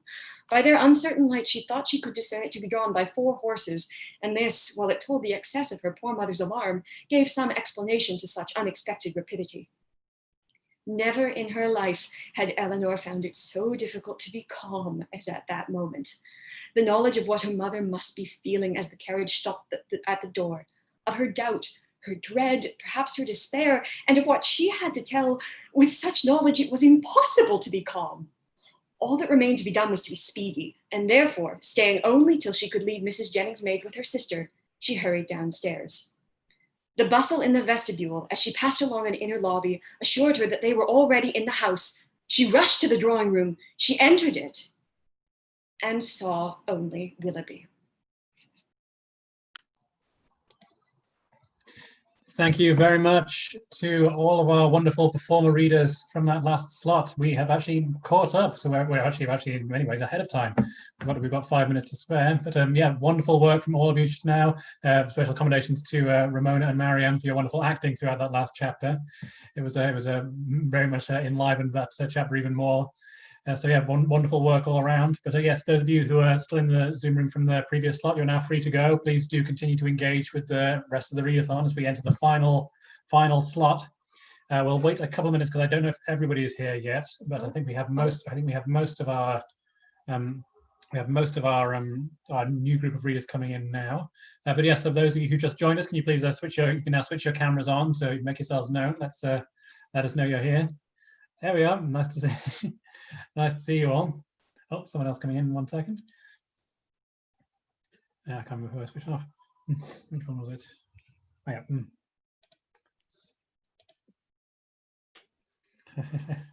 But yes, I can't believe it. We're coming into the final chapter now. The final slot.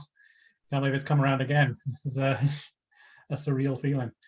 1 moment. So yeah, I'll just move that. But I think everybody is here. Do you want to just cross-reference? Yeah, 1 second. I'll just check this. I think we have most, but yeah. I think we do. Yes. 1 second. I think it's just check in case there's anything important coming around. Check that later. Okay, but no, I think since we're actually making pretty good time, I think we'll go ahead and continue on rather than having 3 minutes of me awkwardly stumbling over my words. So yes, thank you very much for those of you who are still watching.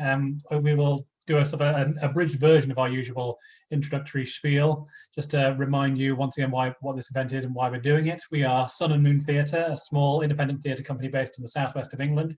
I'm David Johnson. And I'm Melissa Barrett. And again, just as we were saying before, the reason why we have done this Austen Readathon, our 3rd one in the unintentional Austen Readathon series. We're delighted to have gone through with Sense and Sensibility after having done Pride and Prejudice and Emma back in the summer. And somehow the timing for this one just strangely turned out, I don't know if quite well is the right expression, but the fact that we had the news this week of in the UK of going into the different tiers, it's particularly affected the arts and the theatre industry this week in particular. A lot of different organisations getting news that they didn't want to get, or hoping desperately for positive news. It was such a stressful week for the arts. So all we really want right now is for those of you tuning in to please donate to your local theatre, donate to your favorite arts company that does that, your favorite touring company that comes around every year that you go to see. Help them out, or an arts charity that's doing great work for the industry. Even like independent cinemas are struggling at the moment as well. If you want to support your local cinema, if there's any way in which you can do, go onto the website, find a donate button. And if there is no donate button, then of course just get in touch with them in any way, by email or by phone. And it's only a couple of minutes, but it makes such a difference to those who you're donating to. So please consider. Also, please let us know who you've donated to, either in the live chat or on Twitter. Make sure to include our handle at Sun Moon Theatre using the hashtag Austen Readathon. And if you don't have social media as well, you can get in touch with us by email, probably best to email me if you wanted to let us know who you donated to. You can email us at melissa.sunandmoontheatre@gmail.com, and it'd be lovely to hear who you've donated to. So thank you so much. Please support the arts. Save the arts. Do you want to do this bit? Give a shout out to a venue. Oh, sure. No, you go. Oh, right. No, so we're having a bit of a conflict of moments because we've actually got tea brewing at the moment. How fitting for the Austin Readathon. Oh, yeah. I think we've been doing our own, before we introduce our next group of former readers, we've been doing general shout outs to different organizations that we love. So I'll just throw out a few just now. For instance, our local theatres: Exeter Northcote Signet Theatre, Exeter Phoenix, and the Bristol Shakespeare Festival. We do a lot with them every year. Shout out to them. The Sheffield Crucible, His Majesty's Theatre in Aberdeen, and I think David said something, but I didn't hear him. Oh, and of course, the Year Out Drama Company, a really fantastic arts company for young people, usually at school age, leaving years, usually between 18 and 21. It's a fantastic company for students wanting to do some theatre for a year, based in Stratford-upon-Avon. It's a wonderful company. If you know anybody who's coming up to leaving school and loves theatre, I'd really recommend signing up to Year Out Drama. It's such a brilliant organisation, and lovely enough for us, it's where we met each other. So if we hadn't gone to Year Out Drama, this wouldn't be happening, because we wouldn't have met each other. And now we have tea. Yeah, that's enough. Well, that's enough stalling. So yes, as I call out your name, make sure you're unmuted. So yes, let us know who you are, where you're speaking to us from, and give your shout outs to your venue or company or whatever it is of your choice. So yes, please make sure you're unmuted for this bit. Andrew Mockler. Hi, I'm Andrew Mockler. I'm based in London, originally from Middlesbrough, and I'd like to give a shout out to the Middlesbrough Theatre. Fantastic. Claire Monique Martin. Hi guys, I'm Claire Monique Martin. I'm from Sidcup in South East London. I'm also based in Sidcup, South East London. My shout out is to all the fringe venues that are suffering at the moment, like the Drayton Arms, everything, like all the fringe venues in London, basically, because they're not getting the shout outs that they deserve. Absolutely. I think someone might have the live feed on at some point, because I can hear a bit of interference somewhere. But it's coming from somewhere. I'm not sure where it's at. But anyway, let's continue on. Claire Cox. Yeah, hi, my name is Claire Cox. I'm from Abingdon-on-Thames, based in Oxford, and I'm going to do a shout out again, as I did for Emma, to the Oxford Playhouse, where my journey began as a teenager when I saw Macbeth. And I've donated by John Cragg. I can't remember the one that he set up for the theatre, people in need within the theatre. Support British. Yeah, I think he put one up on .org. I can't remember. It was to help actors in need. Acting for others. Oh yeah. And I'm sorry that I cannot be my glasses, my beautiful new glasses. So I'm really disappointed, but you know, there'll be other times when they're to do things. I can't keep these on. Anyway. Absolutely. Okay. Thank you very much, Claire. Colleen Prendergast.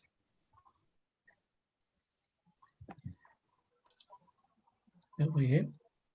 I can see she's here. Yeah, are you muted right now? Oh, there we go. Colleen, I'm originally from Newcastle upon Tyne. Now I'm also in South East London. I think the sound is a bit patchy, and also we can't see your face. Do you want to try signing out and signing back in? Unfortunately, no. If you could sign out and come back in, we'll let you back into the room. Maybe that might fix it. All right, let's see. We'll see how that goes. We'll remind ourselves. Dante Yentong Yum. Hello, I'm Dante Anton. I'm currently based in off London in Loughton. Actually, I'm studying at East 15 Drama School, and I would like to shout out to my school, and all the drama schools that having lessons online is very tough. But we are trying to learn as much as we can. Fantastic. Thank you very much. Elizabeth Scott. Hi, I'm Elizabeth Scott. I'm originally from Glasgow, but now I'm currently based in Tunbridge, Wales, and I would like to give a shout out to the Citizens Theatre back in Glasgow. Fantastic. Esther Ridgway. Hi, I'm Esther. I'm from Carlisle in Cumbria. I would like to do a shout out to the Theatre by the Lake, which is in Keswick in Cumbria. It's one of the few repertory theatres that are still sort of going, so I'd like to say hello to them. Absolutely. Brilliant. Georgina Brown.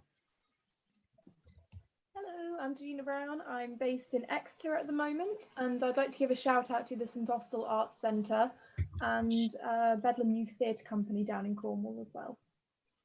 Wonderful. Thank you very much. Lisa Corley. Hi, I'm Lisa Hill Corley. I'm currently right outside of Washington, D.C. in Fairfax, Virginia. I'd like to shout out St. Mark's Players in Washington, D.C. and thank Sun and Moon Theater for once again doing these wonderful fundraisers and raising awareness for theaters all over the world. Thank you. Thank you very much. Thank you very much. Melanie Lamb. Hi, I'm Melanie Lamb. I'm based in London, and my donation shout out goes to Showface Festival, which is a virtual arts organization showcasing two of my writings in December 18 to 20. So click on donate. Two of my writing is titled Last Christmas and Game of 12. Thank you. Fantastic. Thank you very much. Miriam Kersner. Hi, I'm Miriam Kersner. I am currently living in Richland, Washington, and my shout outs go to the Mid-Columbia Master Singers for producing Dido and Aeneas this weekend, and to the Rude Mechanicals, who will be doing a Christmas Carol. Fantastic. Natasha Stiven. Hi, I'm Natasha. I'm originally from Scotland, currently based in London, and I'd like to shout out to the Traverse Theatre in Edinburgh. Fantastic. Olivia Harvey. Hello, I'm Olivia, and I'm currently based in South Wales, but working in Exeter, hoping to return next week after lockdown. So my shout out would be to the Exeter Northcote Theatre. Fantastic. Rosemary Lippard. I'm Rosemary Lippard. I'm based in South East London, and I wanted to give a shout out to the Little Lion Theatre Company, who I worked with in September, October this year. We did a production of Twelfth Night. Fantastic. We love Twelfth Night. Our favourite Shakespeare. Yeah. Sebastian Story. Hi, my name's Sebastian Story. I'm from West Yorkshire, and I'd love to give a shout out to the marvellous UK Actor Support Network run by John Craggs, and also the Leeds Showcase Cinemas. Thanks. Fantastic. Tamara Thiessen. Hi, I'm Tamara Theisen. I'm currently in my town Germering in Germany, and I would like to shout out to the Pathos Theatre in Munich.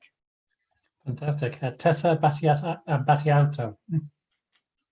Hi, I'm Tessa. I'm from Italy. I'm currently in Cambridge. I would like to give a shout out to Campus Collective, who is a non-profit theatre collective that works with refugees and people seeking sanctuary in the UK.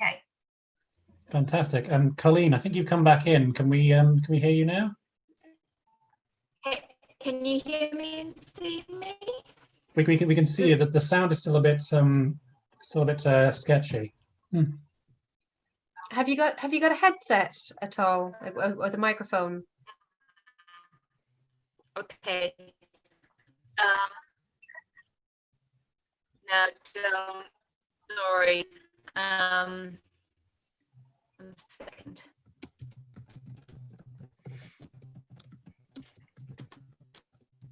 It's possible some tinkering might fix it.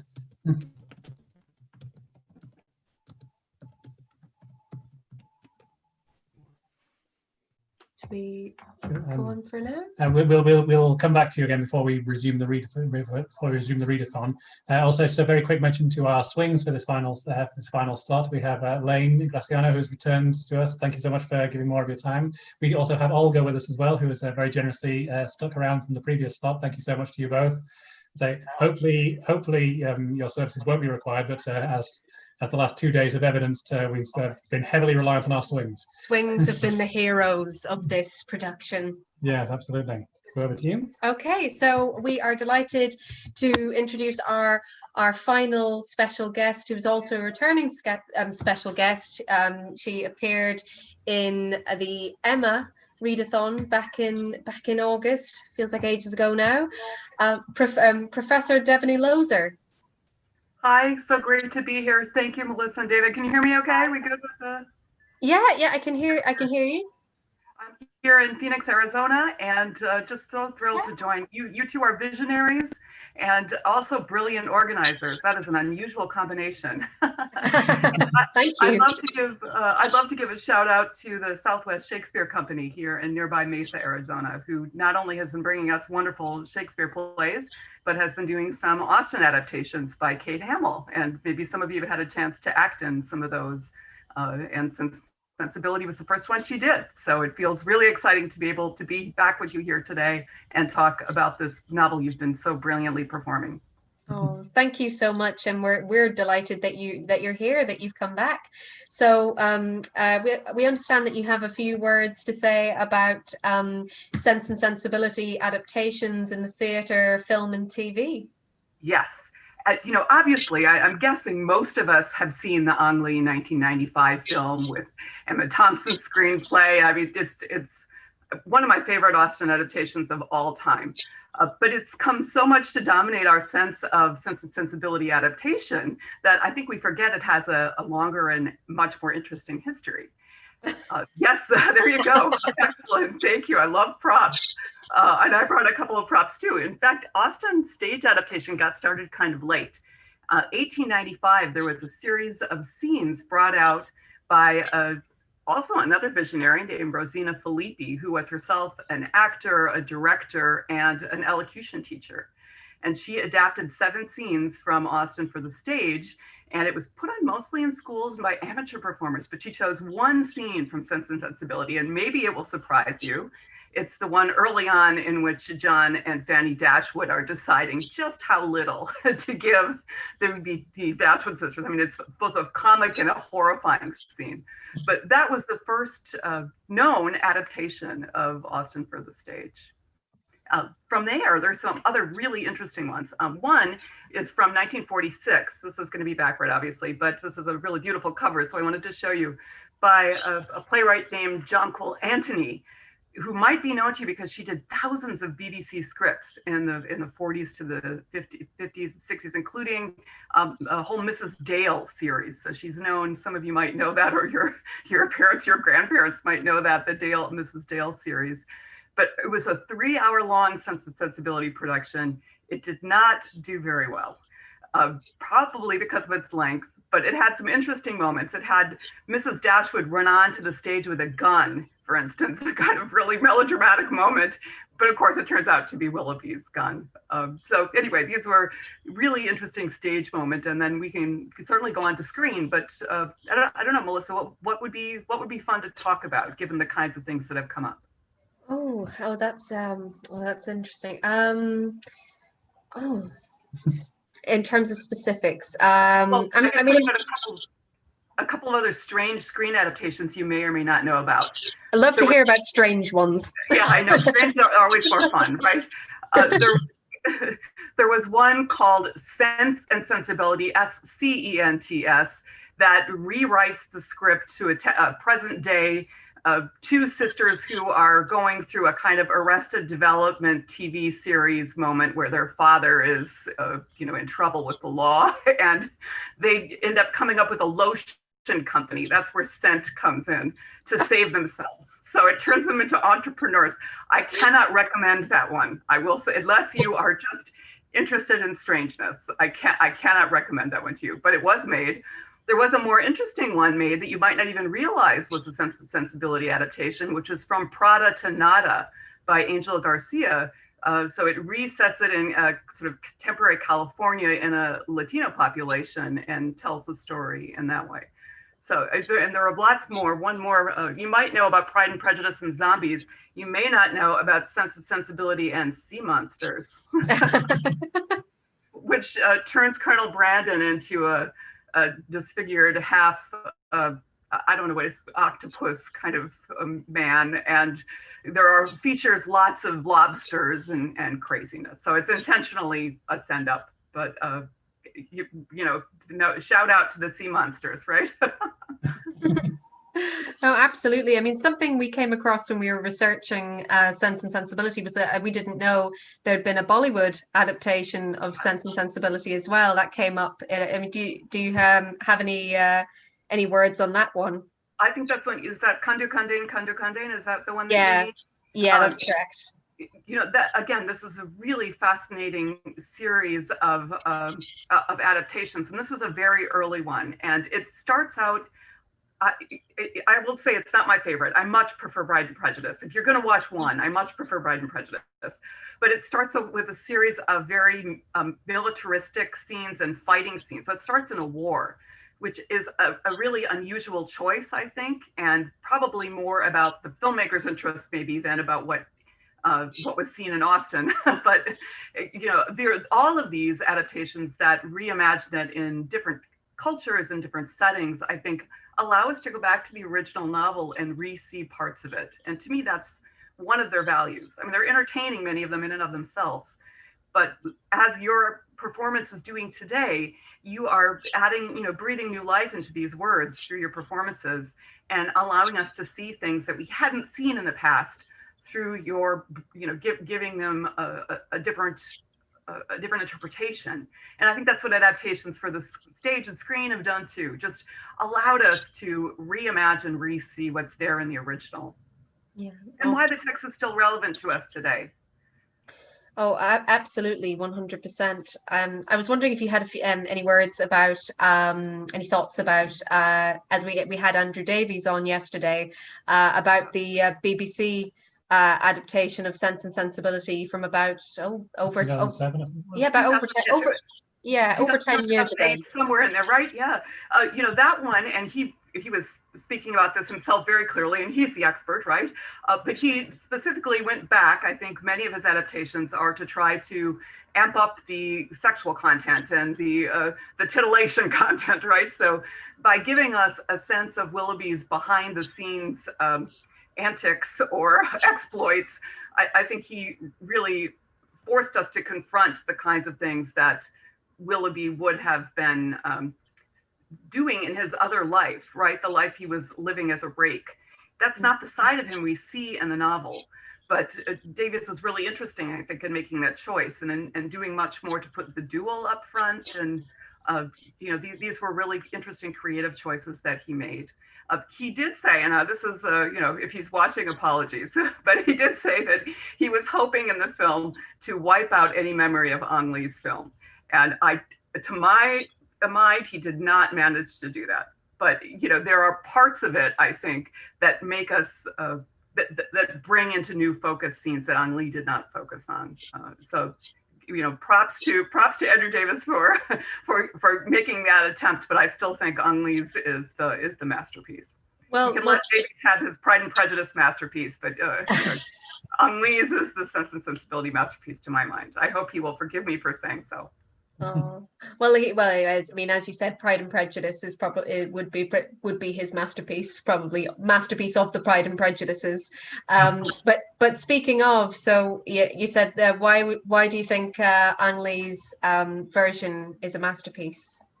Well, I think the way that it gives us a way to re-understand Margaret is really fascinating.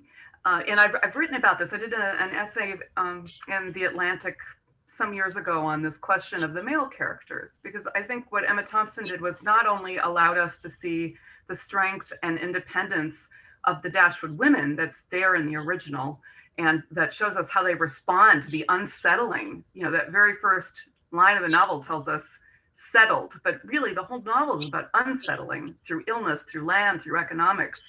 And not only did Thompson's screenplay bring that beautifully to life, I think she also really gave us a new way to understand the men in the novel as attractive.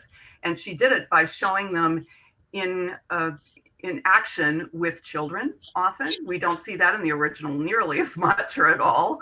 And Margaret was really central to that. And she shows us them as men who are domestically sensitive and domestic carers, as well as professionally and engaged in the traditional male world beyond the home. And I think that's one reason that the film succeeded so beautifully. It shows them strong in all of those ways. The men characters, it really transformed, I think, the male characters as much as the women. Absolutely, I completely agree on that. And I also feel like it's one of those films that the more you watch it, the better it gets every time. Once you've seen it again, it's a very enriching film. You watch more and it's just, you realize, I think the last time we watched it, we said, oh, that's so beautiful. That's even better than the last time we saw it. It's a really lovely film. Really this will surprise absolutely no one that Jane Austen scholar would love dialogue, but Thompson's dialogue is brilliant, right? I mean, it's a dialogue-driven film. It's brilliant. Yeah, I think at one point we because something that David and I did on the side was we watched all of the best picture winners at the Oscars. So that was a bit of a little project that we had, and then of course we'd always aim to try and watch the other ones as well. I think Sense and Sensibility was nominated for Best Picture, and we think it should have won. Really, it's a shame it didn't win. So I agree. So just to wrap up, we just wanted to know. It's so hard to say this in a nutshell, but what are your own personal feelings on Sense and Sensibility? I think it is a really important and in some ways perfect pandemic novel. And I think you've just done this scene of illness and a return to health. And it was just really moving to me. The actors were amazing, and it just important to see Eleanor's response, right? As Marianne makes a recovery. And she talks about it in a very measured Eleanor-like way, right? The quote is just absolutely gorgeous and brilliant to help us see the strength and the calm that she has. And to me right now, that is an inspiring thing to read and a hopeful thing to read, that we might all get back to a moment of gratitude for health and strength and calm in the next months and year. And it's a perfect pandemic novel.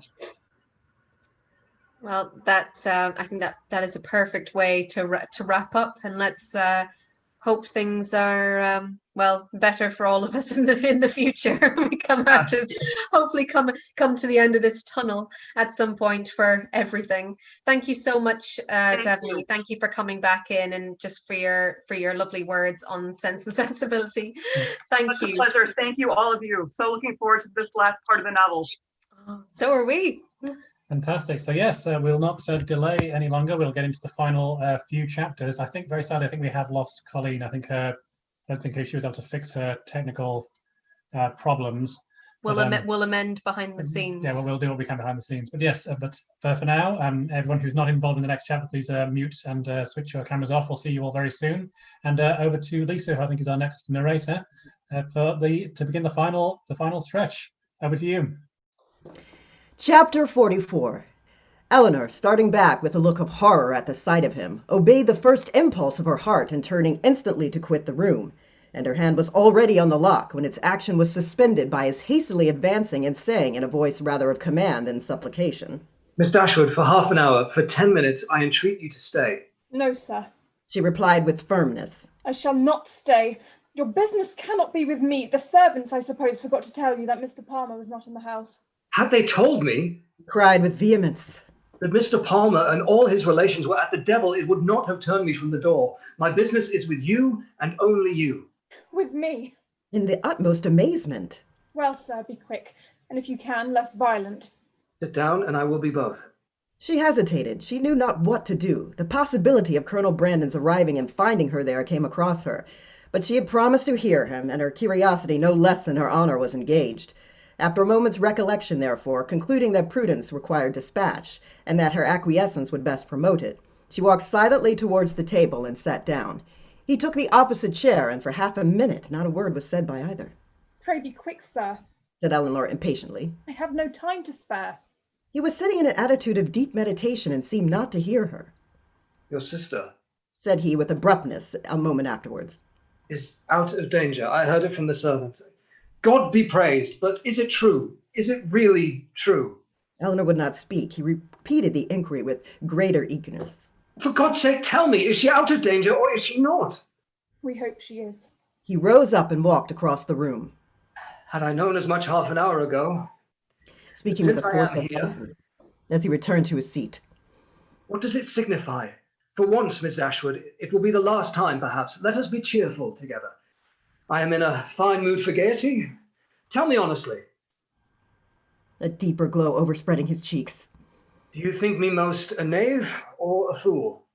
Eleanor looked at him with greater astonishment than ever. She began to think that he must be in liquor. The strangeness of such a visit and of such manners seemed no otherwise intelligible, and with this impression she immediately rose, saying, Mr. Willoughby, I advise you at present to return to Combe. I am not at leisure to remain with you longer. Whatever your business may be with me, it will be better recollected and explained tomorrow. I understand you, he replied with an expressive smile and a voice perfectly calm. Yes, I am very drunk. A pint of porter with my cold beef at Marlborough was enough to overset me. At Marlborough? Cried Eleanor, more and more at a loss to understand what he would be at. Yes, I left London this morning at 8 o'clock, and the only 10 minutes I have spent out of my chaise since that time procured me a nuncheon at Marlborough. The steadiness of his manner and the intelligence of his eyes he spoke, convincing Eleanor that whatever unpardonable folly might bring him to Cleveland, he was not brought there by intoxication. She said, after a moment's recollection, Mr. Willoughby, you ought to feel, and I certainly do, that after what has passed, your coming here in this manner and forcing yourself upon my notice requires a very particular excuse. What is it that you mean by it? I mean, said he with serious energy, if I can, to make you hate me 1 degree less than you do now.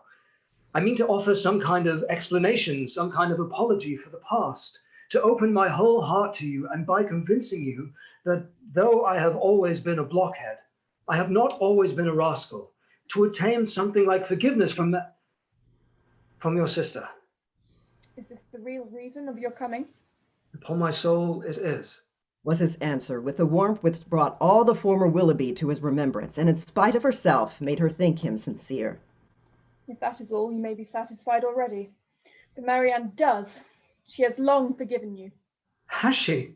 He cried in the same eager tone. Then she has forgiven me before she ought to have done it, but shall she forgive me again and on more reasonable grounds? Now will you listen to me? Eleanor bowed her assent. I do not know, said he, after a pause of expectation on her side and thoughtfulness on his own, how you may have accounted for my behavior to your sister, or what diabolical motive you may have imputed to me. Perhaps you will hardly think the better of me. It is worth the trial, however, and you shall hear everything. When I first became intimate in your family, I had no other intention, no other view in the acquaintance than to pass my time pleasantly while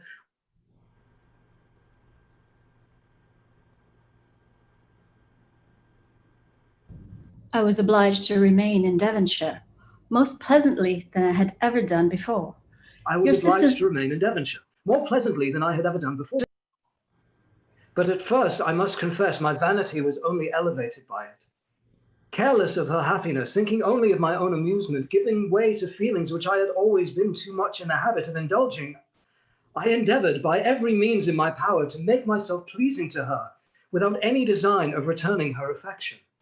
Miss Dashwood at this point, turning her eyes on him with the most angry contempt, stopped him by saying, It is hardly worthwhile, Mr. Willoughby, for you to relate or for me to listen any longer.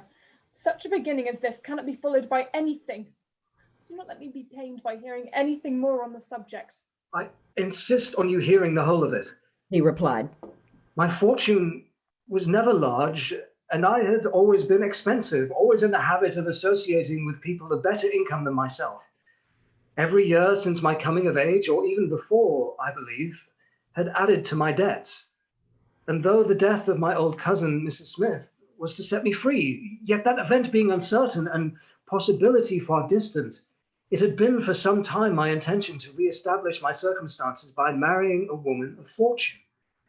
To attach myself to your sister, therefore, was not a thing to be thought of, and with a meanness, selfishness, cruelty, which no indignant, no contemptuous look, even of yours, Miss Dashwood, can ever reprobate too much. I was acting in this manner, trying to engage her regard without a thought of returning it. But one thing may be said for me. Even in that horrid state of selfish vanity, I did not know the extent of the injury I meditated, because I did not then know what it was to love. But have I ever known it? Well, it may be doubted, for had I really loved, could I have sacrificed my feelings to vanity, to avarice? Or what is more, could I have sacrificed hers? But I have done it. To avoid a comparative poverty which her affection and her society would have deprived of all its horrors, I have, by raising myself to affluence, lost everything that could make it a blessing. You did then, said Eleanor, a little softened. believe yourself at one time attached to her. To have resisted such attractions, to have withstood such tenderness. Is there a man on earth who could have done it? Yes, I found myself by insensible degrees sincerely fond of her. And the happiest hours of my life, what I spent with her when I felt my intentions were strictly honorable and my feelings blameless. Even then, however, when fully determined on paying my addresses to her, I allowed myself most improperly to put off from day to day the moment of doing it, from an unwillingness to enter into an engagement while my circumstances were so greatly embarrassed. I will not reason here, nor will I stop for you to expatiate on the absurdity, and the worse absurdity, of scrupling to engage my faith where my honor was already bound. The event has proved that I was a cunning fool, provided with great circumspection for a possible opportunity of making myself contemptible and wretched forever. At last, however, my resolution was taken, and I had determined, as soon as I can engage her alone, to justify the attentions I had so invariably paid her, and openly assure her of her affection which I had already taken such pains to display. But in the interim of the very few hours that were to pass before I would have the opportunity of speaking with her in private, a circumstance occurred, an unlucky circumstance, to ruin all my resolution, and with it all my comfort. A discovery took place. Here he hesitated and looked down. Mrs. Smith had somehow or other been informed, I imagine by some distant relation, whose interest it was to deprive me of her favor, of an affair, a connection.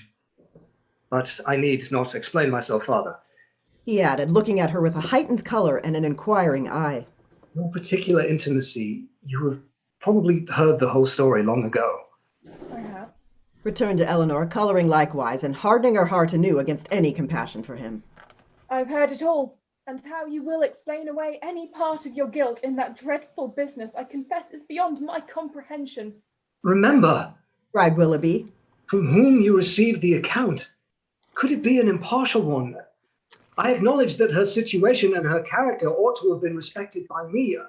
I do not mean to justify myself, but at the same time cannot leave you to suppose that I have nothing to urge, that because she was injured, she was irreproachable, and because I was a libertine, she must be a saint. If the violence of her passions, the weakness of her understanding, I do not mean, however, to defend myself. Her affection for me deserved better treatment, and I often, with great self-reproach, recall the tenderness which, for a very short time, had the power of creating any return. I heartily wish it never had been. But I have injured more than herself, and I have injured one whose affection for me was scarcely warmer than hers, and whose mind, oh, how infinitely superior! Your indifference, however, towards that unfortunate girl, I must say it, unpleasant to me as the discussion of such a subject may well be, your indifference is no apology for your cruel neglect of her. Do not think yourself excused by any weakness, any natural defect of understanding on her side, in the wanton cruelty so evident on yours. You must have known that while you were enjoying yourself in Devonshire, pursuing fresh schemes, always gay, always happy, she was reduced to the extremest indignance. But upon my soul, I did not know it, he warmly replied. I did not recollect that I had omitted to give her my direction, and common sense might have told her how to find it out. Well, sir, and what said Mrs. Smith? She taxed me with the offence at once, and my confusion may be guessed. The purity of her life, the formality of her notions, her ignorance of the world, everything was against me. The matter itself I could not deny, and vain was every endeavour to soften it. She was previously disposed, I believe, to doubt the morality of my conduct in general, and was, moreover, discontented with the very little attention, the very little portion of my time that I had bestowed on her in my present visit. In short, it ended in a total breach. By one measure, I might have saved myself. In the height of her morality, good woman, she offered to forgive my past if I would marry Eliza. That could not be, and I was formally dismissed from her favour and her house.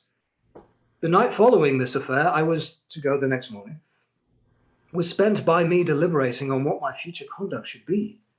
The struggle was great, but it ended too soon. My affection for Marianne, my thorough conviction of her attachment to me, it was all insufficient to outweigh that dread of poverty, or to get the better of the false ideals of necessity of riches, which I was naturally inclined to feel. An expensive society had increased. I had reason to believe myself secure of my present wife, if I chose to address her, and I persuaded myself to think that nothing else in common prudence remained for me to do so. A heavy scene, however, awaited me before I could leave Devonshire. I was engaged to dine with you on that very day. Some apology was therefore necessary for breaking my engagement, but whether I should write this apology or deliver it in person was a point of long debate. To see Marianne, I felt, would be dreadful, and I even doubted whether I could see her again and keep my resolution. In that point, however, I undervalued my own magnanimity, as the event declared, for I went, I saw her miserable, and left her miserable, and left her hoping never to see her again. Why did you call, Mr. Willoughby? Said Eleanor reproachfully. A note would have answered every purpose. Why was it necessary to call? It was necessary to my own pride. I could not bear to leave the country in the manner that might lead you or the rest of the neighbourhood to suspect any part of what had really passed between Mrs. Smith and myself, and I resolved, therefore, on calling at the cottage in my way to Honiton. The sight of your dear sister, however, was really dreadful, and to heighten the matter, I found her alone. You were all gone, I do not know where. I had left her only the evening before, so fully, so firmly resolved within myself on doing right. A few hours were to have engaged her for me forever, and I remember how happy, how gay were my spirits as I walked from the cottage to Allenham, satisfied with myself, delighted with everybody. But in this, our last interview of friendship, I approached her with a sense of guilt that almost took me from the power of dissembling. Her sorrow, her disappointment, her deep regret when I told her that I was obliged to leave Devonshire so immediately. I shall never forget it. United too with such reliance, such confidence in me. God, what a hard-hearted rascal I was! They were both silent for a few moments. Eleanor first spoke. Did you tell her that you should soon return? I do not know what I told her. He replied impatiently. Less than was due to the past beyond a doubt, and in all likelihood much more than was justified by the future. I cannot think of it. It won't do. Then came your dear mother to torture me farther with all her kindness and confidence. Thank heaven, it did torture me. I was miserable. Miss Dashwood, you cannot have an idea of the comfort it gives me to look back on my own misery. I owe such a grudge to myself for the stupid, rascally folly of my own heart, that all my past sufferings under it are only triumph and exultation to me now. Well, I went, left all that I loved, and went to those to whom, at best, I was only indifferent.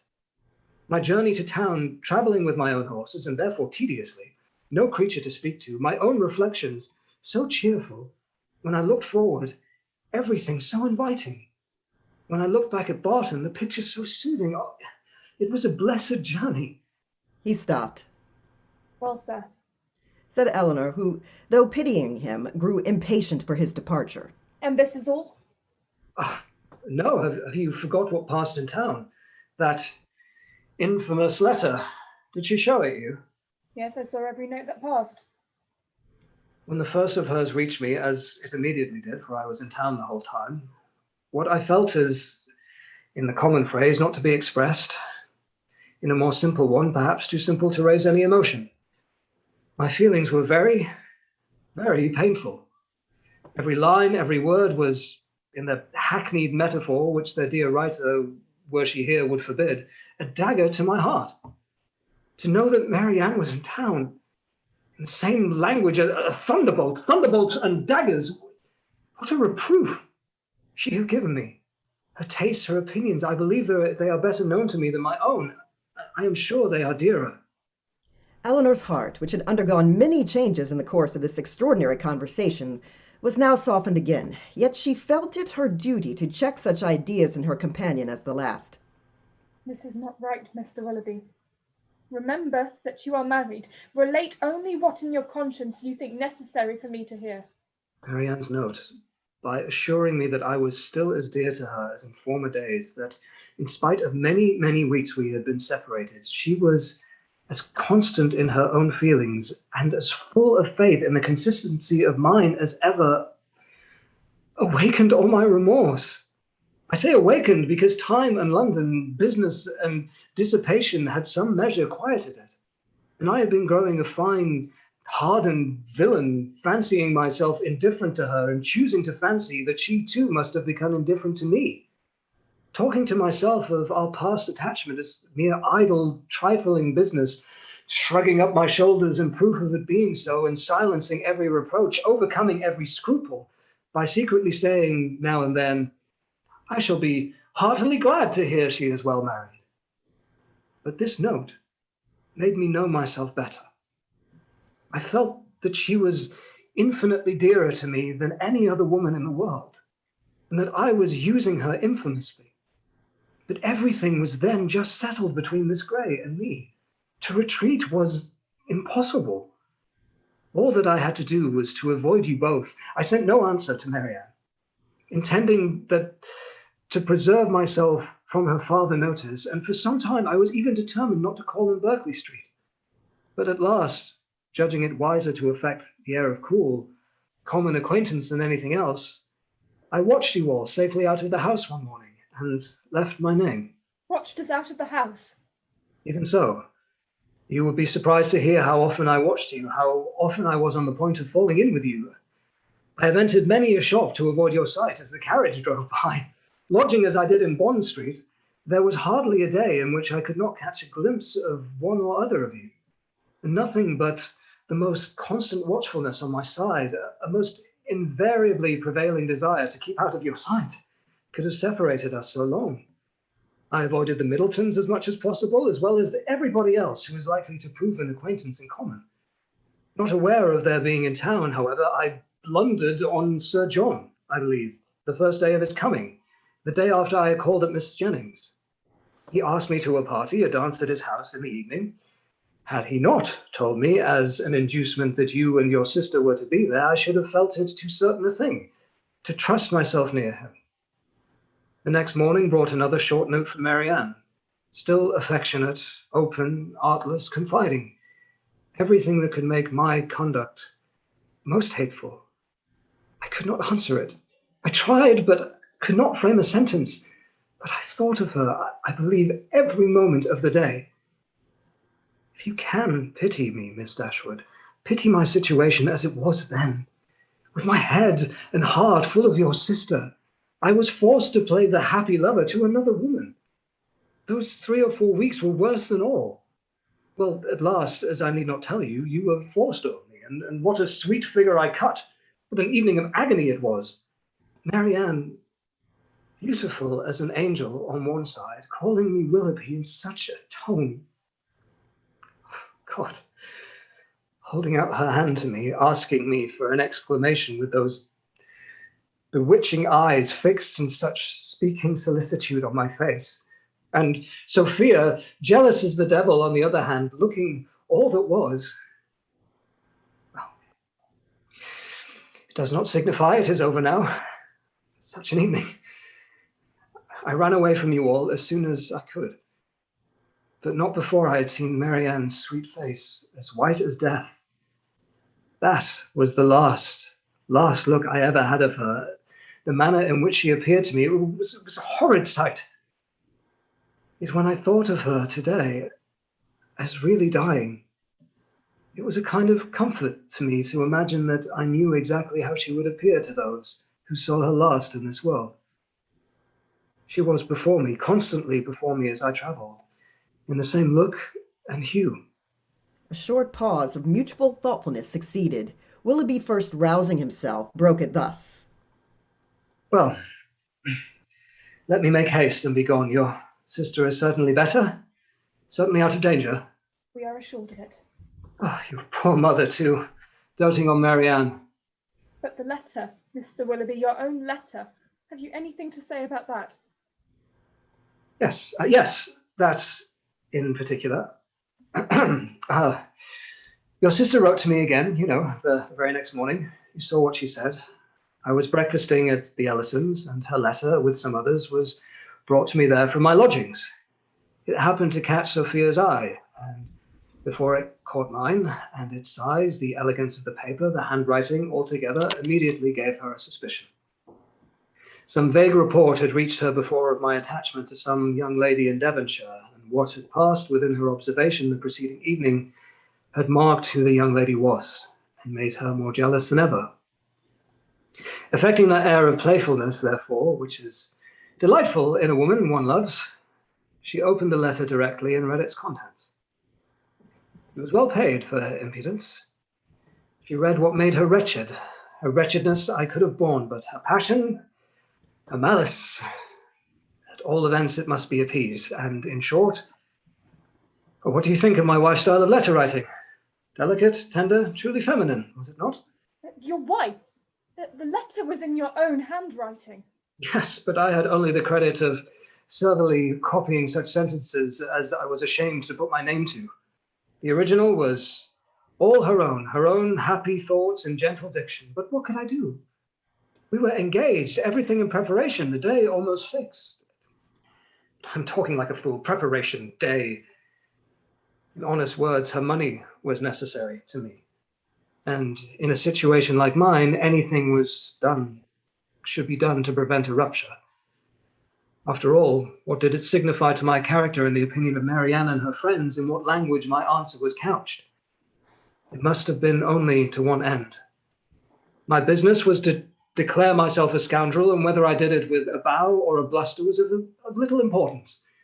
I am ruined forever in their opinion, said I to myself. I am shut out forever from their society. They already think me an unprincipled fellow. This letter will only make them think me a blackguard one. Such were my reasonings as, in a sort of desperate carelessness, I copied my wife's words and parted with the last relics of Marianne. Her 3 notes, unluckily they were all in my pocketbook, or I should have denied their existence and hoarded them forever. I was forced to put them up, and could not even kiss them, and the lock of hair, the 2 I had always carried about me in the same pocketbook, which was now searched by Madam with the most ingratiating virulence. The dear lock, every memento was torn from me. You are very wrong, Mr. Willoughby. Very blamable, said Eleanor, while her voice, in spite of herself, betrayed her compassionate emotion. You ought not to speak in this way either of Mrs. Willoughby or my sister. You had made your own choice. It was not forced on you. Your wife has a claim to your politeness, to your respect at least. She must be attached to you, or she would not have married you. To treat her with unkindness, to speak of her slightingly, is no atonement to Marianne, nor can I suppose it a relief to your own conscience. Do not talk of my wife, said he with a heavy sigh.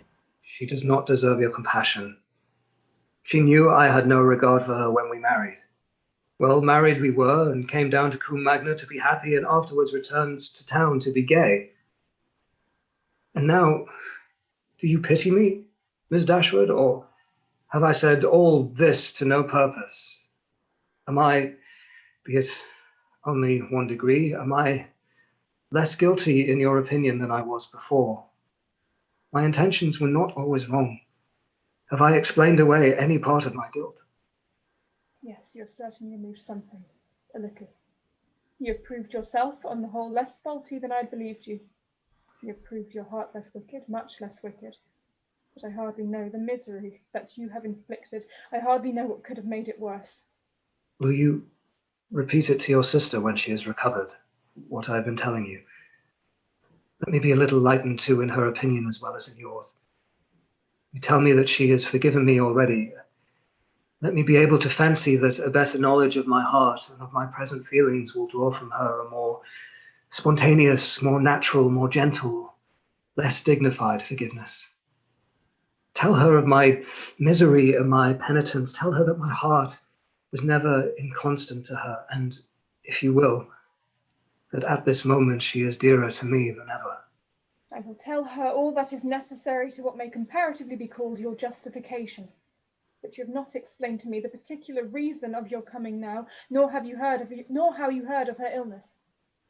Last night, in Drury Lane lobby, I ran against Sir John Middleton. And when he saw for who I was for the first time these 2 months, he spoke to me. That he had cut me ever since my marriage, I had seen without surprise or resentment. Now, however, his good-natured, honest, stupid soul, full of indignation against me and concern for your sister, could not resist the temptation of telling me what he ought to. Though probably he did not think it would vex me horribly. As bluntly as he could speak, therefore, he told me that Marianne Dashwood was dying of a putrid fever at Cleveland. A letter that morning received from Mrs. Jennings declared her danger most imminent. The Palmers are all gone off in a fright. I was too much shocked to be able to pass myself off as insensible even to the undiscerning Sir John.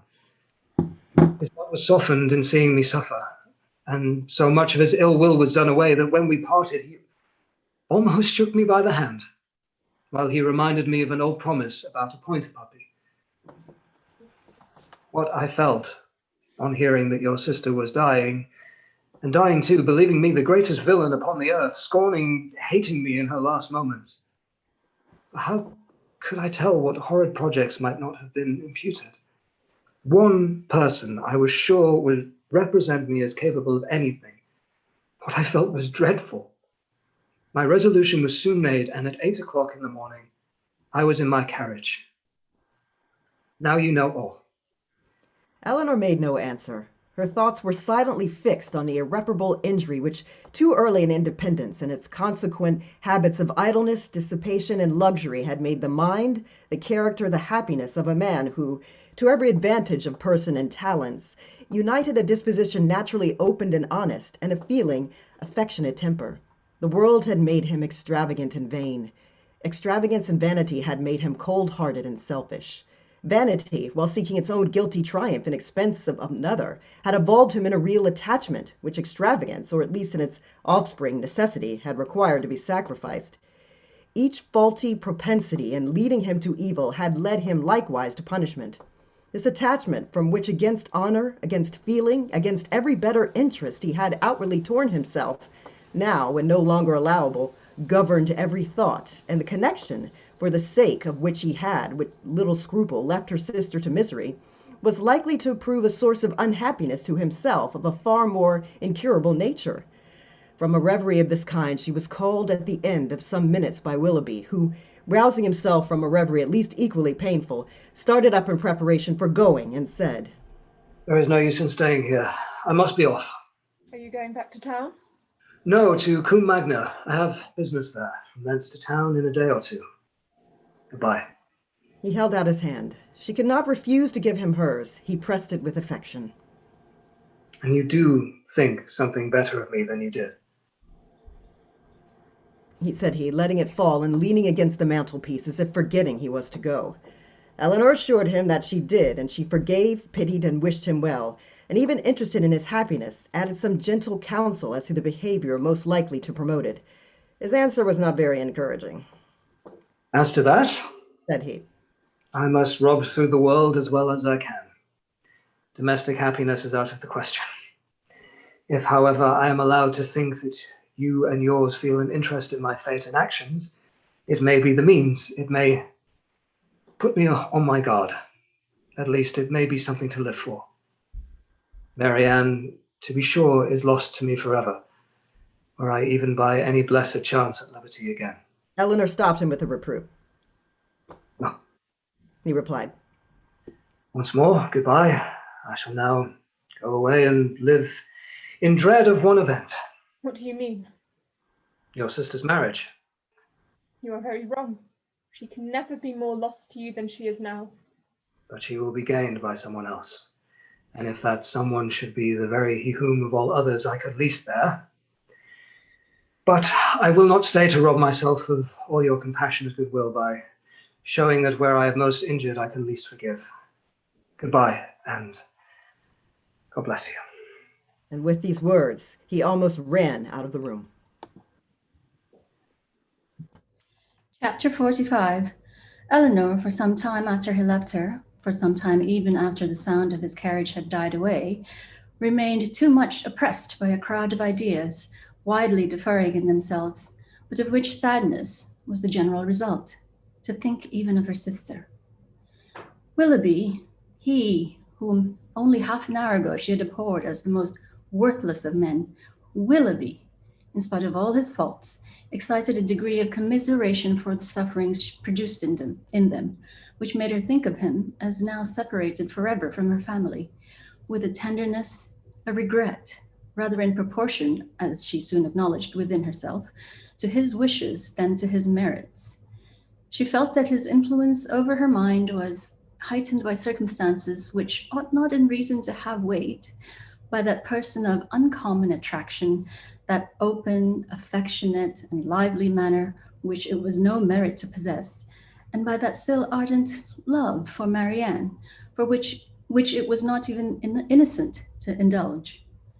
But she felt that it was so long before she could feel his influence less. When at last she returned to the unconscious Marianne, she found her just awaking, refreshed by so long and sweet a sleep to the extent of her hopes. Eleanor's heart was full.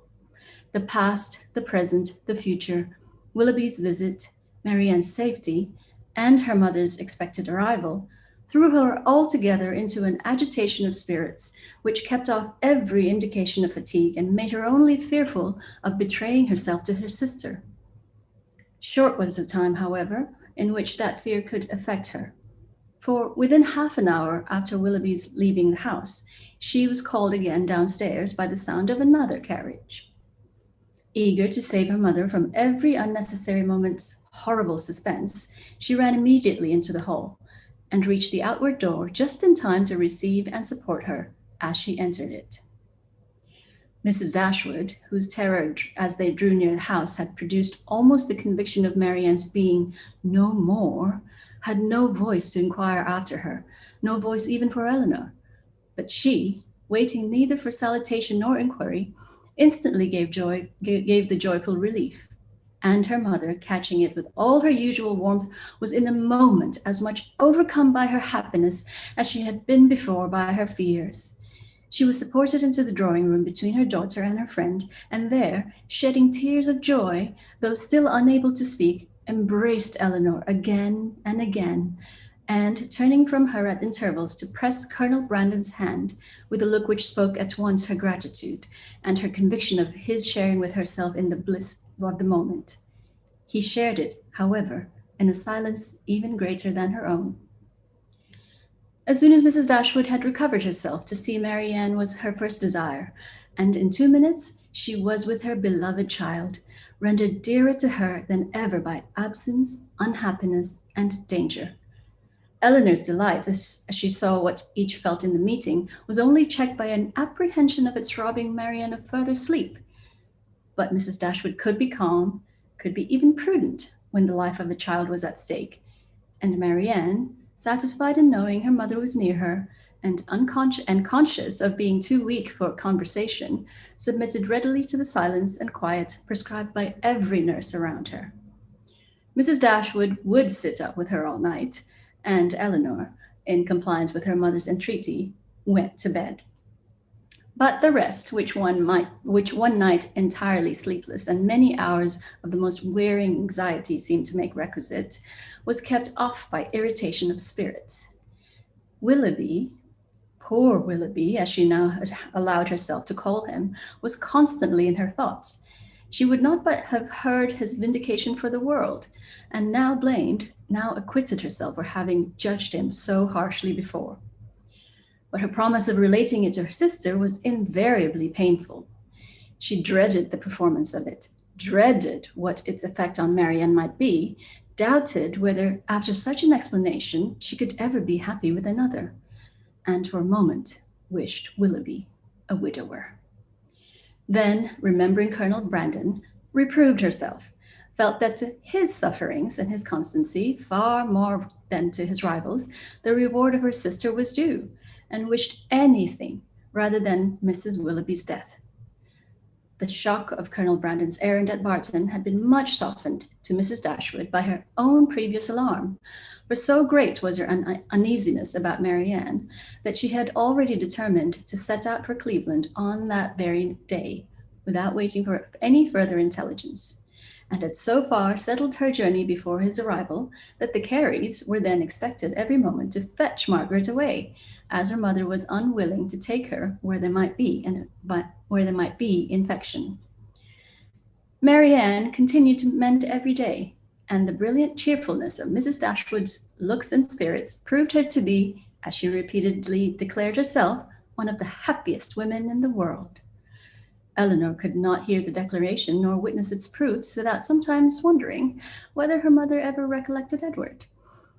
But Mrs. Dashwood, trusting to the tempered account of her own disappointment, which Eleanor had sent her, was led away by the exuberance of her joy to think only of what would increase it. Marianne was restored to her from a danger in which, as she now began to feel, her own mistaken judgment in encouraging the unfortunate attachment to Willoughby had contributed to place her. And in her recovery, she had yet another source of joy unthought of by Eleanor. It was thus imparted to her as soon as any opportunity of private conference between them occurred. Last we are alone. My Eleanor, you do not yet know all my happiness. Colonel Brandon loves Marianne. He has told me so himself. Her daughter, feeling by turns both pleased and pain, surprised and not surprised, was all silent attention. You are never like me, dear Eleanor, or I should wonder at your composure now. Had I sat down to wish for any possible good to my family, I should have fixed on Colonel Brandon's marrying one of you as the object most desirable. And I believe Marianne will be the most happy with him of the two. Eleanor was half inclined to ask her reason for thinking so, because satisfied that none founded on an impartial consideration of their age, characters, or feelings could be given. But her mother must always be carried away by her imagination on any interesting subject, and therefore, instead of an inquiry, she passed it off with a smile. He opened his heart to me yesterday as we traveled. It came out quite unawares, quite undesignedly. I, you may well believe, could talk of nothing but my child. He could not conceal his distress.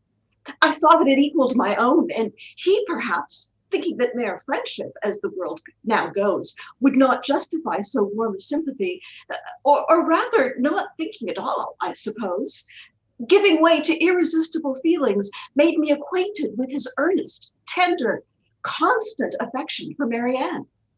He has loved her, my Eleanor, ever since the first moment of seeing her. Here, however, Eleanor perceived not the language, not the professions of Colonel Brandon, but the natural embellishments of her mother's active fancy, which fashioned everything delightful to her as it chose. His regard for her, infinitely surpassing anything that Willoughby ever felt or feigned, as much more warm, as more sincere or constant, whichever we are to call it, has subsisted through all the knowledge of dear Marianne's unhappy prepossession for that worthless young man.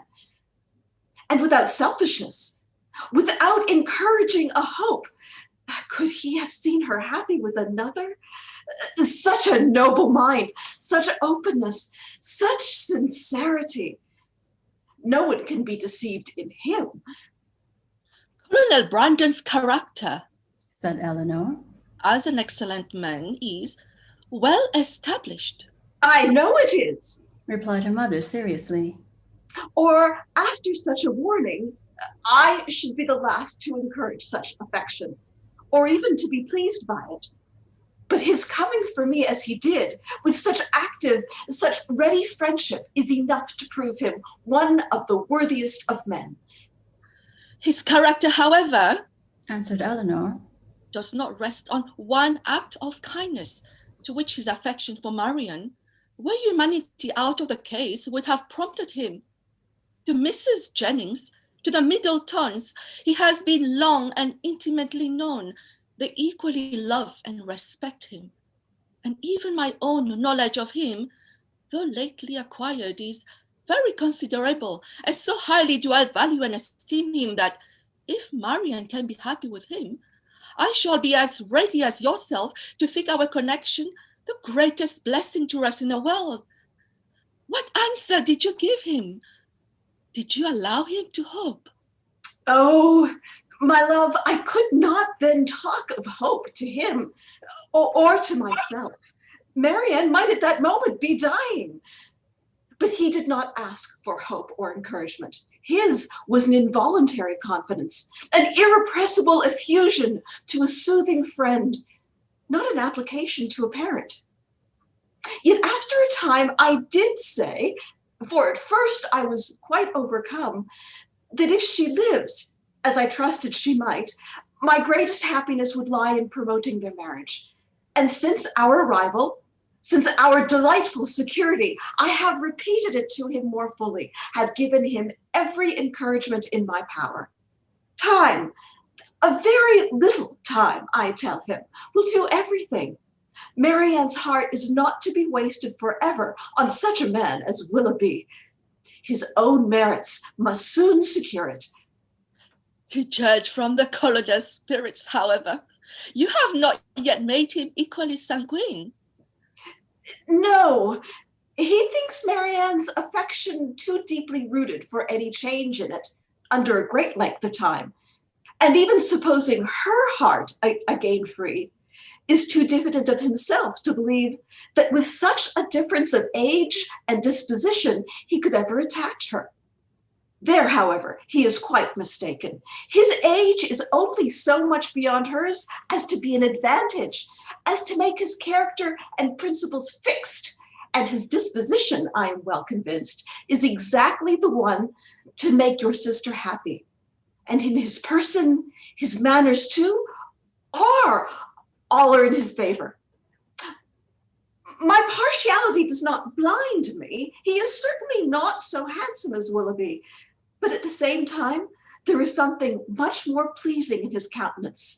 There was always something, if you remember, in Willoughby's eyes at times, which I did not like. Eleanor could not remember it, but her mother, without waiting for her assent, continued. And his manners.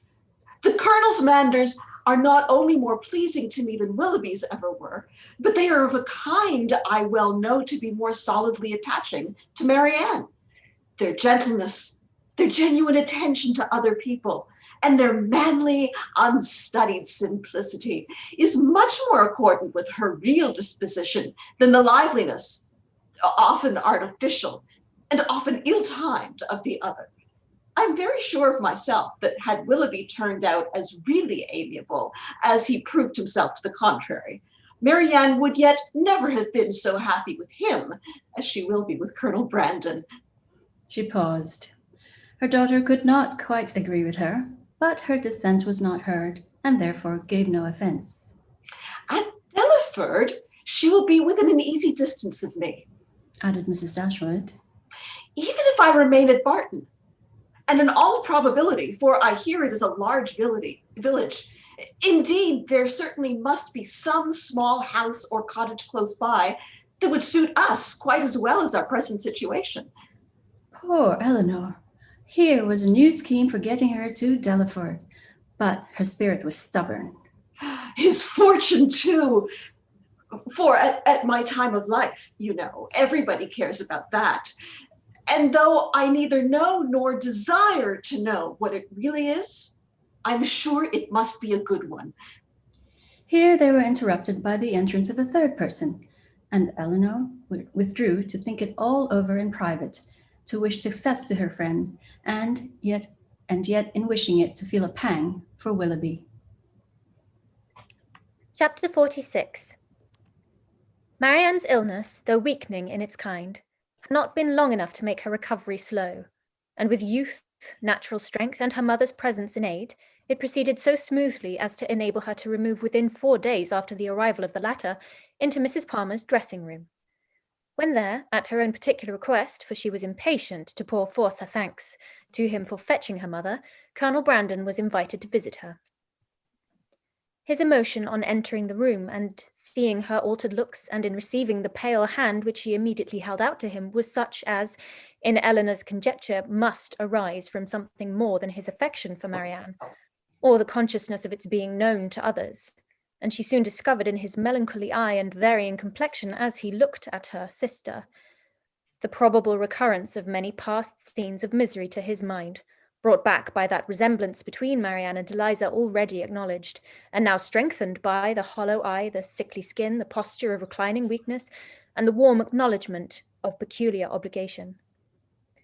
Mrs. Dashwood, not less watchful of what passed than her daughter, but with a mind very differently influenced, and therefore watching to very different effect, saw nothing in the Colonel's behaviour but what arose from the most simple and self-evident sensations, while in the actions and words of Marianne, she persuaded herself to think that something more than gratitude already dawned. At the end of another day or two, Marianne growing visibly stronger every 12 hours, Mrs. Dashwood, urged equally by her own and her daughter's wishes, began to talk of removing to Barton. On her measures depended those of her two friends. Mrs. Jennings could not quit Cleveland during the Dashwoods' stay, and Colonel Brandon was soon brought, by their united request, to consider his own abode there as equally determinate, if not equally indispensable. At his and Mrs. Jennings' united request in return, Mrs. Dashwood was prevailed on to accept the use of his carriage on her journey back, for the better accommodation of her sick child, and the Colonel, at the joint invitation of Mrs. Dashwood and Mrs. Jennings, whose active good nature made her friendly and hospitable for other people as well as herself, engaged with pleasure to redeem it by a visit at the cottage in the course of a few weeks. The day of separation and departure arrived, and Marianne, after taking so particular and lengthened a leave of Mrs. Jennings, one so earnestly grateful, so full of respect and kind wishes as seemed due to her own heart, from a secret acknowledgment of past inattention, and bidding Colonel Brandon farewell with the cordiality of a friend, was carefully assisted by him into the carriage, of which he seemed anxious that she should engross at least half. Mrs. Dashwood and Eleanor then followed, and the others were left by themselves, to talk of the travellers and feel their own dullness, till Mrs. Jennings was summoned to her chaise to take comfort in the gossip of her maid for the loss of her two young companions. And Colonel Brandon immediately afterwards took his solitary way to Delaford. The Dashwoods were 2 days on the road, and Marianne bore her journey on both without essential fatigue. Everything that the most zealous affection, the most solicitous care could do to render her comfortable was the office of each watchful companion, and each found their reward in her bodily ease and her calmness of spirits. To Eleanor this observation of the latter was particularly grateful. She who had seen her week after week so constantly suffering, oppressed by anguish of heart which she had neither courage to speak of nor fortitude to conceal, now saw with a joy which no other could equally share, an apparent composure of mind which, in being the result, as she trusted, of serious reflection, must eventually lead her to contentment and cheerfulness. As they approached Barton, indeed, and entered on scenes of which every field and every tree brought some particular, some painful recollection, she grew silent and thoughtful, and turning away her face from their notice, sat earnestly gazing through the window. But here Eleanor could neither wonder nor blame, and when she saw, as she assisted Marianne from the carriage, that she had been crying, she saw only an emotion too natural in itself to raise anything less tender than pity, and in its unobtrusiveness entitled to praise. In the whole of her subsequent manner she traced the direction of a mind awakened to reasonable exertion, for no sooner had they entered their common sitting-room than Marianne turned her eyes around it with a look of resolute firmness, as if determined at once to accustom herself to the sight of every object with which the remembrance of Willoughby could be connected. She said little, but every sentence aimed at cheerfulness, and though a sigh sometimes escaped her, it never passed away without the intonement of a smile. After dinner, she would try her pianoforte. She went to it, but the music on which her eye first rested was an opera procured for her by Willoughby, containing some of their favourite duets, and bearing on its outward leaf her own name in his handwriting. That would not do. She shook her head, put the music aside, and after running over the keys for a minute, complained of feebleness in her fingers and closed the instrument again, declaring, however, with firmness as she did so, that she should in future practice much. The next morning produced no abatement in these happy symptoms. On the contrary, with a mind and body alike strengthened by rest, she looked and spoke with more genuine spirit, anticipating the pleasure of Margaret's return, and talking of the dear family party which would then be restored, of their mutual pursuits and cheerful society, as the only happiness worth a wish. "And the weather is settled, and I have recovered my strength," said she. "We will take long walks together every day. We will walk to the farm at the edge of the down and see how the children go on. We will walk to Sir John's new plantations at Barton Cross and the Abbey land, and we will often go to the old ruins of the Priory and try to trace its foundations as far as we are told they once reached. I know we shall be happy. I know the summer will pass happily away. I mean never to be later in rising than 6, and from that time till dinner, I shall divide every moment between music and reading. I have formed my plan, and am determined to enter on a course of serious study. Our own library is too well known to me to be resorted for anything beyond mere amusement. But there are many works well worth reading at the park, and there are others of more modern production which I know I can borrow of Colonel Brandon. By reading only 6 hours a day, I shall gain in the course of a 12-month a great deal of instruction which I now feel myself to want."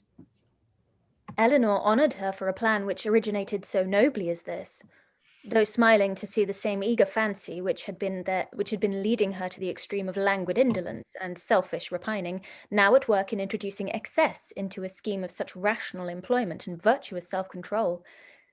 Her smile, however, changed to a sigh when she remembered that promise to Willoughby was yet unfulfilled, and feared she had that to communicate which might again unsettle the mind of Marianne, and ruin at least for a time this fair prospect of busy tranquillity.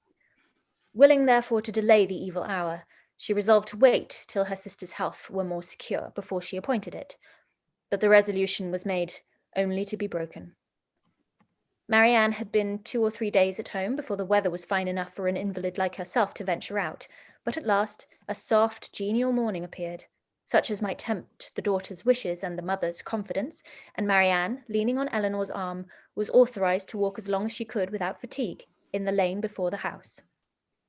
The sisters set out at a pace, slow as the feebleness of Marianne, in an exercise hitherto untried since her illness required, and they had advanced only so far beyond the house as to admit a full view of the hill, the important hill behind, where, pausing with her eye towards it, Marianne calmly said, "There, exactly there, pointing with one hand, on that projecting mound. There I fell, and there I first saw Willoughby."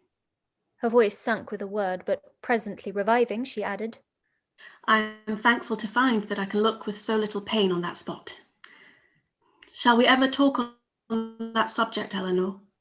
Hesitatingly it was said. "Or will it be wrong? I can talk of it now, I hope, as I ought to do." Eleanor tenderly invited her to be open. "As for regret," said Marianne, "I have done with that, as far as he is concerned. I do not mean to talk to you of what my feelings have been for him, but what they are now. At present, if I could be satisfied on one point, if I could be allowed to think that he was not always acting a part, not always deceiving me.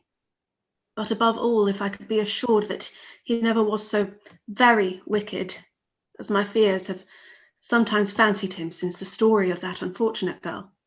She stopped. Eleanor joyfully treasured her words as she answered. If you could be assured of that, you think you should be easy? Yes.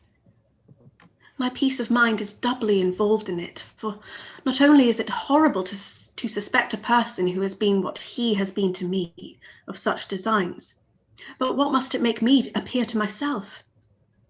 What in a situation like mine but a most shamefully unguarded affection could expose me to? How then, asked her sister, would you account for his behavior? I would suppose him, oh, how gladly would I suppose him only fickle. Very, very fickle. Eleanor said no more. She was debating within herself on the eligibility of beginning her story directly, or postponing it till Marianne were in stronger health, and they crept on for a few minutes in silence.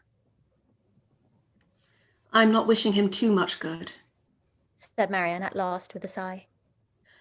When I wish his secret reflections may be no more unpleasant than my own. He will suffer enough in them. Do you compare your conduct with his? No. I compare it with what it ought to have been. I compare it with yours. Our situations have borne little resemblance.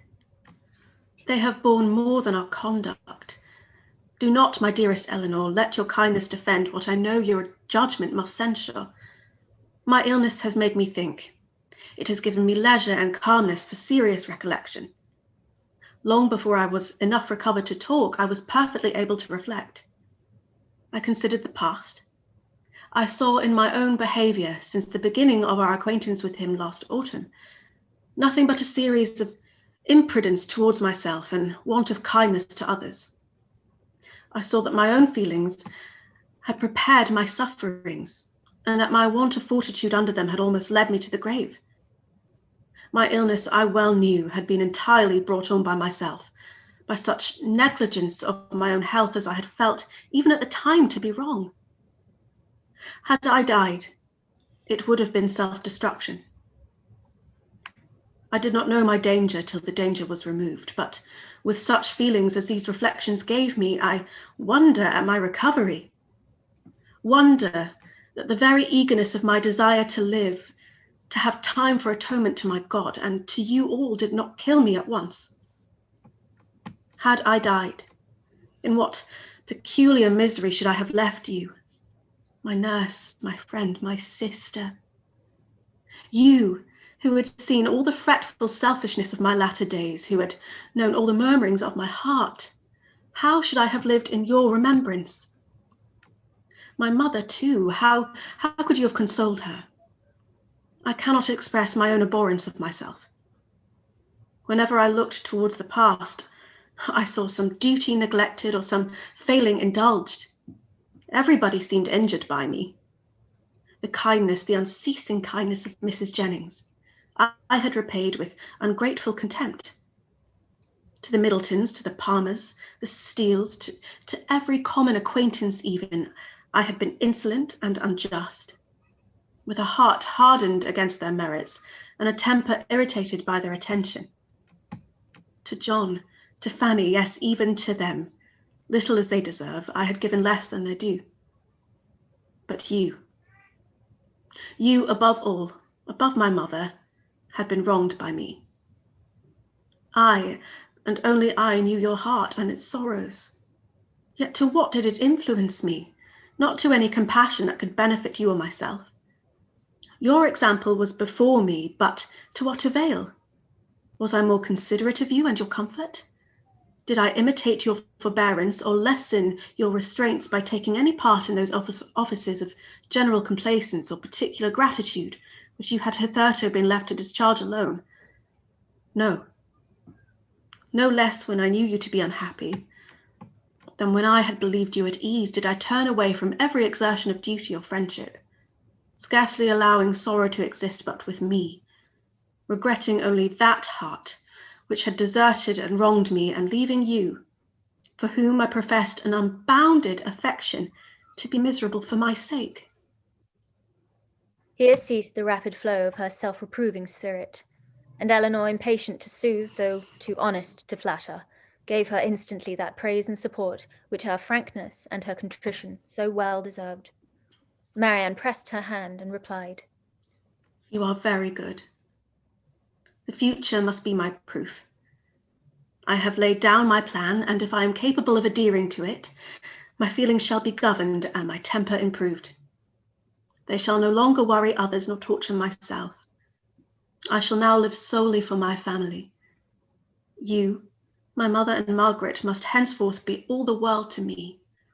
You will share my affections entirely between you. From you, from my home, I shall never again have the smallest inclination to move. And if I do mix in other society, it will be only to show that my spirit is humbled, my heart amended, and that I can practice the civilities, the lesser duties of life with gentleness and forbearance. As for Willoughby, to say that I shall soon or that I shall ever forget him would be idle. His remembrance can be overcome by no change of circumstances or opinions, but it shall be regulated. It shall be checked by religion, by reason, by constant employment. Paused and added in a low voice, If I could but know his heart, everything would become easy. Eleanor, who had now been for some time reflecting on the propriety or impropriety of speedily hazarding her narration without feeling at all nearer decision than at first, heard this, and perceiving that as a reflection did nothing, resolution must do all, soon found herself leading to the fact. She managed the recital as she hoped with address, prepared her anxious listener with caution, related simply and honestly the chief points on which Willoughby grounded his apology, did justice to his repentance, and softened only his protestations of present regard. Marianne said not a word. She trembled, her eyes were fixed on the ground, and her lips became whiter than even sickness had left them. 1,000 inquiries sprang up from her heart, but she dared not urge one. She caught every syllable with panting eagerness. Her hand, unknowingly to herself, closely pressed her sister's, and tears covered her cheeks. Eleanor, dreading her being tired, led her toward home, until they reached the door of the cottage, easily conjecturing what her curiosity must be, though no question was suffered to speak it, talked of nothing but Willoughby, and their conversation together, and was carefully minute in every particular of speech and look, where minuteness could safely be indulged. As soon as they entered the house, Marianne, with a kiss of gratitude and these 2 words just articulate through her tears, Tell Mamma, withdrew from her sister and walked slowly upstairs. Eleanor would not attempt to disturb a solitude so reasonable as what she now sought, and with a mind anxiously prearranging its results, and a resolution of reviving the subject again, should Marianne fail to do it, she turned into the parlour to fulfil her parting injunction. Chapter 47. Mrs. Dashwood did not hear unmoved the vindication of a former favourite. She rejoiced in his being cleared from some part of his imputed guilt. She was sorry for him. She wished him happy. But the feelings of the past could not be recalled. Nothing could restore him with a faith unbroken, a character unblemished, to Marianne. Nothing could do away the knowledge of what the latter had suffered through his means, nor remove the guilt of his conduct towards Eliza. Nothing could replace him, therefore, in her former esteem, nor injure the interest of Colonel Brandon. Had Mrs. Dashwood, like her daughter, heard Willoughby's story from himself, had she witnessed his distress and been under the influence of his countenance and his manner, it is probable that her compassion would have been greater. But it was neither in Eleanor's power nor in her wish to rouse such feelings in another by her retailed explanation, as had at first been called forth in herself. Reflection had given calmness to her judgment, and sobered her own opinion of Willoughby's deserts. She wished, therefore, to declare only the simple truth, and lay open such facts as were really due to his character, without any embellishments of tenderness to lead the fancy astray. In the evening, when they were all three together, Marianne began voluntarily to speak of him again, but that it was not without an effort. The restless, unquiet thoughtfulness in which she had been for some time previously sitting, her rising colour as she spoke, and her unsteady voice, plainly shewed. I wish to assure you both, said she, that I see everything as you can desire me to do. Mrs. Dashwood would have interrupted her instantly with soothing tenderness, had not Elinor, who really wished to hear her sister's unbiased opinion, by an eager sign engaged their silence. Marianne slowly continued. It is a great relief to me, what Eleanor told me this morning. I have now heard exactly what I wished to hear. For some moments her voice was lost, but recovering herself, she added, and with greater calmness than before. I am now perfectly satisfied. I wish for no change. I never could have been happy with him after knowing, as sooner or later I must have known all this. I should have had no confidence, no esteem. Nothing could have done it away to my feelings. I know it. I know it, cried her mother. Happy with a man of libertine practices, with one who so injured the peace of the dearest of our friends, and the best of men. No, my Marianne has not the heart to be made happy with such a man. Her conscience, her sensitive conscience would have felt all the conscience of her husband ought to have felt. Marianne sighed and repeated, I wish for no change. To consider the matter, said Elinor, exactly as a good mind and a sound understanding must consider it. And I dare say you perceive, as well as myself, not only in this, but in many other circumstances, reason enough to be convinced that your marriage must have involved you in many certain troubles and disappointments, in which you would have been poorly supported by an affection on his side much less certain. Had you married, you must have been always poor. His expensiveness is acknowledged even by himself, and the whole conduct declares that self-denial is a word hardly understood by him. His demands and your inexperience together on a small, very small income must have brought on distresses which would not be the less grievous to you from having been entirely unknown and unthought of before. Your sense of honour and honesty would have led you, I know, when aware of your situation, to attempt all the economy that would appear to you possible. And perhaps, as long as your frugality retrenched only on your own comfort, you might have been suffered to practice it. But beyond that, and how little could the utmost of your single management do to stop the ruin that would have begun before your marriage? Beyond that, had you endeavoured, however, reasonably to abridge his enjoyments, it is not to be feared that instead of prevailing on feelings so selfish to consent to it, you would have lessened your own influence on his heart and made him regret the connection which had involved him in such difficulties. Marianne's lips quivered, and she repeated the word selfish in a tone that implied, do you really think him selfish? The whole of his behaviour, replied Elinor, from the beginning to the end of the affair, has been grounded in selfishness. It was selfishness which first made him sport with your affections, which afterwards, when his own were engaged, made him delay the confession of it, and which finally carried him from Barton. His own enjoyment, or his own ease, was in every particular his ruling principle. It is very true. My happiness never was his object. At present, continued Elinor, he regrets what he has done. And why does he regret it? Because he finds it is not answered towards himself. It has not made him happy. His circumstances are now unembarrassed. He suffers from no evil of that kind, and he thinks only that he has married a woman of less admirable temper than yourself. But does it follow that he had married you, he would have been happy? The inconveniences would have been different.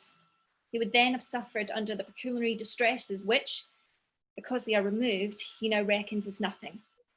He would have had a wife of whose temper he could make no complaint, but he would always have been necessitous, always poor, and probably would soon have learnt to rank the innumerable comforts of a clear estate and good income as of far more importance, even to domestic happiness and the mere temper of a wife.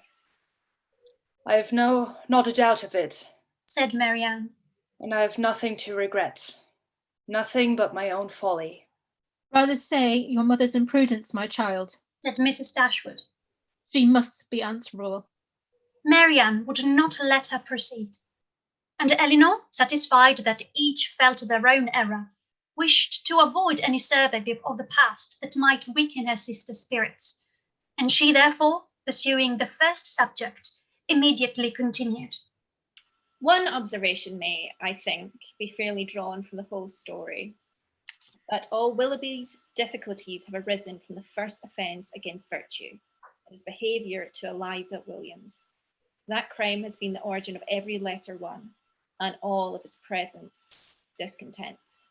Marianne assented most feelingly to the remark, and her mother was led by it to an enumeration of Colonel Brandon's injuries and merits, warm as friendship and design could unitedly dictate. Her daughter did not look, however, as if much of it were heard by her. Elinor, according to her expectation, saw on the 2 or 3 following days that Marianne did not continue to gain strength as she had done. But while her resolution was unsubdued, and she still tried to appear cheerful and easy, her sister could safely trust to the effect of time upon her health.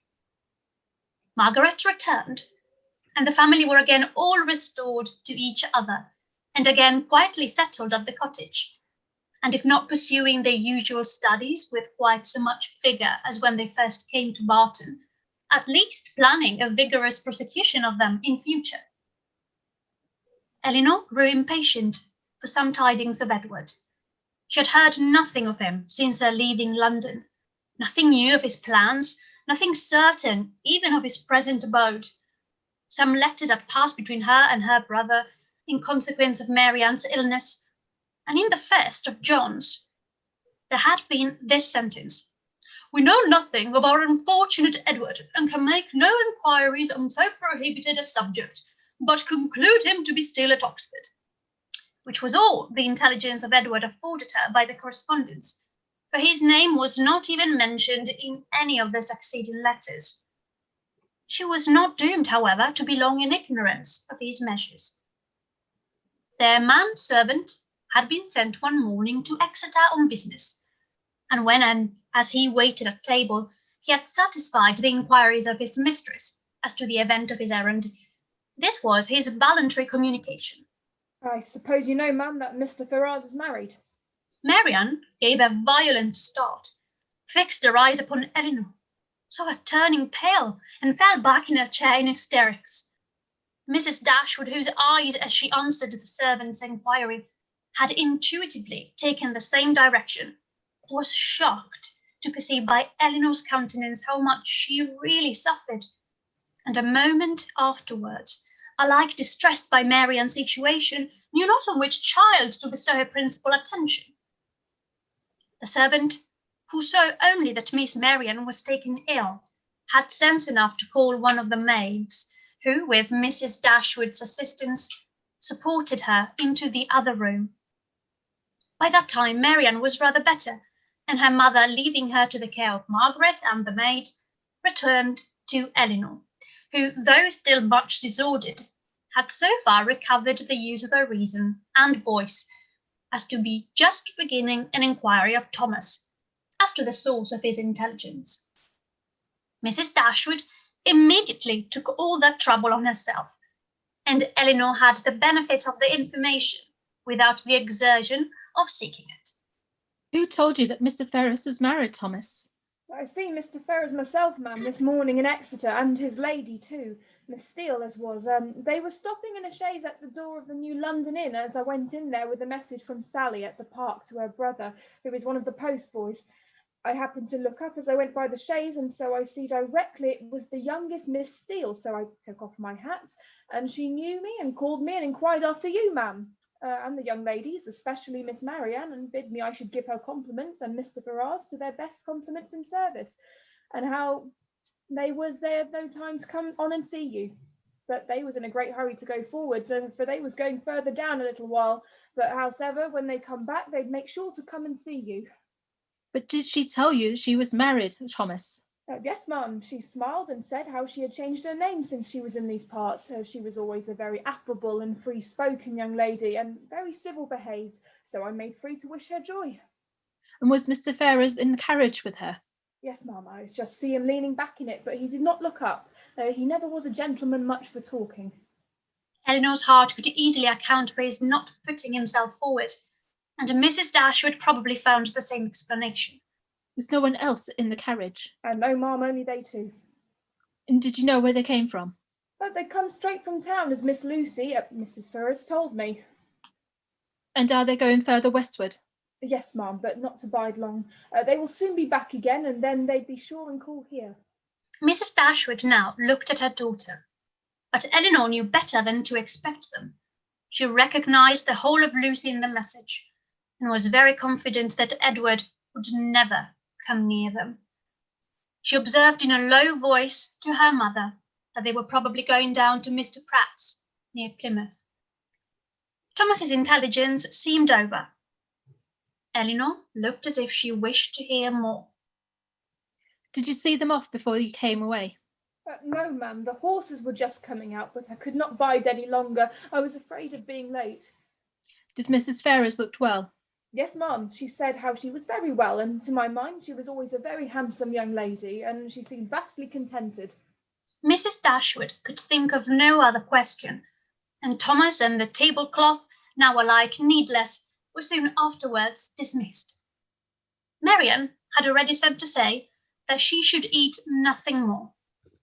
Mrs. Dashwood's and Eleanor's appetites were equally lost, and Margaret might think herself very well off, that with so much uneasiness as both her sisters had lately experienced, so much reason as they had often to be careless of their meals, she had never been obliged to go without a dinner before.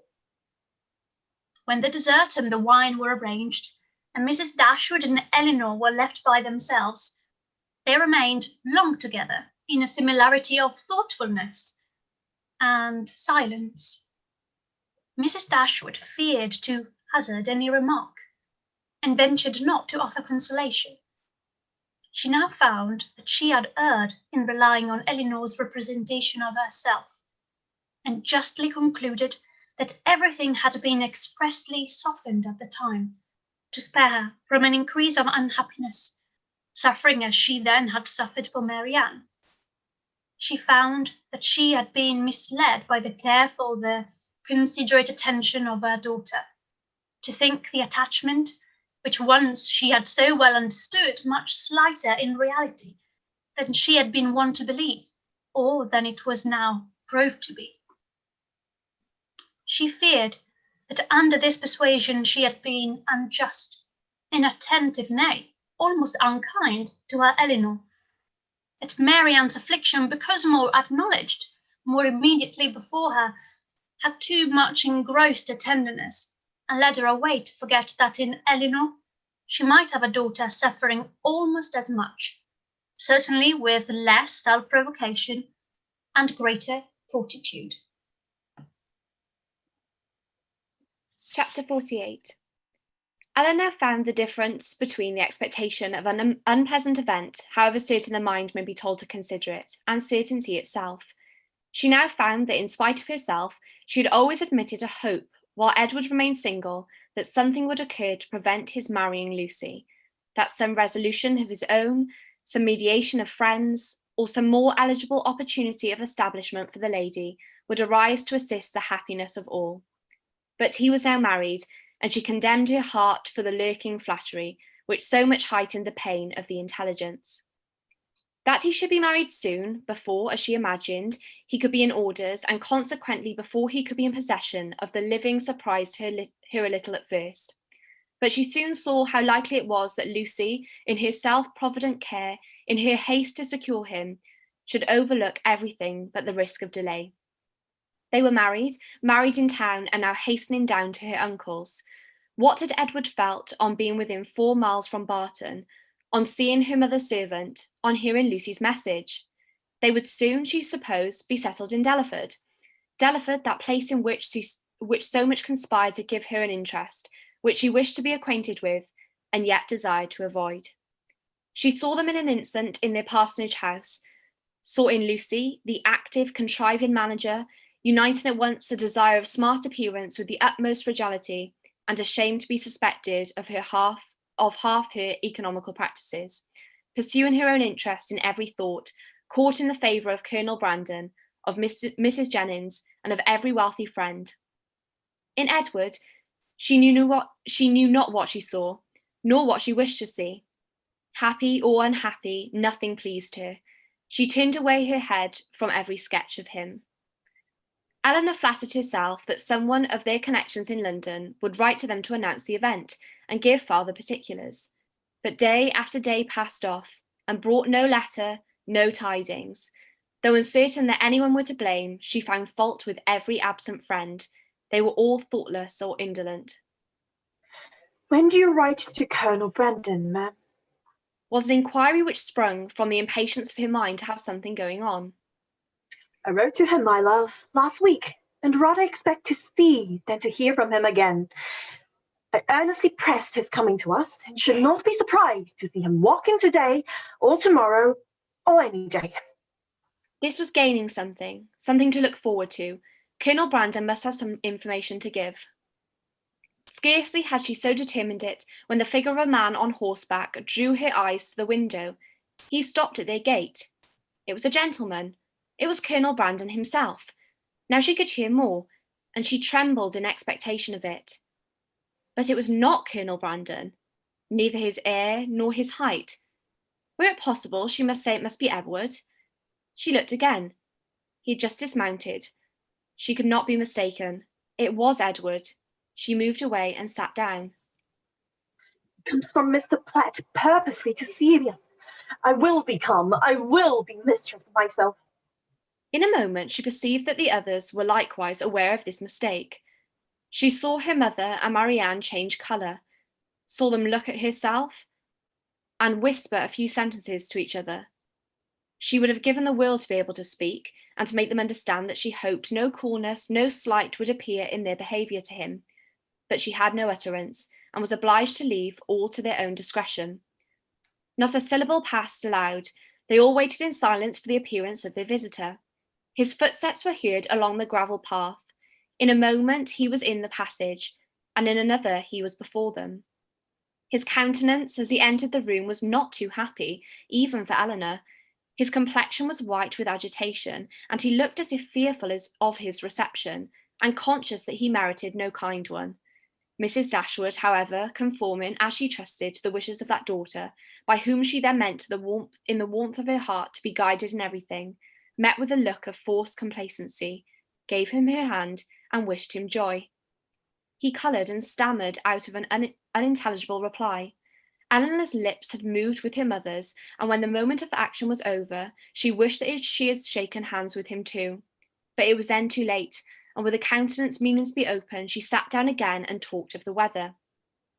Marianne had retreated as much as possible out of sight to conceal her distress, and Margaret, understanding some part, but not the whole of the case, thought it incumbent of her to be dignified, and therefore took a seat as far from him as she could, and maintained a strict silence. When Eleanor had ceased to rejoice in the dryness of the season, a very awful pause took place. It was put an end to by Mrs. Dashwood, who felt obliged to hope that he had left Mrs. Ferrars very well. In a hurried manner he replied in the affirmative. Another pause. Eleanor, resolving to exert herself, though fearing the sound of her own voice, now said, "Is Mrs. Ferrars at Longstaple?" Longstaple? He replied with an air of surprise. No, my mother is in town. I meant, said Eleanor, taking up some work from the table, to inquire for Mrs. Edwards Ferrars. She dared not look up, but her mother and Marianne both turned their eyes on him. He coloured, seemed perplexed, looked doubtingly, and after some hesitation said, Perhaps you mean my brother. You mean Mrs. Robert Ferrars. This is Robert Ferrars, was repeated by Marianne and her mother in an accent of utmost amazement, and though Eleanor could not speak, even her eyes were fixed on him with the same impatient wonder. He rose from his seat and walked to the window, apparently from not knowing what to do, took up a pair of scissors that lay there, and while spoiling both them and their sheath by cutting the latter to pieces as he spoke, said in a hurried voice, Perhaps you do not know, you may not have heard that my brother is lately married to the youngest, to Miss Lucy Steele. His words were echoed with unspeakable astonishment by all but Eleanor, who sat with her head leaning over her work in a state of such agitation as made her hardly know where she was. Yes, said he. They were married last week and are now at Dawlish. Eleanor could sit it no longer. She almost ran out of the room, and as soon as the door was closed, burst into tears of joy, which at first she thought would never cease. Edward, who had till then looked anywhere rather than at her, saw her hurry away, and perhaps saw or even heard her emotion, for immediately afterwards he fell into reverie, which no remarks, no inquiries, no affectionate address of Mrs. Dashwood could penetrate, and at last, without saying a word, quitted the room and walked out towards the village, leaving the others in greatest astonishment and perplexity on a change in his situation, so wonderful and so sudden, a perplexity which they had no means of lessening but by their own conjectures.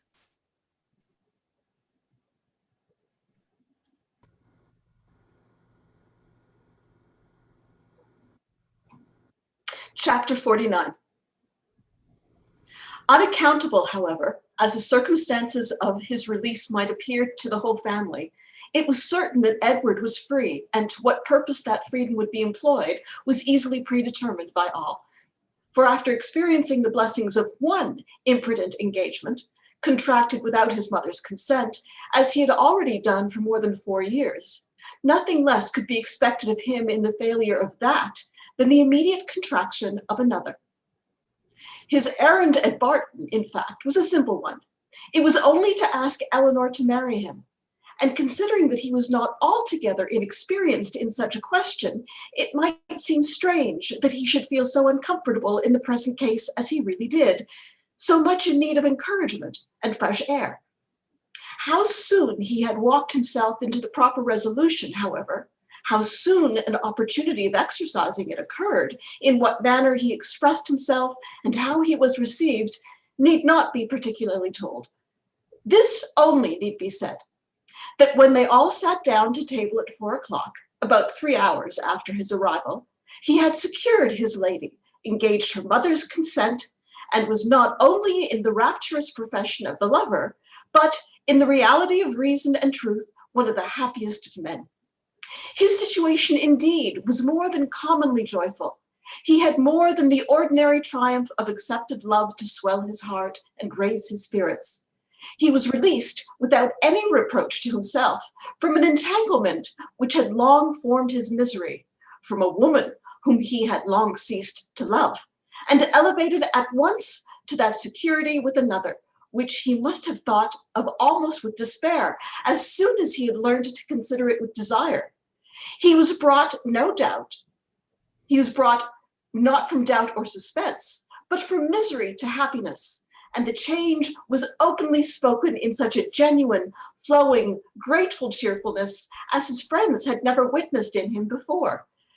His heart was now open to Eleanor, all its weaknesses, all its errors confessed, and his first boyish attachment to Lucy treated with all the philosophic dignity of 24.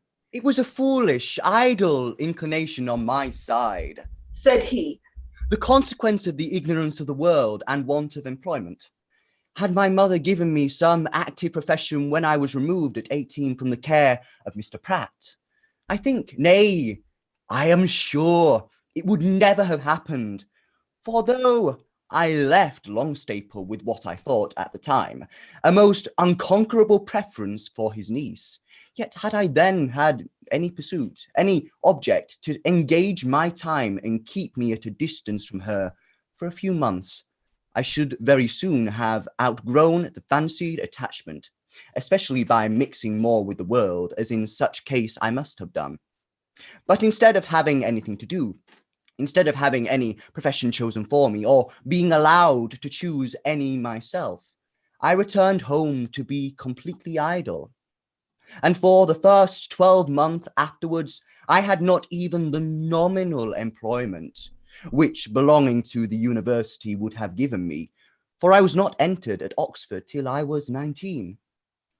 I had therefore nothing in the world to do but to fancy myself in love, and my mother did not make my home in every respect comfortable, as I had no friend, no companion in my brother, and disliked new acquaintance.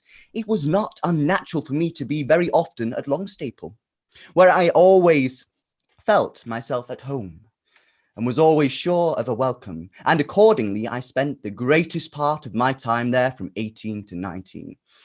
Lucy appeared everything that was amiable and obliging. She was pretty too, at least I thought so then, and I had seen so little of other women that I could make no comparisons and see no defects. Considering everything, therefore, I hope, foolish as our engagement was, foolish as it has since in every way been proved, it was not at the time an unnatural or an inexcusable piece of folly. The change which a few hours had wrought in the minds and the happiness of the Dashwoods was so great as promised them all the satisfaction of a sleepless night. Mrs. Dashwood, too happy to be comfortable, knew not how to love Edward nor praise Eleanor enough, how to be enough thankful for his release without wounding his delicacy, nor how at once to give them leisure for unrestrained conversation together, and yet enjoy, as she wished, the sight and society of both. Marianne could speak her happiness only by tears. Comparisons would occur, regrets would arise, and her joy, though sincere as her love for her sister, was of a kind to give her neither spirits nor language. But Eleanor, how are her feelings to be described? From the moment of learning that Lucy was married to another, that Edward was free, to the moment of his justifying the hopes which had so instantly followed, she was everything by turns but tranquil. But when the second moment had passed, when she found every doubt, every solicitude removed, compared her situation with what so lately it had been, saw him honorably released from his former engagement, saw him instantly profiting by the release to address herself and declare an affection as tender, as constant as she had ever supposed it to be, she was oppressed. She was overcome by her own felicity, and happily disposed, as is the human mind, to be easily familiarized with any change for the better. It required several hours to give sedateness to her spirits, or any degree of tranquility to her heart. Edward was now fixed at the cottage for at least a week. For whatever other claims might be made on him, it was impossible that less than a week should be given up to the enjoyment of Eleanor's company, or, suffice to say, half that was to be said of the past, the present, and the future. For though a very few hours spent in the hard labor of incessant talking will dispatch more subjects than can really be in common between any two rational creatures, yet with lovers it is different. Between them, no subject is finished, no communication is even made, till it has been made at least 20 times over. Lucy's marriage, the unceasing and reasonable wonder among them all, formed, of course, one of the earliest discussions of the lovers, and Eleanor's particular knowledge of each party made it appear to her in every view as one of the most extraordinary and unaccountable circumstances she had ever heard. How they could be thrown together, and by what attraction Robert could be drawn on to marry a girl of whose beauty she had herself heard him speak without any admiration, a girl, too, already engaged to his brother, and on whose account that brother had been thrown off by his family. It was all beyond her comprehension to make out. To her own heart, it was a delightful affair. To her imagination, it was even a ridiculous one. But to her reason, her judgment, it was a complete puzzle. Edward could only attempt an explanation by supposing that perhaps at first accidentally meeting, the vanity of the one had been so worked on by the flattery of the other as to lead by degrees to all the rest. Eleanor remembered what Robert had told her in Harley Street, of his opinion of what his own mediation in his brother's affairs might have done, if applied to in time. She repeated it to Edward. That was exactly like Robert. Was his immediate observation. And that, he presently added, might perhaps be in his head when the acquaintance between them first began. And Lucy perhaps at first might think only of procuring his good offices in my favour. Other designs might afterward arise. How long it had been carrying on between them, however, he was equally at a loss with herself to make out. For at Oxford, where he had remained for choice ever since his quitting London, he had had no means of hearing of her but from herself, and her letters to the very last were neither less frequent nor less affectionate than usual. Not the smallest suspicion, therefore, had ever occurred to him to prepare for what followed. And when at last it burst on him in a letter from Lucy herself, he had been for some time, he believed, half stupefied between the wonder, the horror, and the joy of such a deliverance. He put the letter into Eleanor's hands. Dear sir, being very sure I have long lost your affections, I've thought myself at liberty to bestow my own on another, and have no doubt of being as happy with him as I once used to think I might be with you. But I scorn to accept a hand while the heart was another's. Sincerely wish you happy in your choice, and it shall not be my fault if we are not always good friends, as our new relationship now makes proper. I can safely say I owe you no ill will, and I am sure you will be too generous to do us any ill offices. Your brother has gained my affections entirely, and as we could not live without one another, we are just returned from the altar, and are now on our way to Dawlish for a few weeks, which place your dear brother has great curiosity to see. But thought I would first trouble you with these lines, and shall always remain your sincere well-wisher, friend and sister, Lucy Ferris.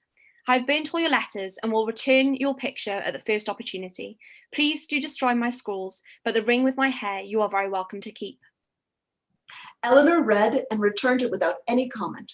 I will not ask your opinion of it as a composition, said Edward.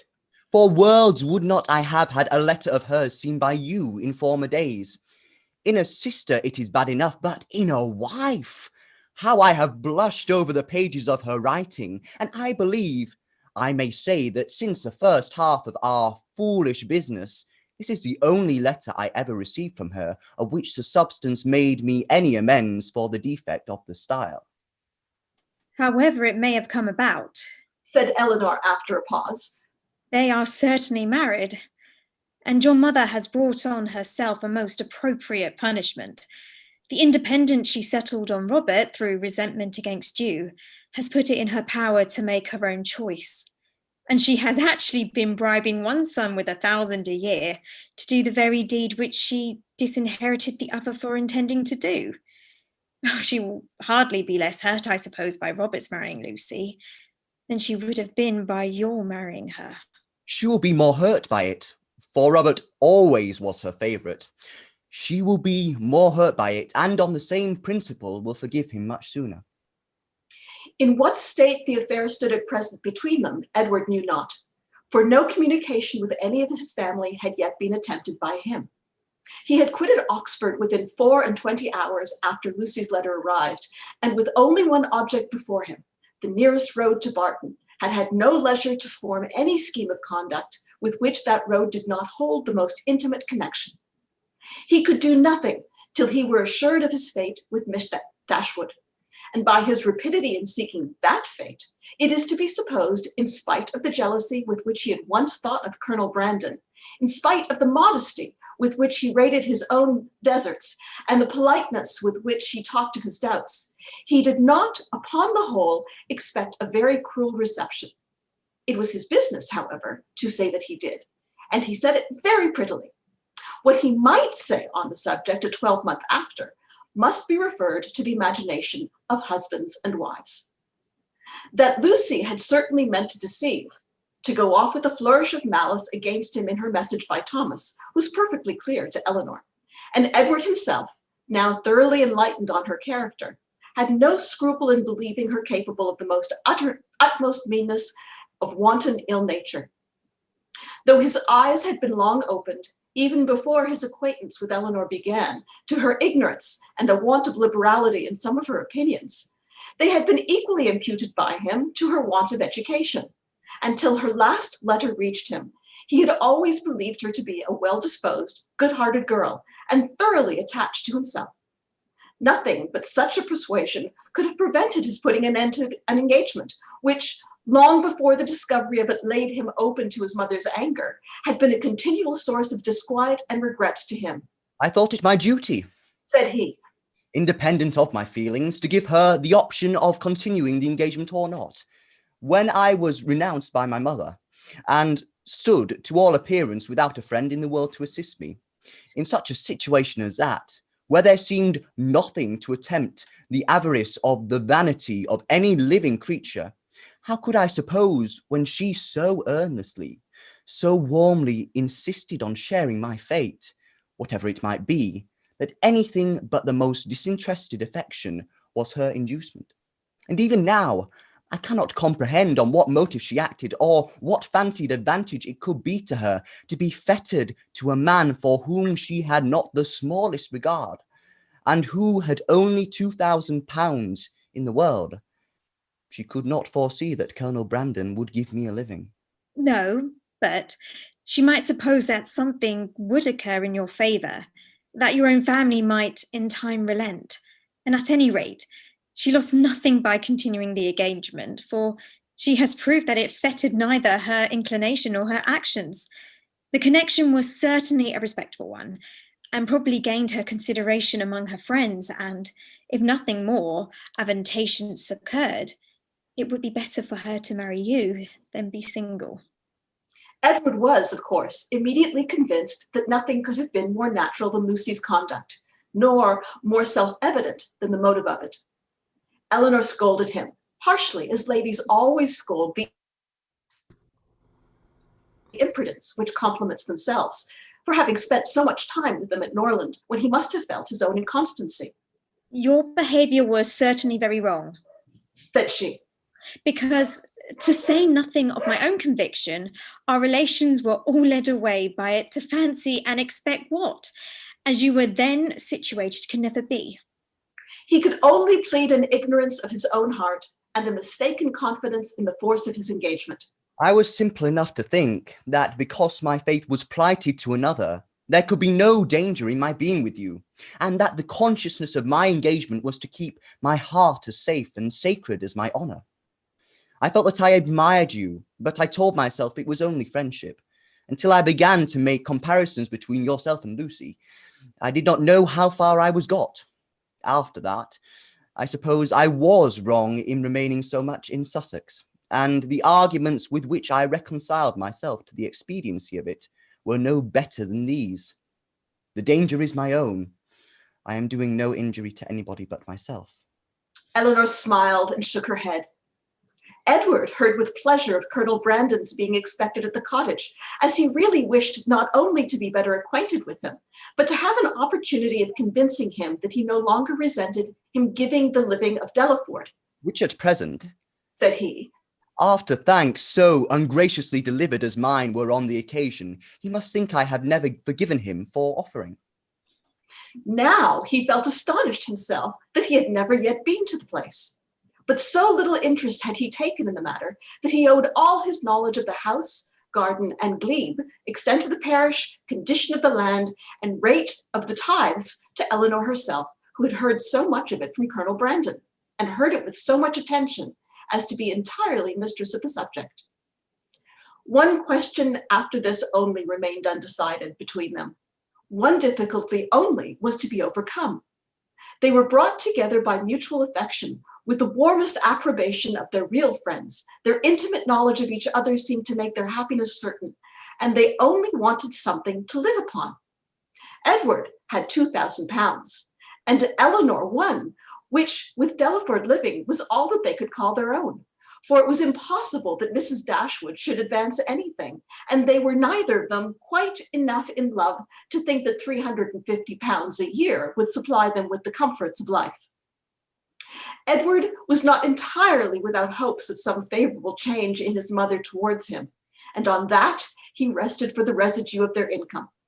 But Eleanor had no such dependence, For since Edward would still be unable to marry Miss Morton, and his choosing herself had been spoken of in Mrs. Farrar's flattering language as only a lesser evil than his choosing Lucy Steele, she feared that Robert's offense would serve no other purpose than to enrich Fanny. About 4 days after Edward's arrival, Colonel Brandon appeared to complete Mrs. Dashwood's satisfaction and to give her the dignity of having, for the first time since her living at Barton, more company than her house would hold. Edward was allowed to retain the privilege of first comer, and Colonel Brandon therefore walked every night to his old quarters at the park, from whence he usually returned in the morning, early enough to interrupt the lovers' first tete-a-tete before breakfast. A 3 weeks' residence at Delaford, where in his evening hours at least, he had little to do but calculate the disproportion between 36 and 17, brought him to Barton in a temper of mind which needed all the improvement in Marianne's looks, all the kindness of her welcome, and all the encouragement of her mother's language to make it cheerful. Among such friends, however, and such flattery, he did revive. No rumor of Lucy's marriage had yet reached him. He knew nothing of what had passed, and the first hours of his visit were consequently spent in hearing and in wondering.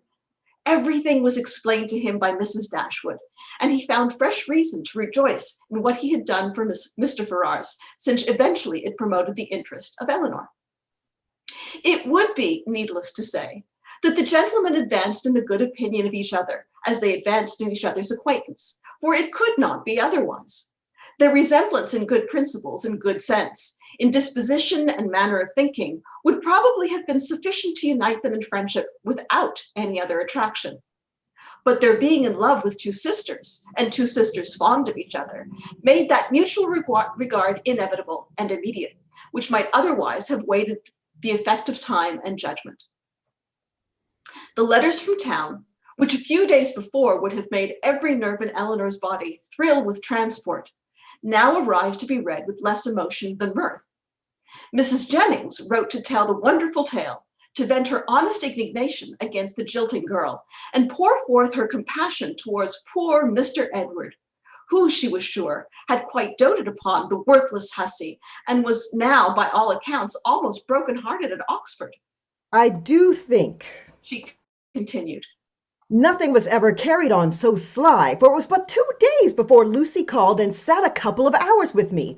Not a soul suspected anything of the matter, not even Nancy, who, poor soul, came crying to me the day after in great fright for fear of Mrs. Ferrars, as well as not knowing how to get to Plymouth, for Lucy seems borrowed all her money before she went off to be married, on purpose, we suppose, to make a show with, and poor Nancy had not had 7 shillings in the world. So I was very glad to give her 5 guineas to take her down to Exeter, where she thinks of staying 3 or 4 weeks with Mrs. Burgess, and hopes, as I did tell her, to fall in with the doctor again. And I must say that Lucy's crossness not take them along with him to the chaise is worse than all. Oh, poor Mr. Edward! I cannot get him out of my head, but you must send for him to Barton, and Miss Marianne must try to comfort him. Mr. Dashwood's strains were more solemn. Mrs. Ferrars was the most unfortunate of women.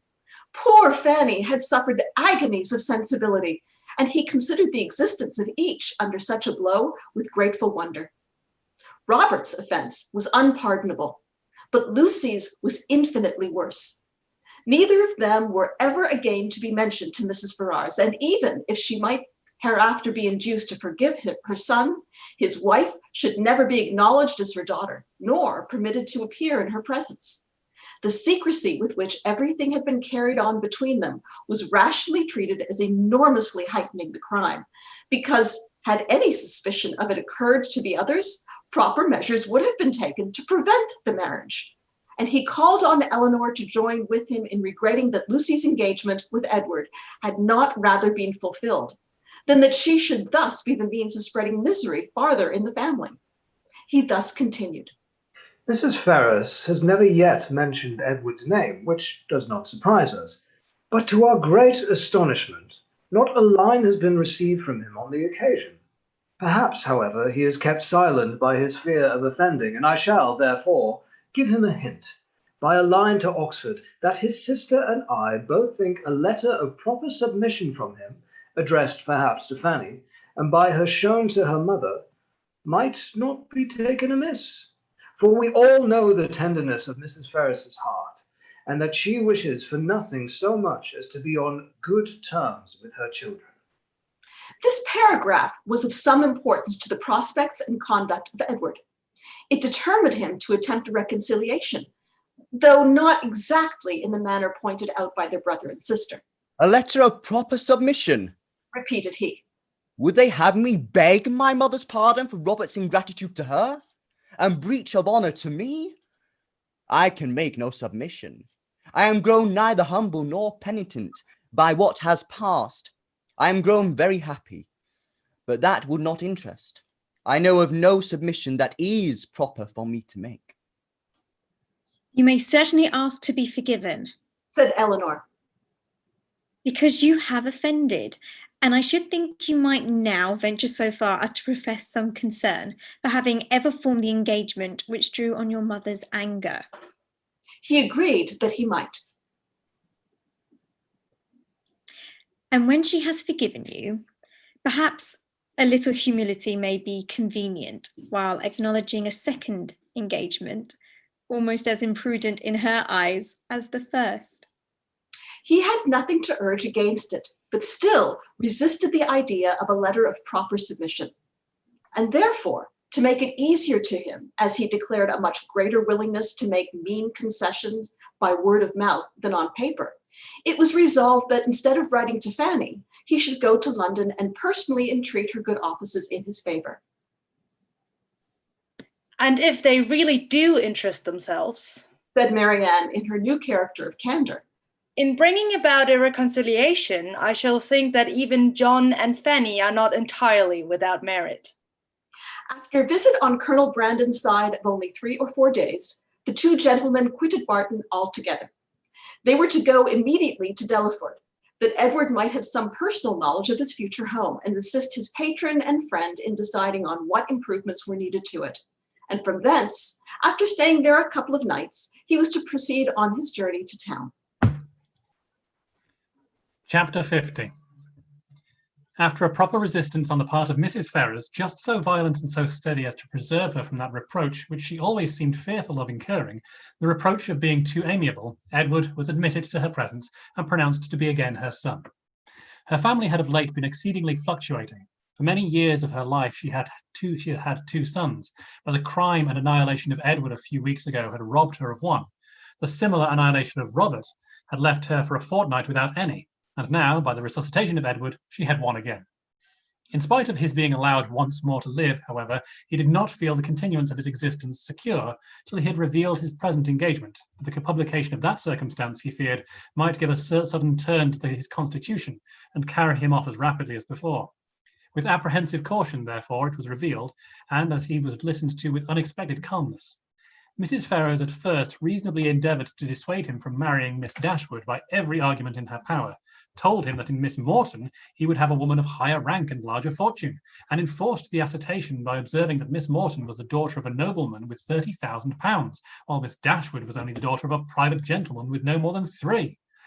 But when she found that, though perfectly admitting to the truth of her representation, he was by no means inclined to be guided by it, she judged it wisest from the experience of the past to submit, and therefore, after such an ungracious delay as she owed to her own dignity, and as served to prevent every suspicion of goodwill, she issued her decree of consent to the marriage of Edward and Eleanor.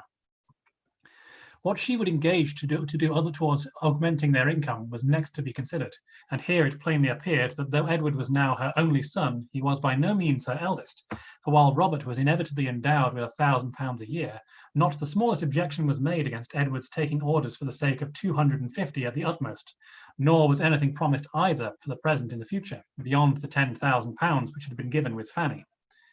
It was as much, however, as was desired, and more than was expected by Edward and Eleanor.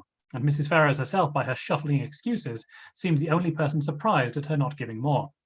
With an income quite sufficient to their wants thus secured to them, they had nothing to wait for after Edward was in possession of the living, but the readiness of the house, to which Colonel Brandon, with an eager desire for the accommodation of Eleanor, was making considerable improvements. And after waiting some time for their completion, after experiencing, as usual, 1,000 disappointments and delays from the unaccountable dilatory dilatoriness of the workmen, Eleanor, as usual, broke through the first positive resolution of not marrying till everything was ready, and the ceremony took place in Barton Church early in the autumn.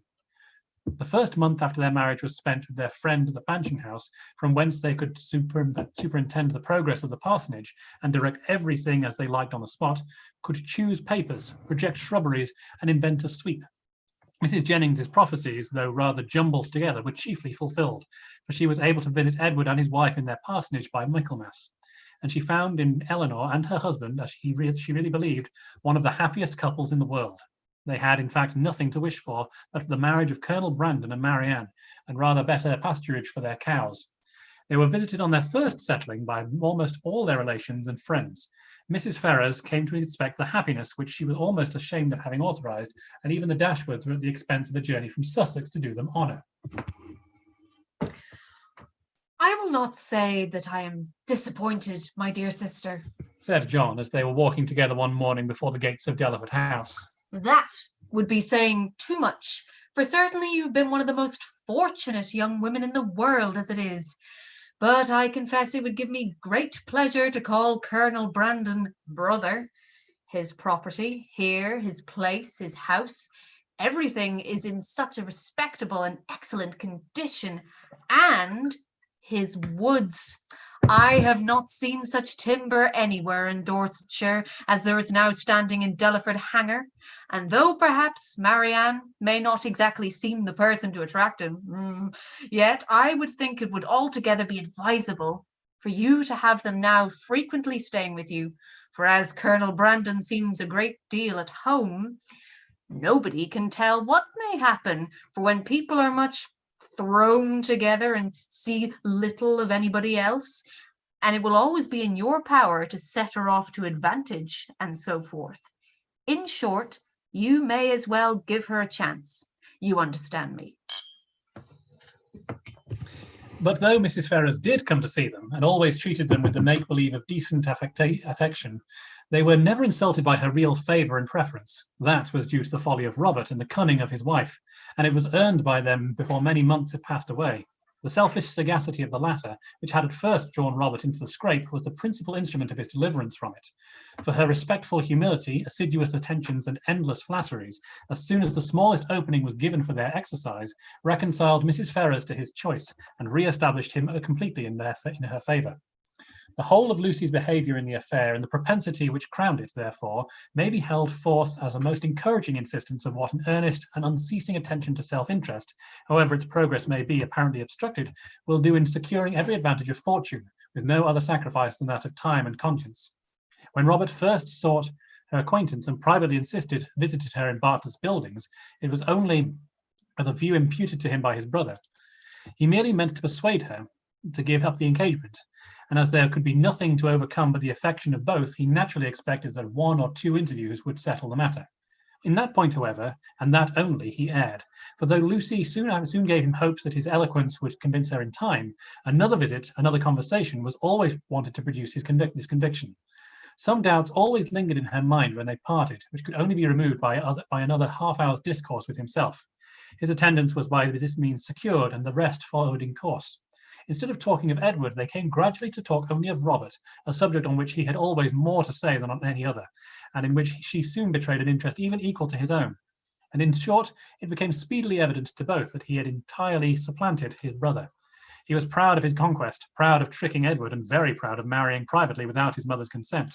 What immediately followed is known. They passed some months in great happiness at Dawlish, for she had many relations and old acquaintances to cut, and he drew several plans of magnificent cottages, and from thence returning to town, procured the forgiveness of Mrs. Ferrars by the simple expedient of asking it, which, at Lucy's instigation, was adopted.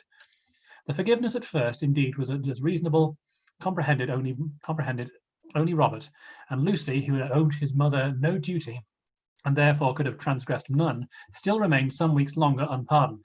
But perseverance in humility of conduct in messages, in self-condemnation for Robert's offence, and gratitude for the unkindness she was treated with, procured her in time the haughty notice which overcame her by its graciousness, and led soon afterwards by rapid degrees to the highest state of affection and influence. Lucy became as necessary to Mrs. Ferrars as either Robert or Fanny, and while Edward was never cordially forgiven for having once intended to marry her, and Eleanor, though superior to her in fortune and birth, was spoken of as an intruder, she was in everything considered and always openly acknowledged to be a favourite child. They settled in town, received by very liberal assistance from Mrs. Ferrars, were on the best terms imaginable with the Dashwoods, and setting aside the jealousies and ill will continually subsisting between Fanny and Lucy, in which their husbands of course took a part, as well as the frequent domestic disagreement between Robert and Lucy themselves, nothing could exceed the harmony in which they all lived together. What Edward had done to forfeit the right of eldest son might have puzzled many people to find out, and what Robert had done to succeed to it might have puzzled them still more. It was an arrangement, however, justified in its effects, if not in its cause. For nothing ever appeared in Robert's style of living or of talking to give a suspicion to his regretting of the extent of his income, as either leaving his brother too little or bringing himself too much. And if Edward might be judged from the ready discharge of his duties in every particular, from an increasing attachment to his wife and his home, and from the regular cheerfulness of his spirits, he might be supposed no less contented than with his lot, no less free from every wish of an exchange. Eleanor's marriage divided her as little from her family as could well be contrived, without rendering the cottage at Barton entirely useless, for her mother and sisters spent more than half their time with her. Mrs. Dashwood was acting on motives of policy as well as pleasure of the frequency of her visits at Delaford, for her wish of bringing Marianne and Colonel Brandon together was hardly less earnest, though rather more liberal than what John had expressed. It was now her darling object. Precious as was the company of her daughter to her, she desired nothing so much as to give up its constant enjoyment to her valued friend, and to see Marianne settled at the mansion house was equally the wish of Edward and Eleanor. They each felt his sorrows, and at their own obligations, and Marianne by general consent was to be the reward of all. With such a confederacy against her, with a knowledge so intimate of his goodness, with a conviction of his fond attachment to herself, which at last, though long after it was observable to everybody else, burst on her, what could she do? Marianne Dashwood was born to an extraordinary fate. She was born to discover the falsehood of her own opinions, and to counteract by her conduct her most favourite maxims. She was born to overcome an affection formed so late in life at 17, and with no sentiment superior to strong esteem and lively friendship, voluntarily to give her hand to another, and that other, a man who had suffered no less than herself under the event of former attachment, whom 2 years before she had considered too old to be married, and who still sought the constitutional safeguard of a flannel waistcoat. But so it was.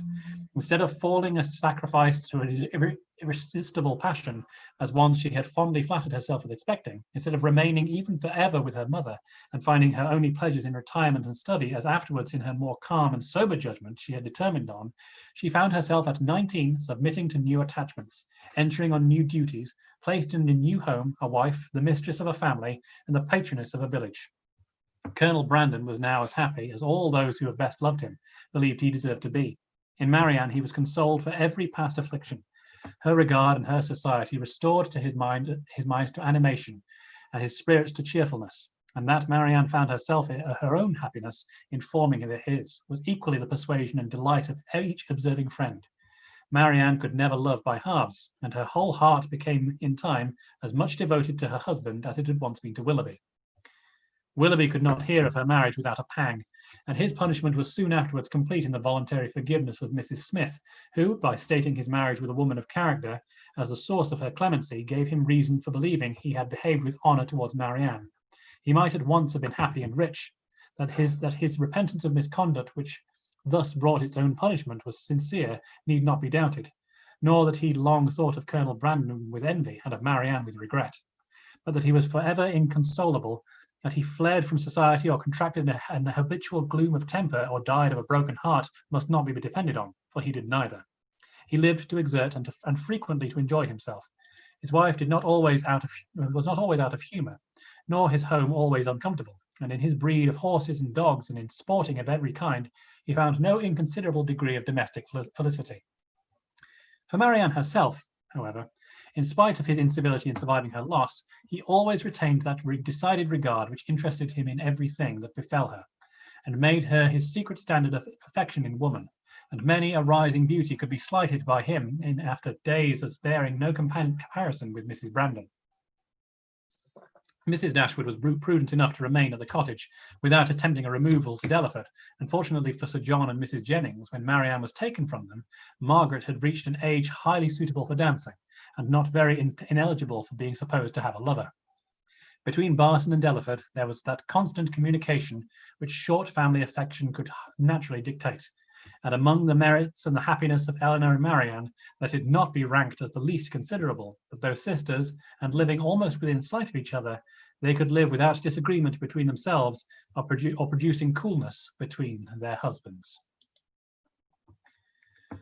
And that is the end of Sense and Sensibility by Jane Austen, and the end of our latest Austen Readathon. Thank you so much, everybody who's tuned in and everyone who's engaged with this event over the last 2 days. Those of you who are still in the Zoom room, please switch your cameras back on. Let yourselves be seen once again. You were all absolutely wonderful, our final group of performer readers. And Devaney, you're still here. Thank you so much for staying around. So yes, I think we'll do a quick wrap up before we end the live stream. Basically just to say, yes, thank you so much to everybody. Everybody's been absolutely fantastic over the last 2 days. Thank you so much to our valiant swings over the last 2 days who've done immeasurable amounts of work. Your services were required and were very much, you very much took up the mantle. It was fantastic. I'll hand over to you because I'm just repeating superlatives now. No, I think you said it quite well. Thank you all so much to those of you who participated, nearly 150, including our brilliant special guests that we had. Thank you to Lizzie Dunford. Remember to donate to Jane Austen's house. They're in need of support. And of course to Dr. I'm just having a moment here. Dr. Tricia Matthew, who was in the second slot, our second guest. She was wonderful. And Andrew Davies, our third guest. It was, yeah, I'm saying wonderful, that everyone's wonderful. And our fourth returning guest as well, like Lizzie, Dr. Paula Byrne. Thank you so much. It's just great that you're all willing to come back, and Abigail McKern as well, also for doing a lovely reading of narration, and Mrs. Jennings as well, also to Lizzie for doing narration as well. Thank you so much. And of course our final special guest who is here, Professor Devaney Lozer. Thank you so much for being a great special guest and for returning as well. Thank you. We're very lucky. Thank you so much. As we're at the end, Devaney, do you have any closing statements about Sense and Sensibility to wrap us up? Well, I think the closing statement should be to the two of you for bringing this to us in such an amazing way and allowing this work to live in 2020 through the voices of these talented actors and through your beautiful creative vision. Thank you. Oh, thank you so much. I don't know if there's much else to say really at this point. I think it's just to conclude. Well, we've thanked our swings. We'll thank our swings again. Thank you, Lane. You're still here. Thank you everyone who's swung over the last 2 days. You know, as I said yesterday, when we were personally experiencing horrendous sound problems, having swings was invaluable. This also means that we don't have to be glued to our laptop the entire day for 16 odd hours. No. it takes that pressure off, so having those swings there gives us that peace of mind. But yes, just to conclude, thank you so much to everybody who's engaged with this event in whatever way. Thank you so much to all our wonderful performer readers. You've really brought this event to life. To those of you who've tuned in as well and have been listening or watching throughout, thank you so much. It's so kind of you. To anyone who's donated, that's wonderful and amazing. Thank you so much. Yeah, don't be shy about it. Let us know. It's what this event is for. Keep supporting the arts. Yes, please. Keep supporting the arts. Let's say keep it alive and keep it going. But thank you all so much, and until we meet again, yes. Merry Christmas. See you in the new year.